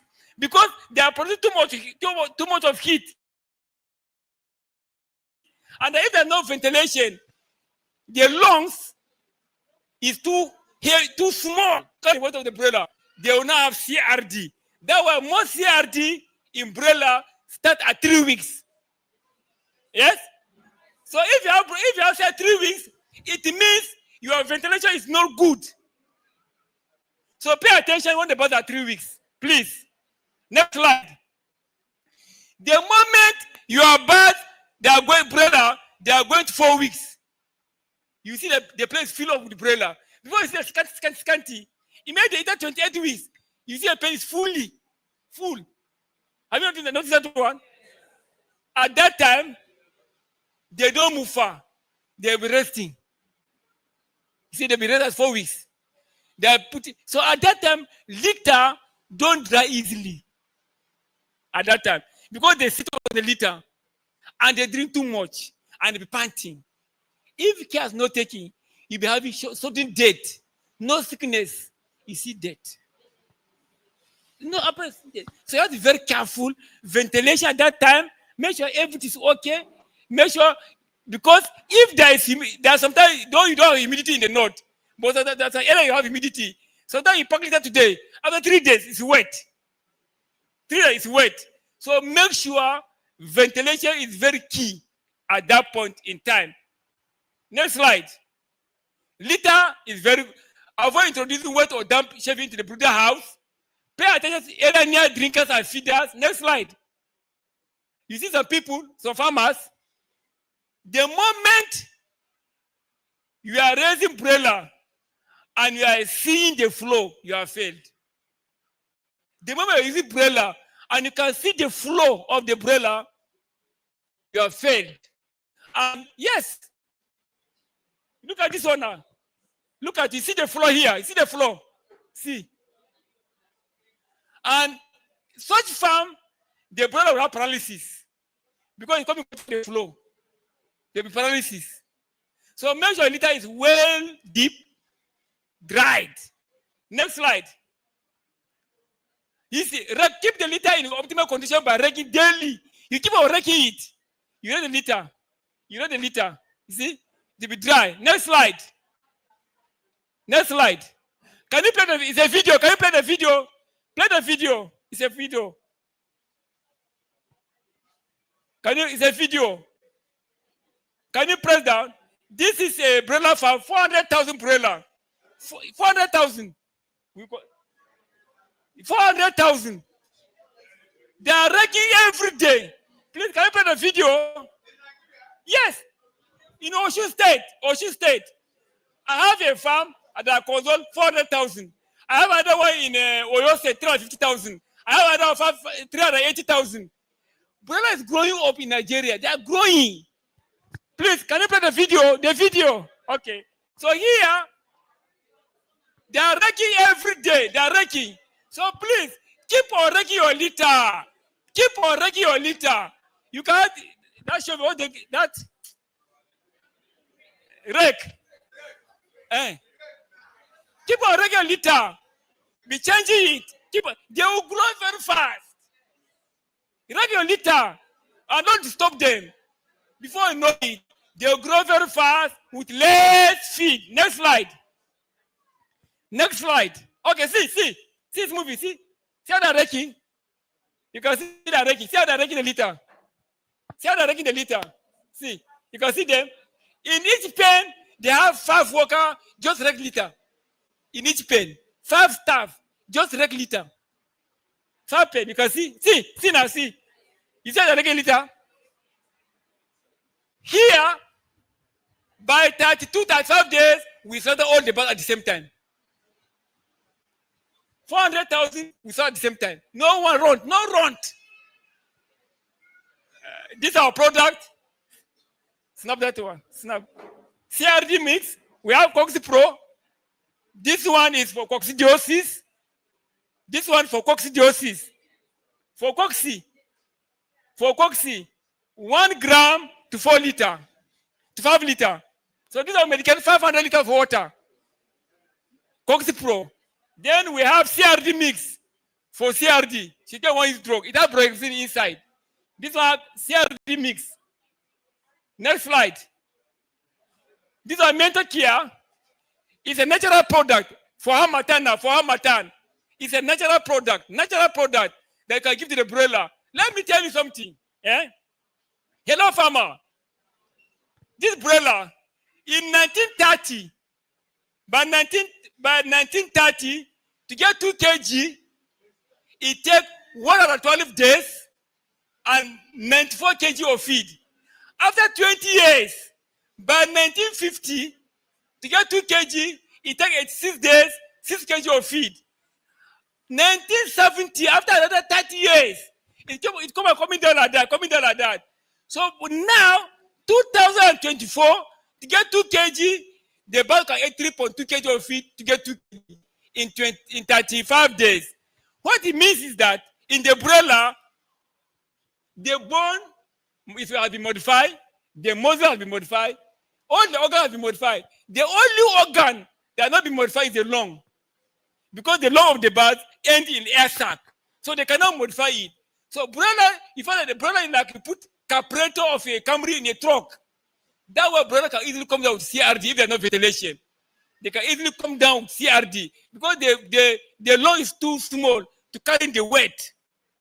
So that way you need product mental care to breathe freely. Mental care to breathe freely. This pen treat all in one. That's the best product for brooding now. If you want to do brooding, go and look for pen treat or most called pen treat because it's a good vitamin, good antibiotic. Don't go and buy Euro. Euro is not good for broiler, but you can use Euro for pullets. Don't use Fluoxetine for brooding or Cipro for brooding. And doctor tell you I say so, it's not correct. It affects cartilage formation. You can go and Google it. You have paralysis and the broiler will not grow very well. So that's the best pen treat. Next slide. Talodox, we all know, is the drug just for CRD. And that's the only product in the whole world that have GMP. No other product. And now if you copy our name, that name. And then Mentofort is also good. Mentofort liquid natural product. Mentofort is also eucalyptus and menthol, natural product. For Harmattan, you know Harmattan, this Harmattan now, you be giving the birds. You can give them in water, you can spray them, no problem. Natural product. It's not a drug. And they'll breathe very well and they grow very well. Next slide. Liver tonic for that milling they feed. We have liver tonic, we have V-Sub. Next slide. Caprolite. That's the vitamin for brooding. That's the only vitamin in Nigeria for brooding. Because that vitamin is specifically made for chicks. Caprolite is specifically for chicks. And it has glucose. You don't need glucose again. There is a glucose inside. That's the best drug for brooding for now. And you can also use it in layer or during stress because it has electrolytes. It has electrolytes. So it's very good. Next slide. So please, my dear farmer, look after your chicken and they will what? Look after your chicken and they will. Thank you for listening. Next slide. That's my name. That's my number. So thank you. Well, I'm done. You rush me now, I'm done. Don't run. You say I should rush now, rush my slide. Thank you. Thank you so much, sir. It's an honor to have you. Please, a round of applause for Dr. Babawageti. Sir, please, you can have your seat. So, the next thing is question and answers. So, if you have question from the first session for Dr. James Mbeke and for Dr. John Mbeke or for Dr. James Wageti, please just raise up your hands. Okay, 5 questions, please. 1, 2. Ma, do you know your number? You are number 1. Sir, you are number 2. Any other person? Number 3, number 4, and that person over there, you are number 5. So, ma, number 1.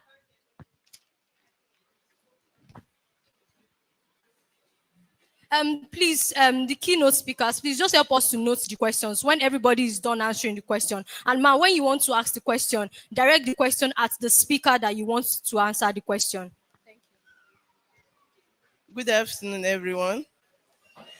Good afternoon, Dr. James. I'm happy to see you today. I only saw him online sometime in October. Yes, we had a Zoom discussion and you treated this topic. So I am very happy today because it's a great lesson. Now my question is this. You talked about first 3 days of throwing feed on newspaper. Yes, I did it, but I want to ask, you know, like the best we are taking now, we are seeing coincidences much. So that first day, yes, I did it. But the second, third day, I observed they already have litter. Is it still advisable to throw feed on that? Okay, thank you.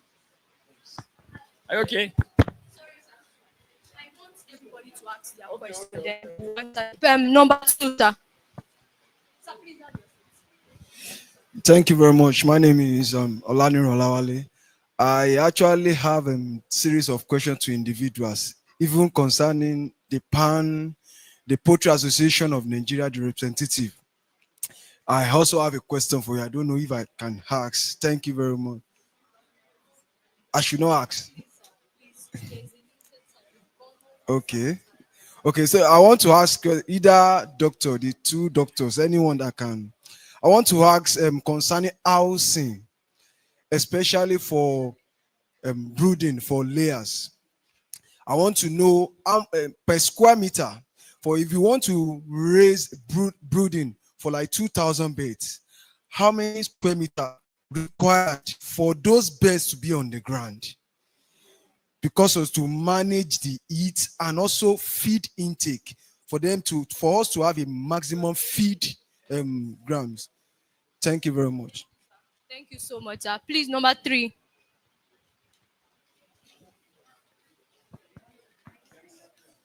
No, it's number 4.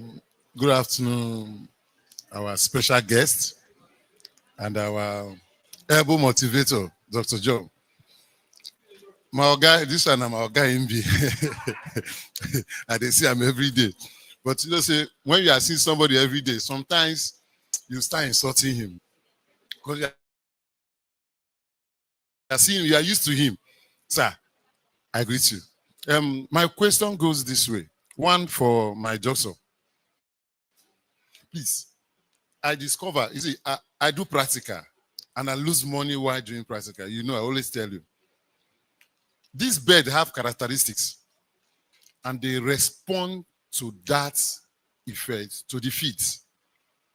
So I am looking forward to a lecture where they will tell me this particular bird can fit in with this particular feed. Maybe one day I will see where I will ask them that question because some feed don't match them in growth. I observed that. I'll take my time and spend money to do that. Then as for that, then your own, my doctor. The question is this. With the growth of bird, at 4 weeks, 28 days, how will that bird get life weight 2 kg? I am beginning to wonder the kind of feed and magic. You see, even their size alone, you see, I have not rested since I hear that. Because me, I'm still struggling with 35 to 37 days to give me 2 kg. Now, somebody is telling me 28 to 30 days. Please, I will need that type of feed, please. That's what I want to know. No feed management combined.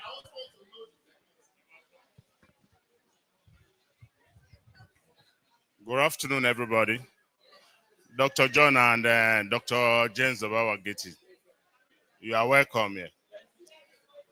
There was this training I had with you online, sponsored by US Soya.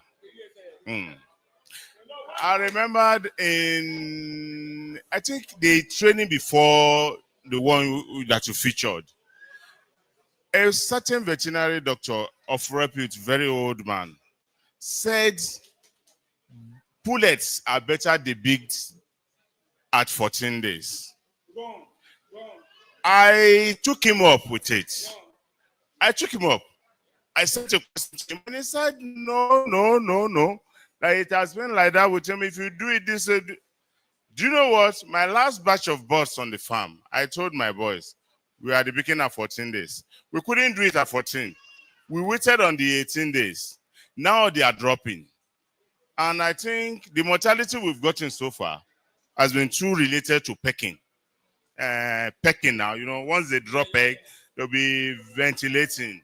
And then the one next to it in the cage, we've gotten like that, like 4, 5, 6, if I'm not mistaken. So I want you to please address that. And then again, you said something. I remember during your training, the one you had with us virtually, sponsored by US Soya. You said we should register for your training that is coming up. Has it come and gone? It has gone. Oh, see me. One hour. Then you said, no, attend that training. And I'm going to tell you the secrets that will make you to get to 62% at 26 weeks, you said, Debbie. Did I get you right? Sir, my own, I'm saying publicly, any farm I'm consulting to for an end farm for my training. If you don't get 85% in 2 weeks. 22 weeks, yes. You said, 85%. Yes. I think I even had 62%. And then, after 2 weeks, okay. All right, well, let me finish. So I will want you to please just give us that one as a bonus. Okay. I will definitely. I'm going to register for your next training. Okay. I don't know how I missed it. I thought I had it on my phone as a reminder. So who is number 5? No, let's stop here. Great farmer, please let me answer on this layer. Please, my issue is you cannot give what you don't have. So I'm not after how many years the person spent. I'm a practical farmer. I'm always on the farm. And I manage farm. There is no day that I don't attend to more than 56 farmers on a daily basis. Across the globe, not only Nigeria. So, sir, John will come and say on that one. If you look at layers, it's not the issue of how did they drop. That's not a problem. At what did they get a peak? That's the most important thing. It's not the issue of dropping.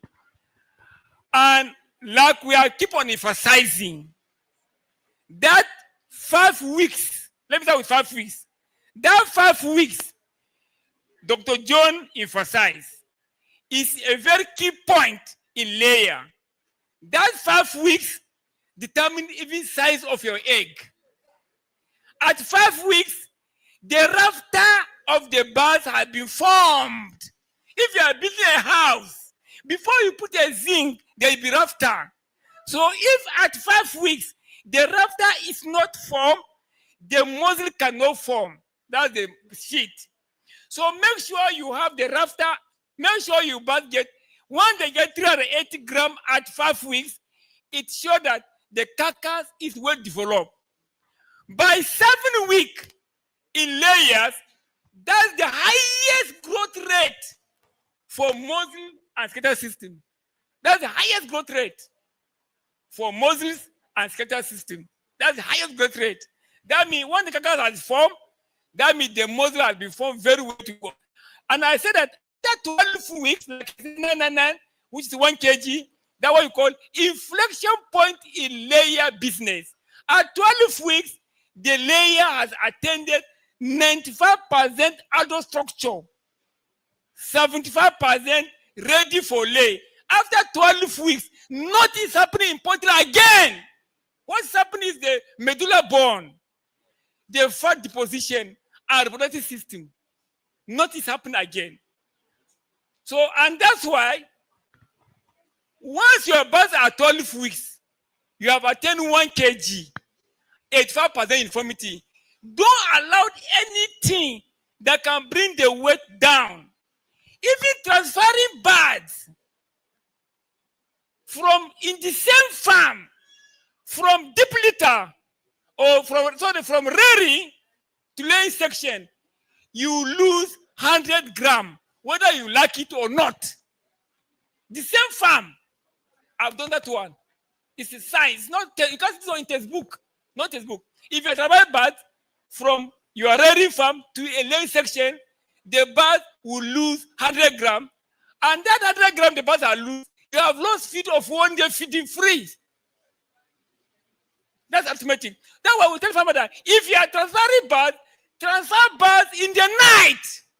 Don't transfer birds in the daytime. If your farmer transferring later on the daytime, he's not in business. You don't know what's in business. You transfer your birds in the night. If they're on deep litter, because what they do here now, deep litter, sir, they don't want to demarcate. Abi, you demarcate. So people go inside and be push them one. They'll be carrying 5. Stop that nonsense. It will not work. But in the night, the birds of the light, they have stayed down. You go and take them one by one, gently. In our farm, even in the night, we push them, transporting crate.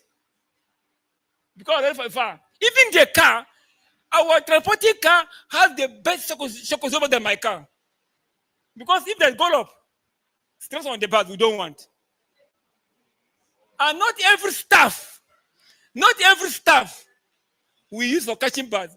Sometimes may be hardworking, we don't want them. It's better to be a lazy person to come and catch. Oh, gentle. It's not how far, so that they will not lose weight. Now, if you're talking of depicting at 14 weeks, that weight will come down, and the bird will not eat food for 3 days and water. If you are depicting at 14 days, look and see.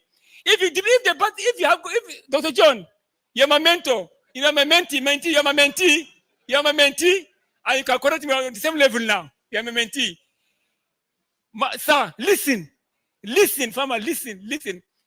If a bird is laying egg at 18 weeks, it means the ova has formed at 16 weeks.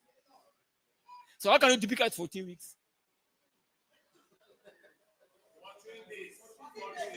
Okay, 14 days. Oh, I don't.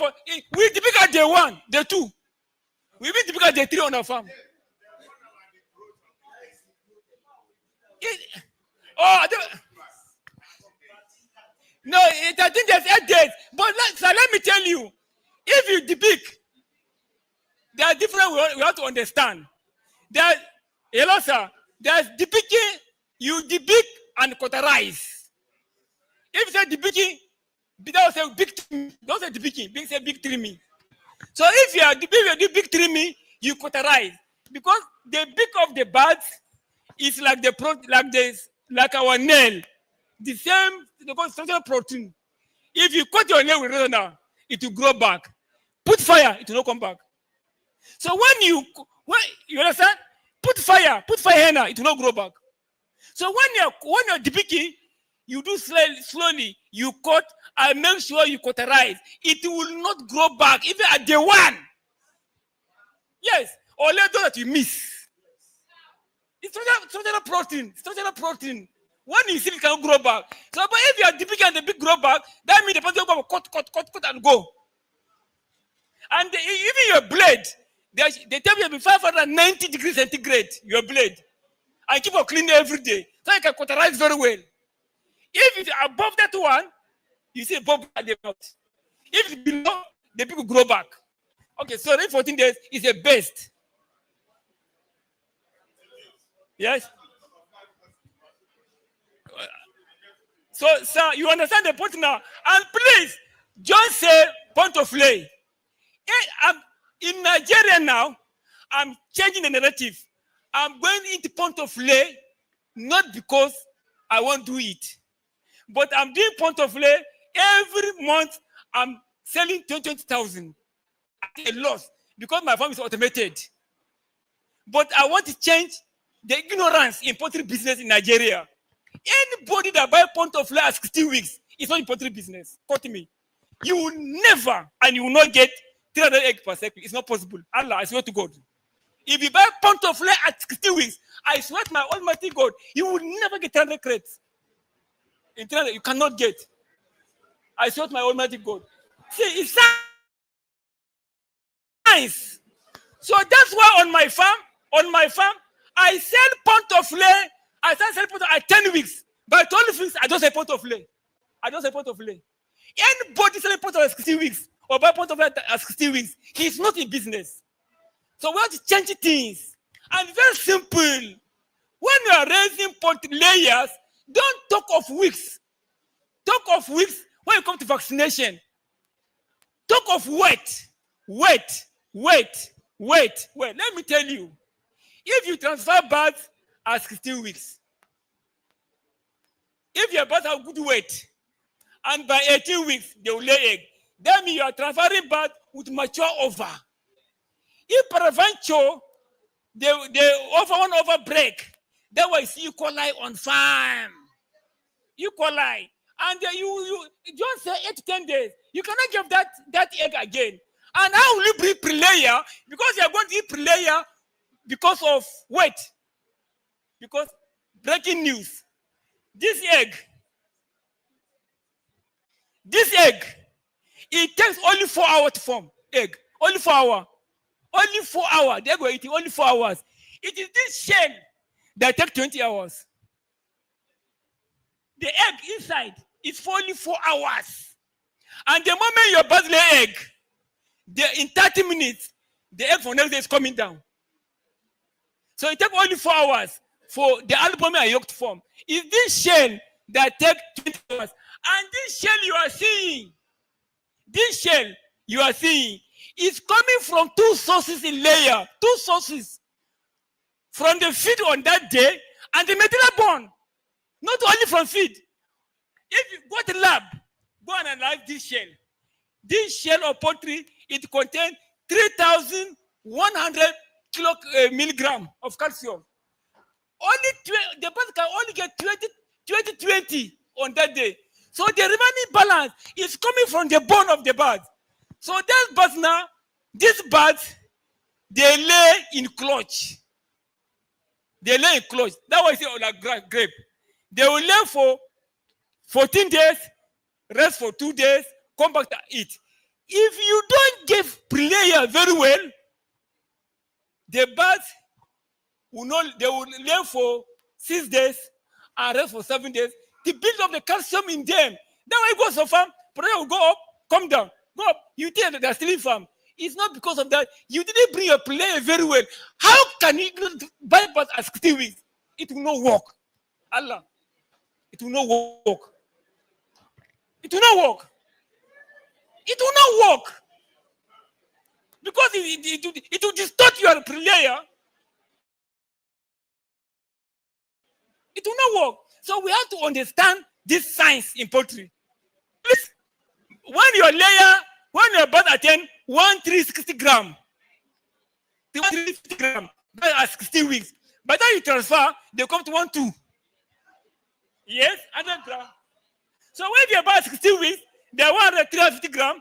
By the following week, they want 40 grams, 140. By the following week, they want 5, they start laying. So when the birds are attended 150 grams, you now bring your pre-layer. If you're not milling, you can buy grow mash, buy them and mix them. You get 2.2 calcium and be giving them so that you want calcium to persist. It's a ban. Before the first egg will come. If you don't do that, that was some farm, and the birds are laying. How you know on your farm that it's wrong? Paralysis. You see some birds, you remove them out. After they stand, it means that you didn't understand the concept of transfer.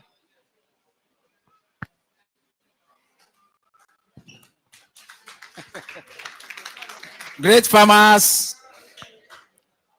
You know, what he has explained is a technical issue. Many farmers don't know. For instance, you bought point of lay at 16 weeks. And some people will go as far as Ibadan to buy it and bring to Abuja. Look at what will happen. Not only 100 grams we go. You worsen it. Not only 100 grams we go. But at 12 weeks below, 10 weeks, 11 weeks, 12 weeks. That's what I said here. You buy your point of cage based on weight and uniformity. That is how to buy it. Otherwise, you option to rear your bets by yourself. Am I communicating? It's important. This point is very important. Very important. Eh? They are used to doing the wrong thing. So we want to correct the notion. That's what I said here. Number one, if somebody is selling point of lay to you, for example, Dr. Wageti, at 22 weeks, it means you are not buying point of lay, you are buying point of trouble. Because the person have seen that is not produced at 22 weeks, you are supposed to be at how many percent production? At almost 80% production already. And then you are buying it, they have not started dropping. It's a problem. Let's be sensitive. Let's be sensitive. There's one question someone asked here. You asked question, sorry, ma, about throwing feed on the floor for 3 days. Can you answer? Okay. All right, throwing feed on the floor. Let me tell you, we are introducing the birds to eating. When birds arrive, they have 4 characters. 1, 25% will be busy eating. 25% will be drinking water. 25% will be busy playing. While about 25% can be resting. But we want all of them to eat and drink. Am I communicating? So those of them that are playing can easily run around and still pick the feed on the floor. And when you look at them, go and watch this thing practically. Over 60% will want to feed from the floor. Naturally, the character of chicken is to eat from the floor. That is their character. But to transit them from eating from the floor to eating from the feeder, therefore you have to put feeders so that they can learn that this is where the feeder is. But the time of doing that is what matters. Some people will go and pour the feed plenty on the floor. It's wrong. That is why you will get it wrong. And your question boils at on the day 2 and day 3, they will shit on the floor. We rake the brooding shit. I put that on my slide. The brooding shit is, you can't brood without brooding shit for at least for the first 3 days. Minimum. First 3 days. And you must watch the behavior, the feeding behavior of the birds. At times, after 1 day, you may not even need to put feed on the floor again. Am I communicating? Because you have observed the feeding behavior of your birds. Sometimes you may even do it on the second day because the result of your crop evaluation on the first day is not adequate. I have taught people crop evaluation, right? Yeah? Crop evaluation, you can do crop evaluation and you have plenty birds not yet eaten. It means you have to elongate. There are a lot of things you need to check. Temperature, you check. Humidity, you check. Check feed particle size. Check distribution. Check a lot of things. Check ventilation. The next thing to do is to increase the time of exposure of feed to the floor. Is that okay? Are you getting it? So it's important. If I get it right, I think you look at the sheet of the bird with the feed, Abi. The sheet of the bird together with the feed. I know that's a problem. Oh. Mix of the feed and that was the. See, madam, when the birds are young, there's no problem. There's no problem. No issue with the sheet. And you know you are using antibiotic for the first 3 days also, Abi. Yes? Come. There's no problem with that. No problem with that. There's no problem. Sorry. Okay, so let me continue. Sorry, sir. Great farmers, please, my question is this. There's a bird I have in my farm now. Is it layer or Yes, broiler. I have in my farm. That day I brought them. I used paper. I didn't see brooding paper. I used newspaper. The next day, everywhere wet. You know why? Everywhere wet. I have to change that paper again. You know why? No. Okay. Why paper is wet is humidity. That's why your paper is wet. I say, if the humidity in your pen is wet, there's too much of moisture. That's why it's wet. So it means that you have to check your ventilation. You know that. I have not finished. Okay. Okay. So everywhere, but I will notice that their seat is watering so much from the birds. Just like maybe they have coccidosis from the hatchery and bring. Yes. Okay. I think something like that. Well, come. You know, you can see a lot of cases from farmer, but sometimes if the bird has infection from the hatchery, you have that case. Or sometimes if the feed you are using, you know that why sometimes if you are buying feed, finished feed, make sure you buy from reliable source. There are some people they may buy like chick starter. They must have the starter in the store for more than 5 months and no ventilation. And it's very rich. It has got stale. It affects the bird. Okay. These birds we are talking about, that I'm talking about now, I started treating coccidosis from 3 days. Okay. It doesn't end. But these birds give me 2 kg in 28 days.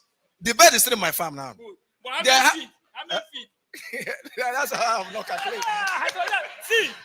See, I'm not interested in 28 days, 24 days. How many feet did you use to arrive at that? Very key. Very key. That's why you save your money. Okay, sorry. Yeah, thank you, doctor. My question is on the beginning.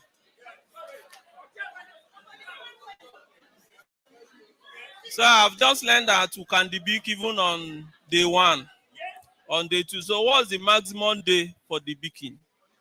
Because I just debugged my birds yesterday and it's at 11 weeks.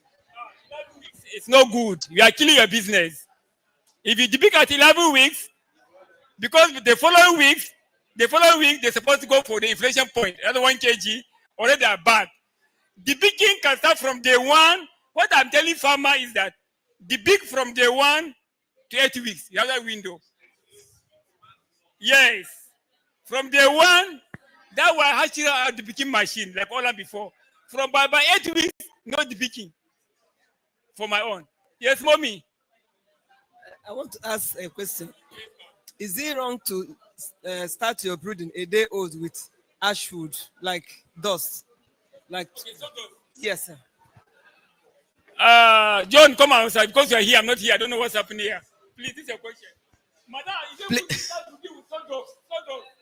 Please, I can say it. Capital no. I take it again. Capital no. Now listen. The question is, can you start the brooding with sawdust? That's all. Okay, sorry, ma. Sorry. Sorry. Yes, okay. The question I want to ask, please. You talked about raking of the pen. Raking of the pen. Raking of the pen. Of the pen. So what I need to ask, the temperature in Abuja, I have noticed that when you rake the pen, the ammonia goes up and affects the beds. So how often can we change the dust? How often? Hello. The question she asked, we talked about raking of the litter, all right? When you hear raking of litter, there are critical points of concern. One, you have to observe. It's not something, this thing is based on observation. I can decide to remove litter because there is a water spillage and I don't want it to continue. You can remove. But the regular routine raking in Abuja, our temperature at a point is very high, right? And when you are raking, you will always have problem if you don't have good ventilation. When you are raking. And that issue of raking, at a point, you will see that you may not need to remove all the litter all at a time. So you keep raking, keep replacing, keep raking, keep replacing. Before you know it, your beds are grown.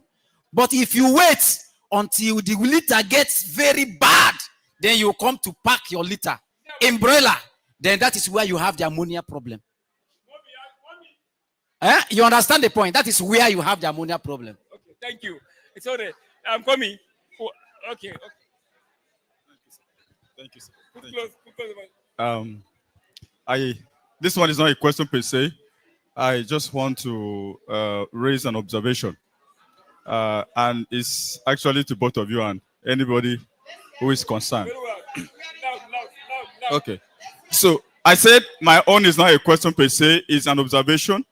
And I want to appeal. And let me first of all appreciate, because I'm here for the second time and I did not pay 1 naira. I've been attending other trainings and we pay. So here we come for free. We even get fed. So I want to appreciate appreciate you for that.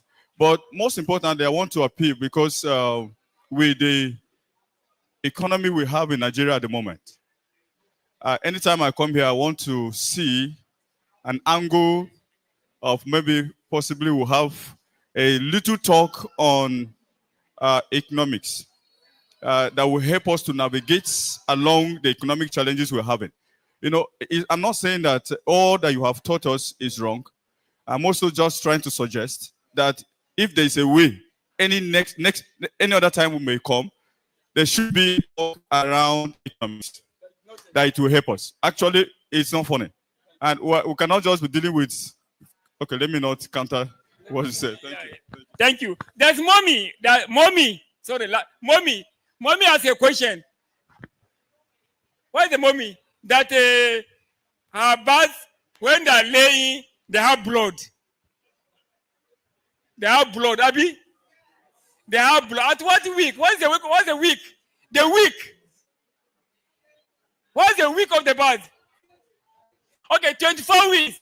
Good. Dr. Jane, you are in Kabuja. You have more cases than that. I want to be here. Madam, listen.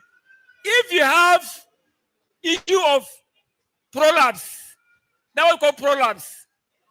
Number one, at 24 weeks, for me, 3 things may likely happen. Number one, on the weight birds. If the birds are on the weight and they want to lay egg and they didn't get the required weight, they have prolapse. And if the time you are raising them, mother, are you listening? And you are giving light during the growing period, it will force them to come to lay. That way, if you are raising birds, immediately after brooding, no light. After brooding, no light. After fast, no light. Only the natural light. Because that's what you call photosynthesis. The birds require 3 hours. That's why you are now bringing another light back, like you have said. When the birds are coming to lay, you can bring light. Maybe you start with 15 minutes until you now get the required 3 hours till 9 o'clock. But if you are raising their old chicks, 7 weeks, there is light. 8 weeks, you are giving light. 9 weeks, you are destroying your birds. You are forcing them to mature, and when they come to lay, they have prolapse. That's number one. Number two is that if there are not enough calcium in the diet, you know, the structure of this, they need calcium, the birds will have prolapse. Then number three, let me tell you, breaking news, I didn't say it. I think I didn't mention it. He didn't mention it. In those that are raising layer, the most crisis zone in layer is not brooding. It's not brooding. It's 18 to 25 weeks is the most crisis zone in poultry business. That 18 to 25 weeks. Because from 18 to 25 weeks, the birds will grow by 300 grams. The birds will grow by 300 grams. When they are laying at 18 weeks, they weigh 1.5. By 25 weeks, they'll be 1.8. It means they'll be adding 300 grams within short time. If the plate not attend that 300 gram, you have problem or prolapse, and the body will not perform. The body, if there's some farm, production will just go like that, so something will just come down. So when from that 18 weeks, make sure that you achieve that 300 gram gain within that period. Number one. Second, the egg size will increase from 40 gram to 60 gram at that week. Then the third one, production will increase from 0% to peak. So if you don't, so what happened in your case now sometimes is that at that 18 weeks, if you ask some consultant, people maybe not Dr. John or other people that you call them, my bags are not, how many are they? They are 200 bags. Give them one bag now.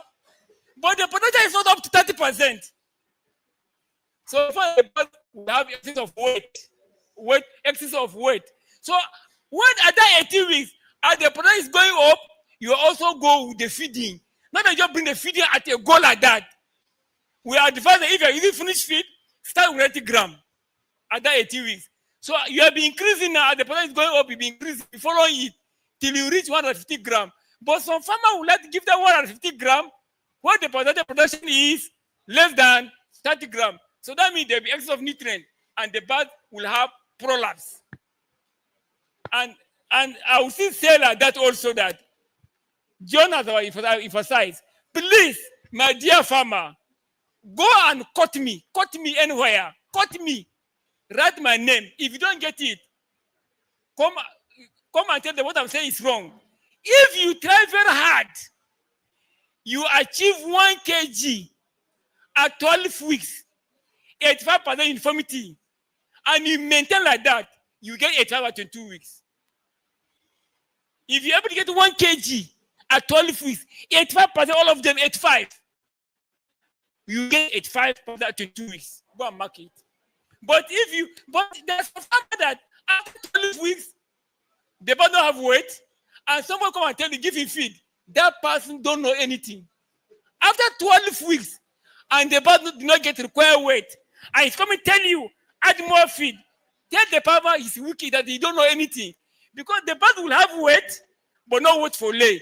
That's why you see some farm, the bird will 1 kg, 1.8, 2 kg, but they're not laying. They only adding fat. Thank you.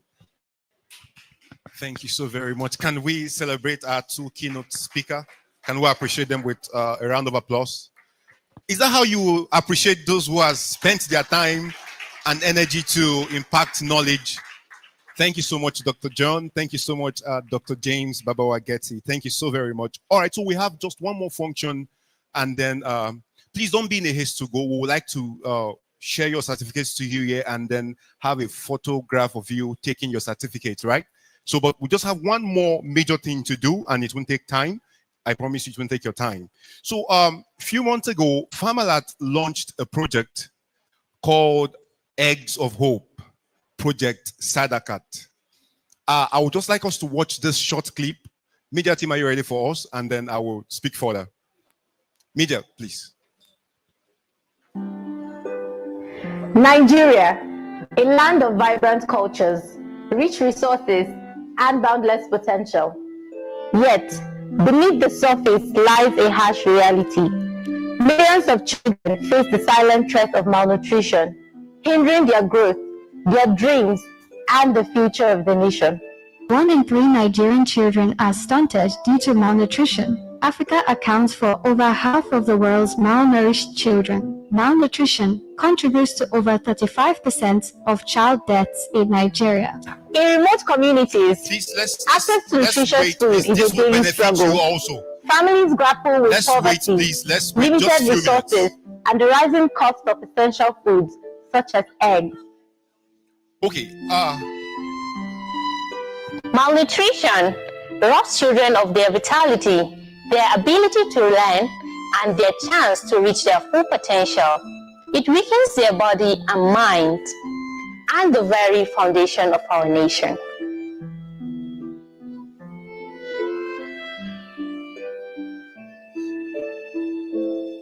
Eggs, a powerhouse of protein and essential nutrients. It is affordable, accessible, and packed with goodness for a growing child's needs. Introducing Eggs of Hope, Project Sadakat, a nationwide initiative to nourish vulnerable children and empower local farmers. We are crowdsourcing eggs, connecting caring individuals with those in need. Your donation will support farmers and provide essential nutrients for children in remote communities. Every child deserves a chance to thrive. Eggs of Hope, Project Sadakat, powered by Farm Alert. All right, I thought you would give Farm Alert a round of applause. Now, see this. Okay. Media, maybe you just pause that because of time. Media, thank you. All right, so this project is going to be beneficial both to the children we are trying to reach out to and also farmers. Now you have learned about layers, right? How to get better productions from your layers, right? Now this project, we plan to give about 300 million eggs in the next 2 years, right? And then how will we get this? It's from farmers, am I correct? Yes, so I will be inviting the community engagement manager and she will speak more about this project, and then you will see how you can also be in it. We can get these eggs from you, am I correct? Won't you be happy to see that we get your eggs directly as you're producing them? Yes, so let's give a round of applause for Dr. Zainab, our community engagement manager, as she tells us more on how we can benefit from this. All right, thank you. Once again, good afternoon. We truly apologize for the time. So I want you all to be patient. I'm just going to take a few minutes for this presentation. I will start sharing the certificate. So please calm down, okay? Let's just wait because there's also a group picture with our certificates, okay? So thank you. So today I stand before you to introduce a beacon of hope, a catalyst of change, the Sadakat initiative, the Eggs of Hope. So this noble endeavor, it's a collaborative effort between Farm Alert and the Ministry of Agriculture and Food Security, which aims to address a pressing issue that plagues our nation, malnutrition, particularly protein deficiency among vulnerable children in northern part of Nigeria. We witnessed firsthand the devastating consequences of malnutrition, stunted growth, weakened immune system, impaired cognitive development, and a bleak future. These young lives, our future leaders, deserve better. They deserve the opportunity to reach their full potential. So the Sadakat initiative, Eggs of Hope, is a bold step towards a healthier and more prosperous Nigeria by leveraging the power of crowdfunding eggs. We aim to create a sustainable and scalable solution to this crisis. Through our user-friendly platform, individuals, organizations, and corporations can easily donate funds, each contribution directly translating into a meal. That's the egg. A hope, a life transformed. Our partnership with local farmers empower rural communities, generating income and stimulating agricultural growth. By creating a robust supply chain, we ensure a consistent supply of the nutritious egg, reaching the hands of children in need. But our efforts extend beyond mere provision. We are committed to educating communities about the importance of balanced nutrition, fostering a culture of health and well-being. Together, we can break the cycle of malnutrition, I guess so, by empowering families to make informed choices for a bright future and empowering our farmers.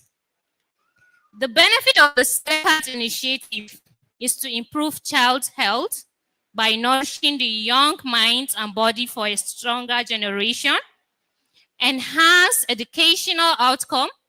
That's a well-nourished child is a child ready to learn and succeed, right? Enhance economic empowerment, that's supporting local farmers and stimulating the rural economy. Food security, contributing to more food secure nation and social cohesion through uniting Nigeria in a common cause. So I want us to join hands and embrace this opportunity to make a lasting impact on the lives of these young children. By donating to the Sadakat initiative, you're not just giving, you are investing in the future of our nation. Every egg, every donation is a seed of hope, sown in the fertile ground of compassion and solidarity. So let us nourish hope, one egg at a time. You can actually donate through our website. This is our bank detail, and we will connect to you farmers and empower you in our own way. So anybody that wants to endorse this egg of hope is free to come forward and make his endorsements and donation. So I don't know if any one of you is proud of this project. Let me see your hands up. And you can actually come to the stage and make your endorsement. So thank you. So shortly we'll be sharing the certificate soon. Can you help? Okay. All right. Thank you so very much, Dr. Zainab. Can we once again appreciate Dr. Zainab? We'll be sharing the certificates now, but just a little bit of more emphasis on this project. Now, this project is still at its infancy stage, and then we need, more egg donations to be able to hire, so that we can get to that point where we can access, more donations and more funding, and then begin to buy these eggs in bulk quantities from the farmers, right? So if you want to be a part of this project, all you need to do, you can scan this, or you can go on our website, and then you'll find a place to donate, and your name will be acknowledged there that you actually donated, or your farm's name will be acknowledged that you actually donated to help a Nigerian child. All right, so we'll be going to the next. Or is there anyone here who wants to just donate now? You can donate 1 egg. You can donate 5. Anybody here who wants to donate? Okay. Can we clap for our keynote speaker? Thank you. Is it ego cash? In eggs, you can donate in eggs. You can donate cash anywhere. I want to donate 10 crates of egg. 10 crates. You can convert to cash. I'll give you the money. Thank you.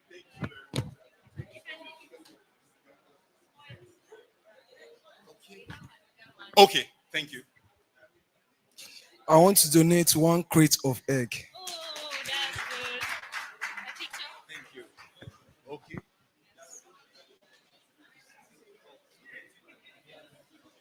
Okay, any other person? Before we go to the sharing of certificates? All right, after this, you can still meet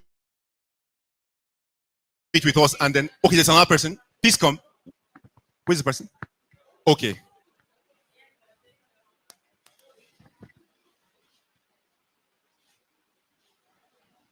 Thank you. Good afternoon, everyone. Good afternoon, farmers. I'm here to donate 1 crate of egg. Thank you. Picture.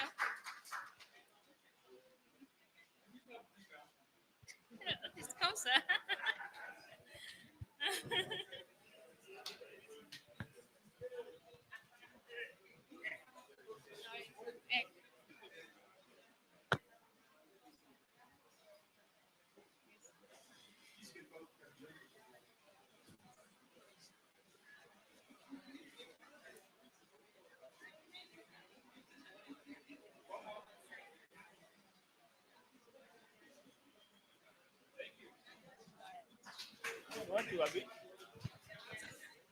Hello. Dr. Wageti. You said 10 crazy, but I'm just 50% of you. I'll do 5. All right, good afternoon, everyone. My name is Honorable Musa Hakim. I'm the Secretary, Poultry Association of Nigeria, FCT. So on behalf of Poultry Association of Nigeria, I want to donate 5 crates to this project. Thank you so much, sir.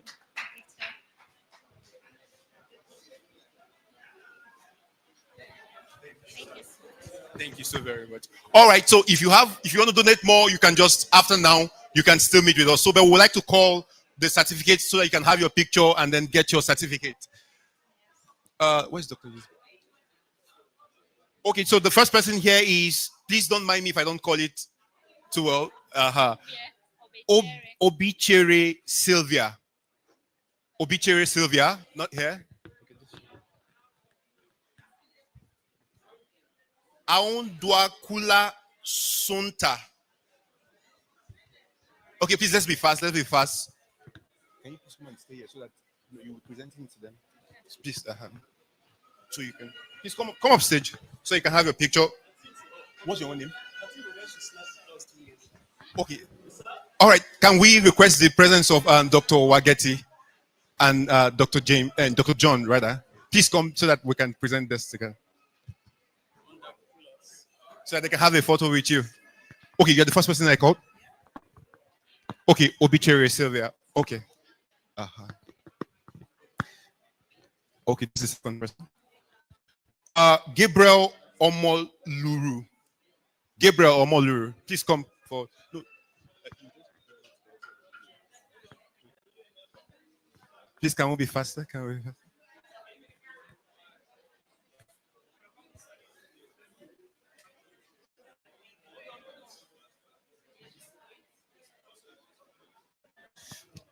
Gabriel Omoluru. The next person is Edith Michael. Edith Michael. Please, once you take one picture, you can just go to the next person. Edith Michael. Edith Michael, please just come.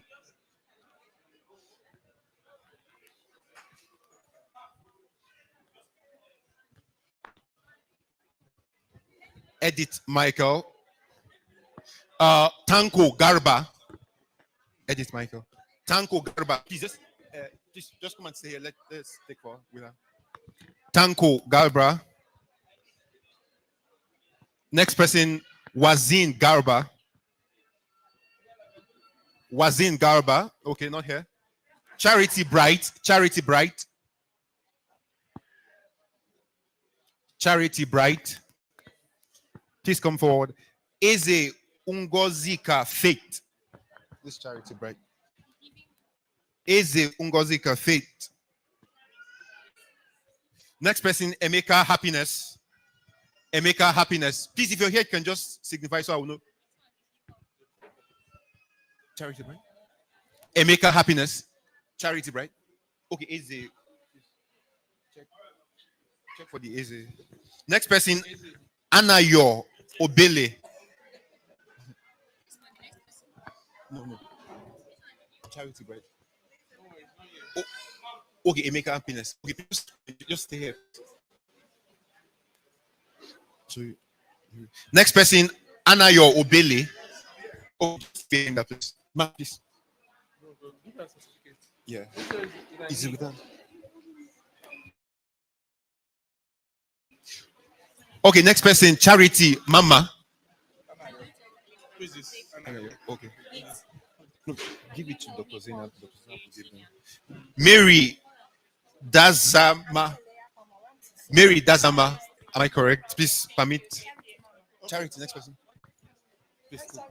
We need to be very fast, please. Okay, you're Charity. Okay. Next person, Priscilla Tama. Priscilla Tama. Priscilla Tama is coming.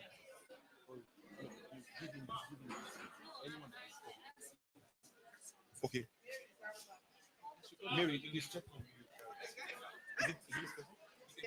Okay, Priscilla Tama. Okay. Next person, Alimi Aisha. Okay, just she will go and snap at them. Please, we can just be coming to the back here so that we can. Okay, Priscilla Tama. Okay, just go to the back. Alimi Aisha.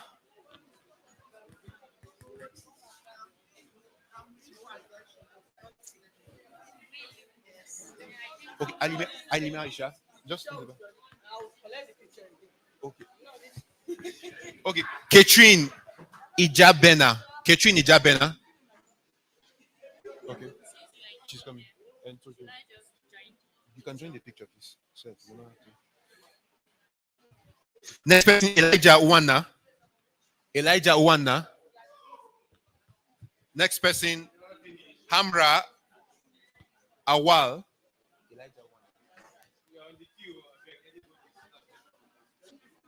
Hamra Awal. Please, okay. Please, let's be faster, please. Bilkisu Yusheu Ibrahim. Okay. All right. Kadri Joyce. Kadri Joyce. Kadri Joyce. Okay.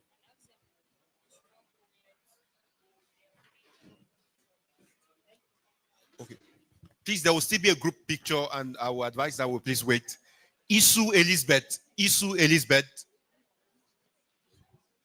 Olaniran Olawale. Olaniran Olawale. Are you the one? She just joined the queue. Olaniran Olawale. Take. Yeah. Next person, Oji Ogechuku. Oji Ogechuku. Oji Ogechuku.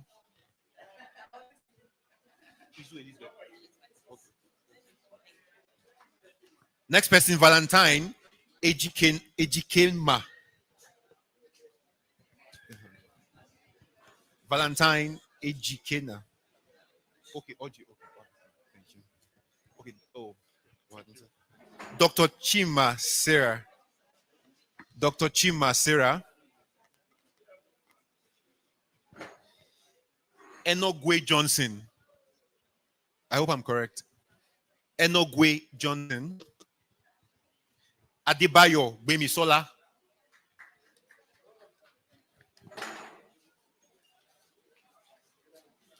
Adebayo Gbemisola. Okay. Next person, Wazin Garba.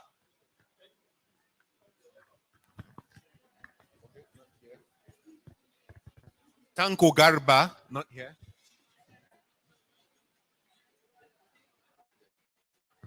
Damu Bapa Abdullahi.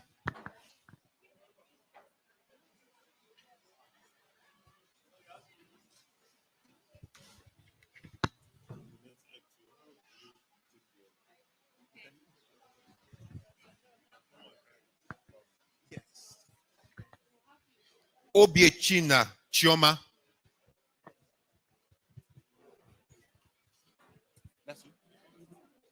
Obiechina Chioma. Okay. All right.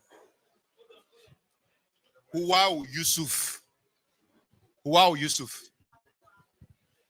Okay, Hawau. I hope I'm correct. Please. Okay, Hawa. Okay, Hawa Yusuf. Okay. This. Okay. Okay. Chioma. Okay, sorry. Chidima Inejichoke. I hope I'm not merging people's name, please.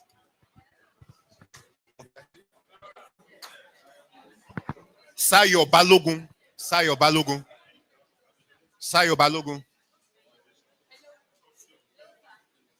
Sayo Balogun. Okay.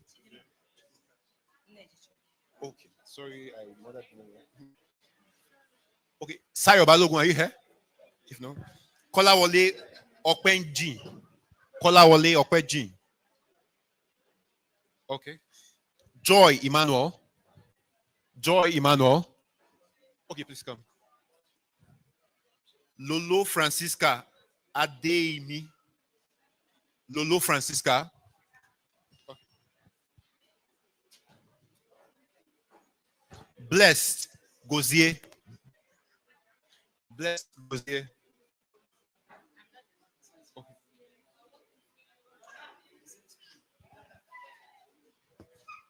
Blessed Gozier. Tani Bako.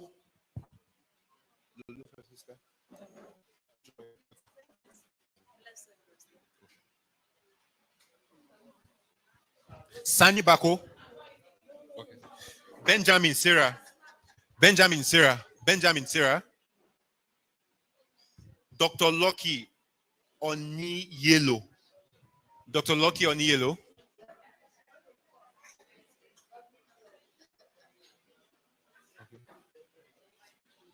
Zachariah Zachariah Suleiman. Okay. Paul Holubu. Paul Holubu.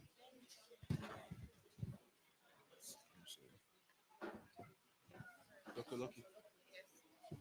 Paul Holubu. Naji Godwin. Ugbo Lovett. Ugbo Lovett. She here? Okay. Dr. John Mbede Ekoja. Muhammad Kamtama. I hope I'm correct. Muhammad Kamtama. Okay. Thank you. This is yours, right? Dr. John. Ekwok Felicia. Ekwok Felicia. Abubakar Aisha. Abubakar Aisha. Okay, please come. John Nandi. John Nandi. Ezike Michael. Ezike Michael.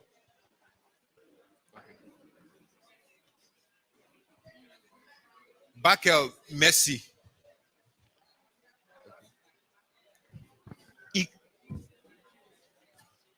Ike Ugochi. Ike Ugochi.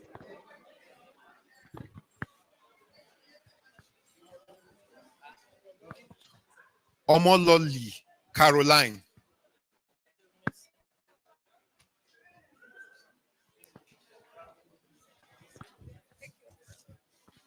Jesse Jasibu Ayuba.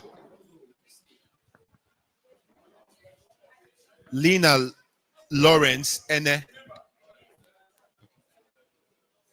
You can pick your certificate.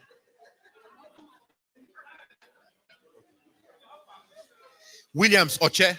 Williams Oche. Okay. Williams Oche, are you here? Okay. Isaac Enefoli. Isaac Enefoli.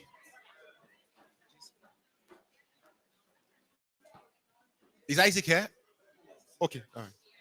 Williams Oche. Dr. Boyi Ibrahim.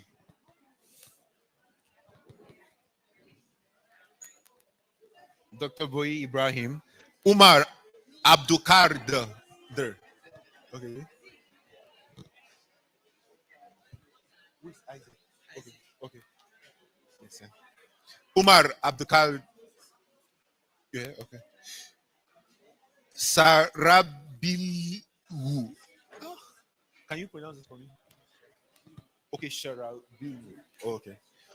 Honorable Musa Hakim. Okay. Shamsuddin M. Adamu. Thank you, sir. Shamsuddin M. Adamu. Are you here? Abubakar Yahaya.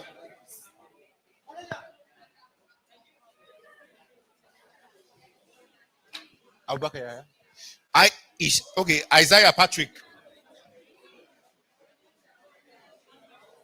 Isaiah Patrick. Joe Ibezim Robert. Joe Ibezim Robert. Are you here? Bisong Eugenia.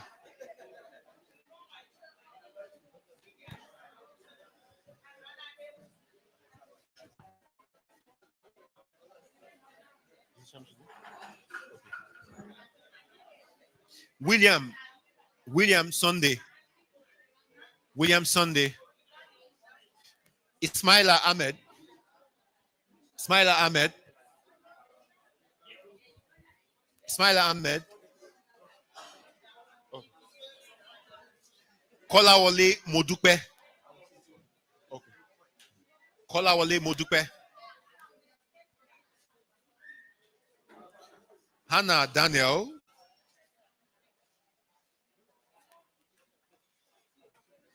Hannah Daniel. Akinwale Abayomi. Is the person here? Akinwale Abayomi. Oh. Thank you, sir. Vincent Inja. Abigail Oga. Samuel Umboche Amos.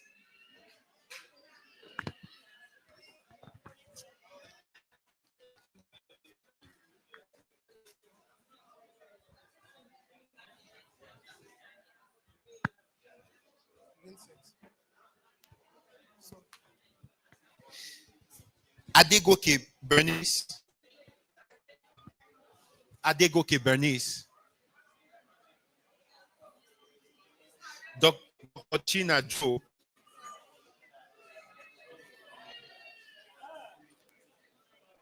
Injidika Bernard.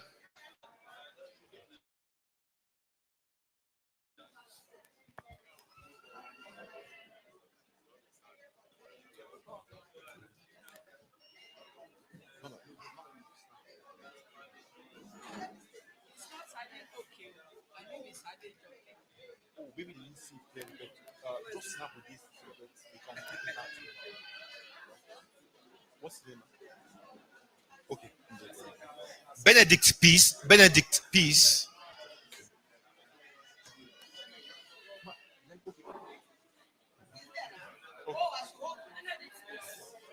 Yes. Ame Grace. Emmanuel Odina.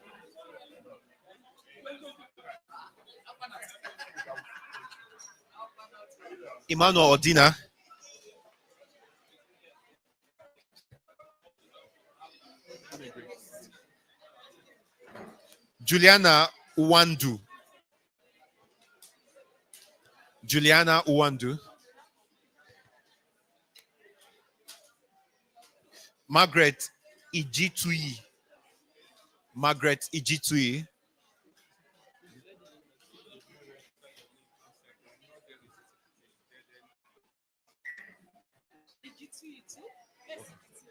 Okay. This here. Okay. Please, in case you have not registered your name outside, it simply means your certificate is not here. So please, if you have not registered your name with the registration stand outside, please kindly go there now so that you can get your certificate before you go.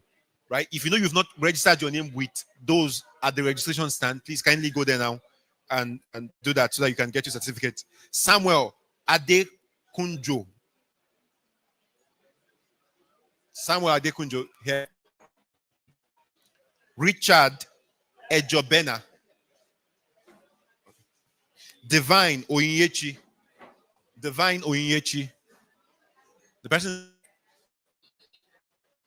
Okay. Grace Martins.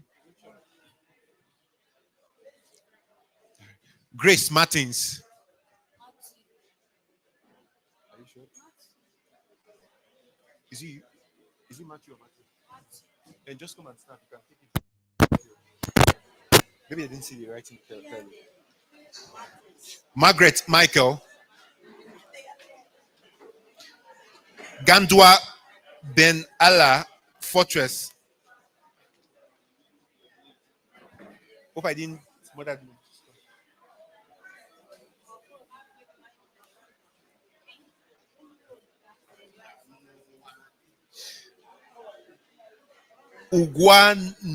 Ugwanyi Ebubechukwu Martins. Also Abimbola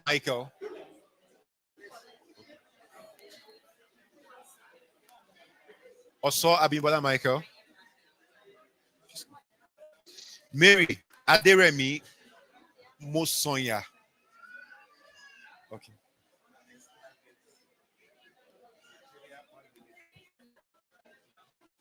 Susan Chuku. Susan Chuku. Susan Chuku.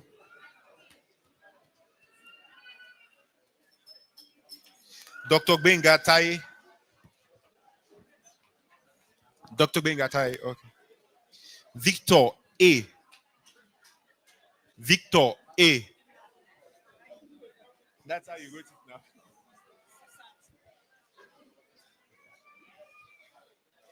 Hanatu Popo. Hanatu Popo.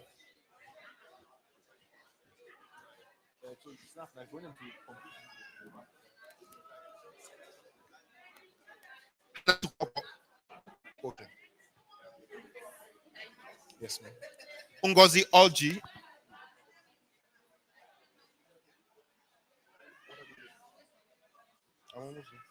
Ngozi Oji. Sorry, Ngozi Oji rather. This person here? Ngozi Oji. Dorcas Danladi. Dorcas Danladi.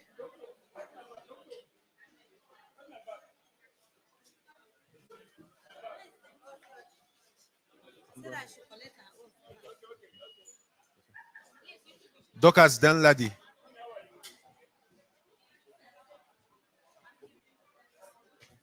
Please, like I said, we'll still take a group picture with them. So please, still wait. Ise Ijoma Marian. Ise Ijoma Marian.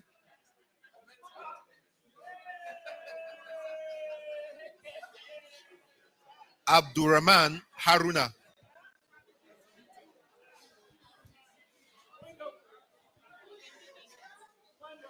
Abdurrahman Haruna.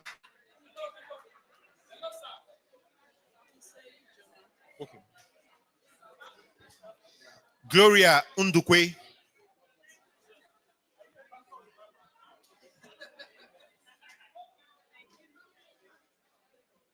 Thank you. Samuel Adekunjo. Samuel Adekunjo.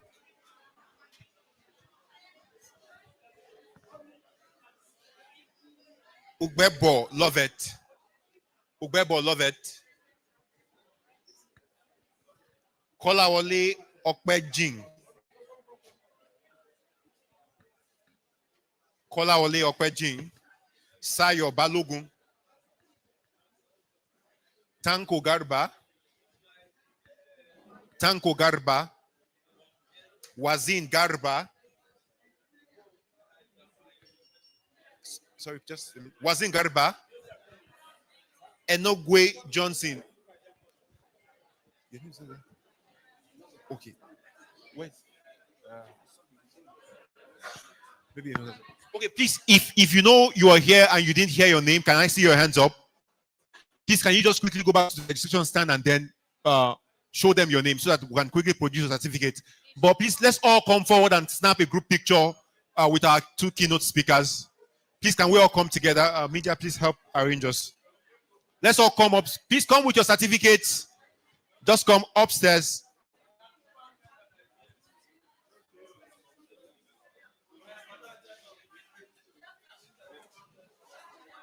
Please, let's all come upstairs. Let's all come upstairs.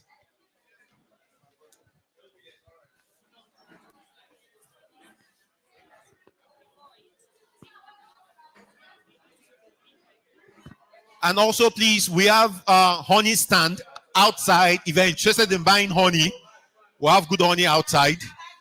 There's a discount for the price now. It's now 3,500, no longer 4,000. So please patronize one of our own. Media, please, can you help us arrange the people so that they can have a good group photo with.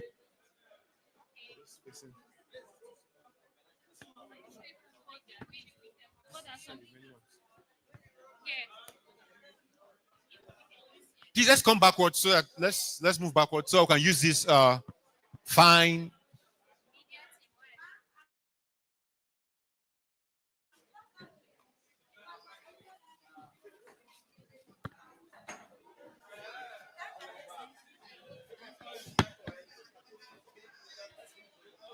Yes, sir.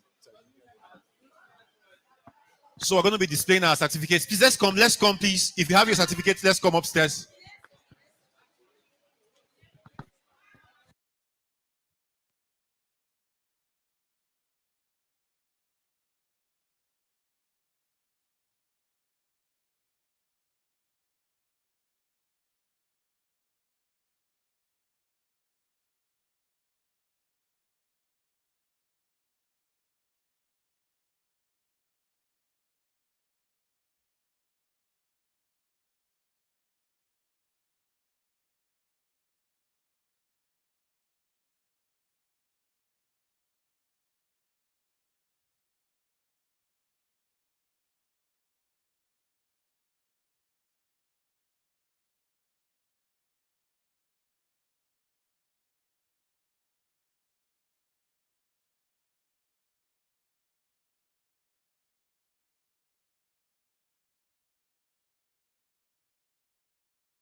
We'll be taking 2 sets of photos, one with your certificates only, and then also the second one we'll be sharing to you one eggs, and then you just raise it up so that we can have. And please, Dr. Zina, where's Dr.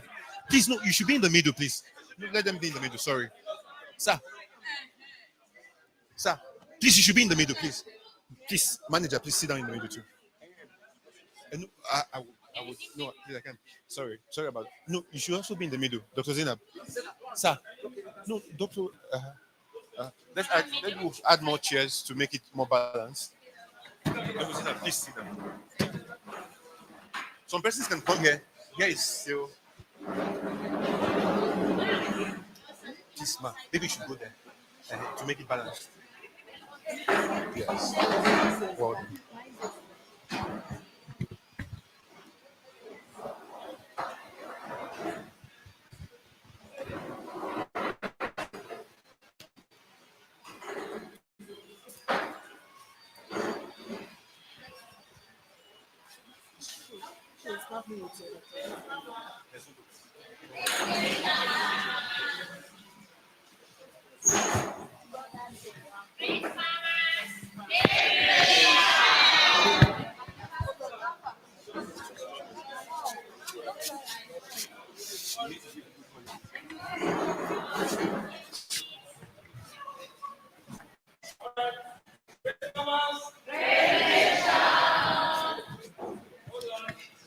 Thank you.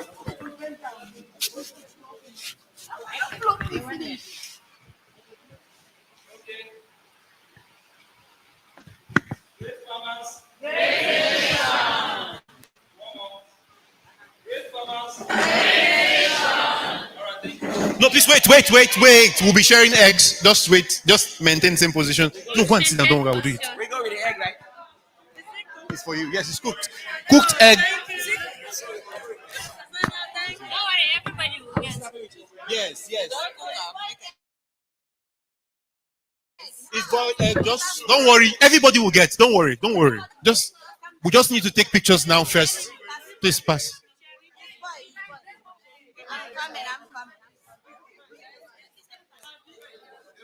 Please make sure you're taking just one and then passing it around so that everybody can get. Please just pass behind. Okay.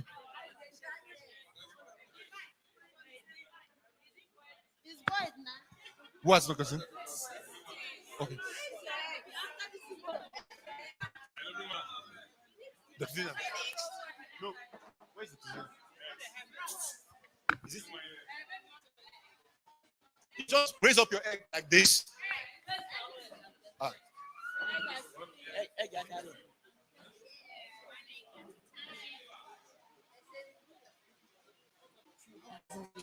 Sorry about that.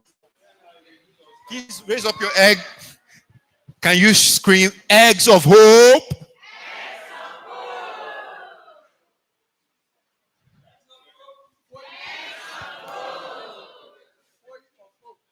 Can you say quay of hopes? What's egg in Igbo? Can you say aqua of hopes?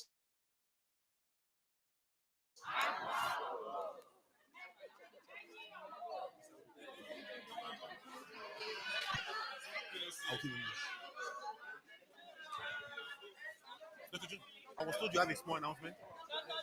I read for us. I've announced for you. Oh, don't worry. All right, so please, sorry. If you know that you didn't snap with Dr. John and Dr. James Wageti while we're sharing certificates, please come now and have your picture with them. If you know you didn't snap personal picture with Dr. John and Dr. James Wageti, please come now. Sorry.